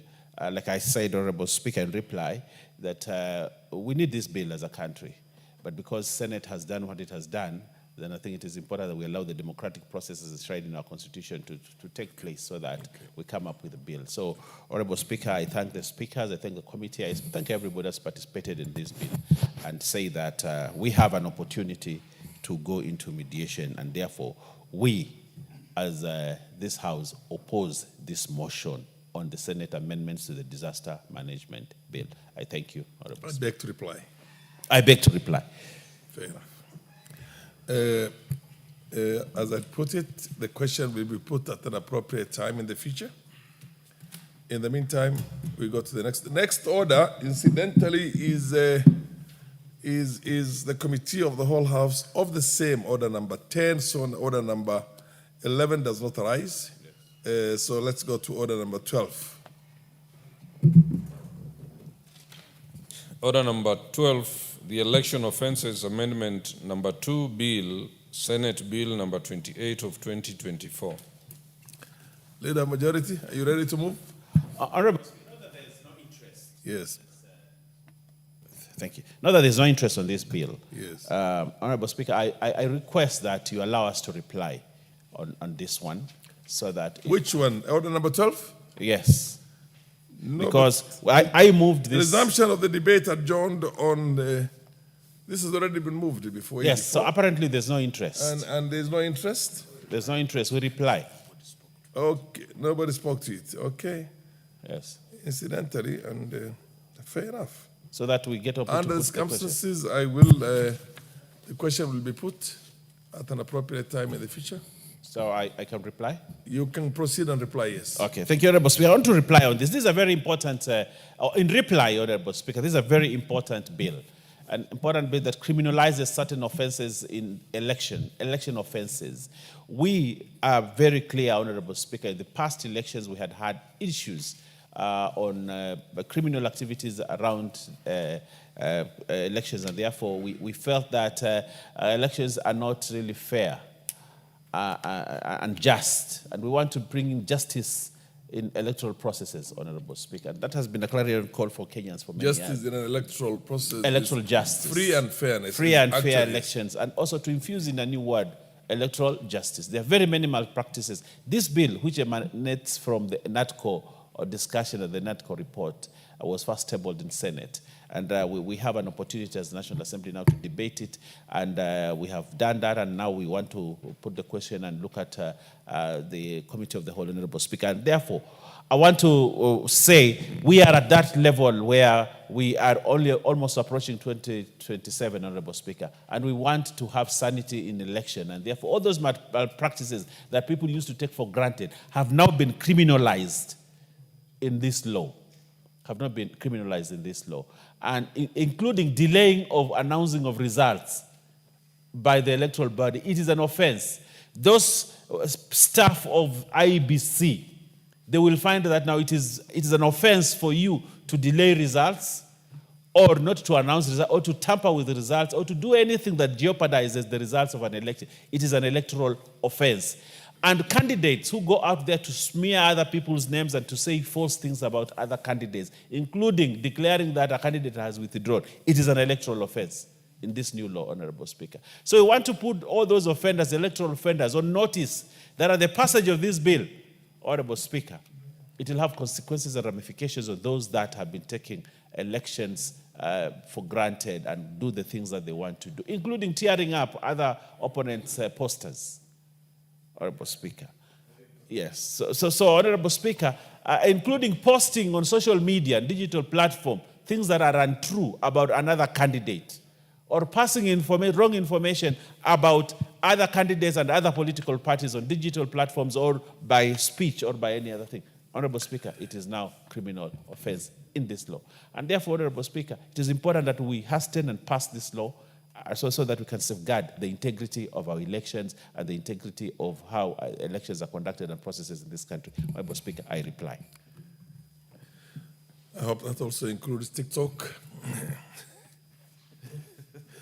because many American states have actually banned TikTok, because then, although they can be offenses, they can be criminal, or rather offenses committed, but it's a question of who is committing the offenses. That person can be out of your jurisdiction. Social media right now allows somebody to address Kenya when he's in Costa Rica, or she's in Guatemala, or anywhere else in the world. So then that criminality itself you can never be brought to justice. Anyway, now that there is no more interest and you have already replied, I will direct that this question be put at an appropriate time and date in the future. Next order. Motion, order number 13, motion, consideration of report of the examination of financial statements of selected state corporations. Is the chairperson of Public Investments Committee on Commercial Affairs and Energy in the House to move this, or even a member of the committee? Fair enough. Under the circumstances, this order is deferred to an appropriate date in the future when the chairperson is in the House and is able to move. Next order. Order number 14, motion, consideration of second report of the status of implementation of the Constitution. Is the chairperson of the Committee on Constitutional Implementation Oversight Committee, is he in the House, or a member, or the vice chair to move this motion? In view of the fact that the chairperson is not in the House, I direct that this be put on the order paper at an appropriate date in the future for the chairperson to be able to move, or a member of the committee to be able to move that. Next order. Order number 15, motion, consideration of third report of the employment diversity audit in public institutions. Is the chairperson of the Committee on National Cohesion and Equal Opportunity in the House? That must be Adan of Mandera, am I right? Or is it? Yeah, or you are in there. You're ready to move this? Honorable Speaker, given that there is no interest on this, this motion was exhaustively discussed yesterday. I would want to request to reply. I don't know whether I have any other member. Fair enough. This has been moved and it has been exhaustively debated. This was a resumption of the debate of yesterday. So there being no further interest from members, I direct that you reply. Honorable Speaker, this is a very important report, a report that highlights some of the inequalities in employment across the government departments.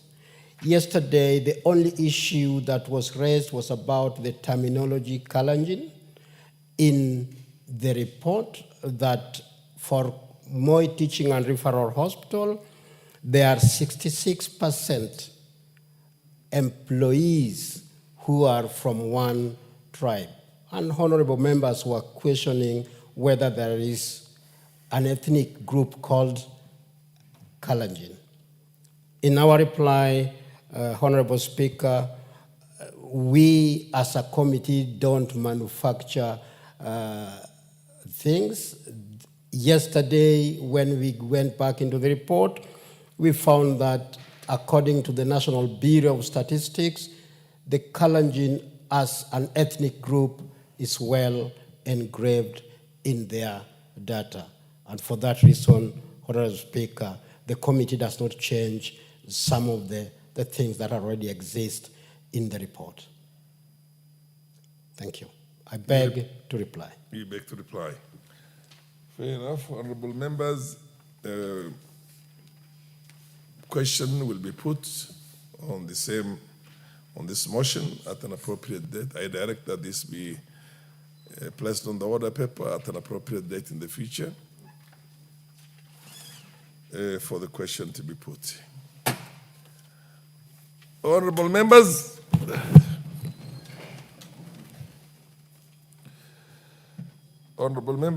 the time being 6:56 p.m., there being no other business to transact today in the order paper, this House stands adjourned until Thursday, the 24th of July, 2025 at 2:30 p.m.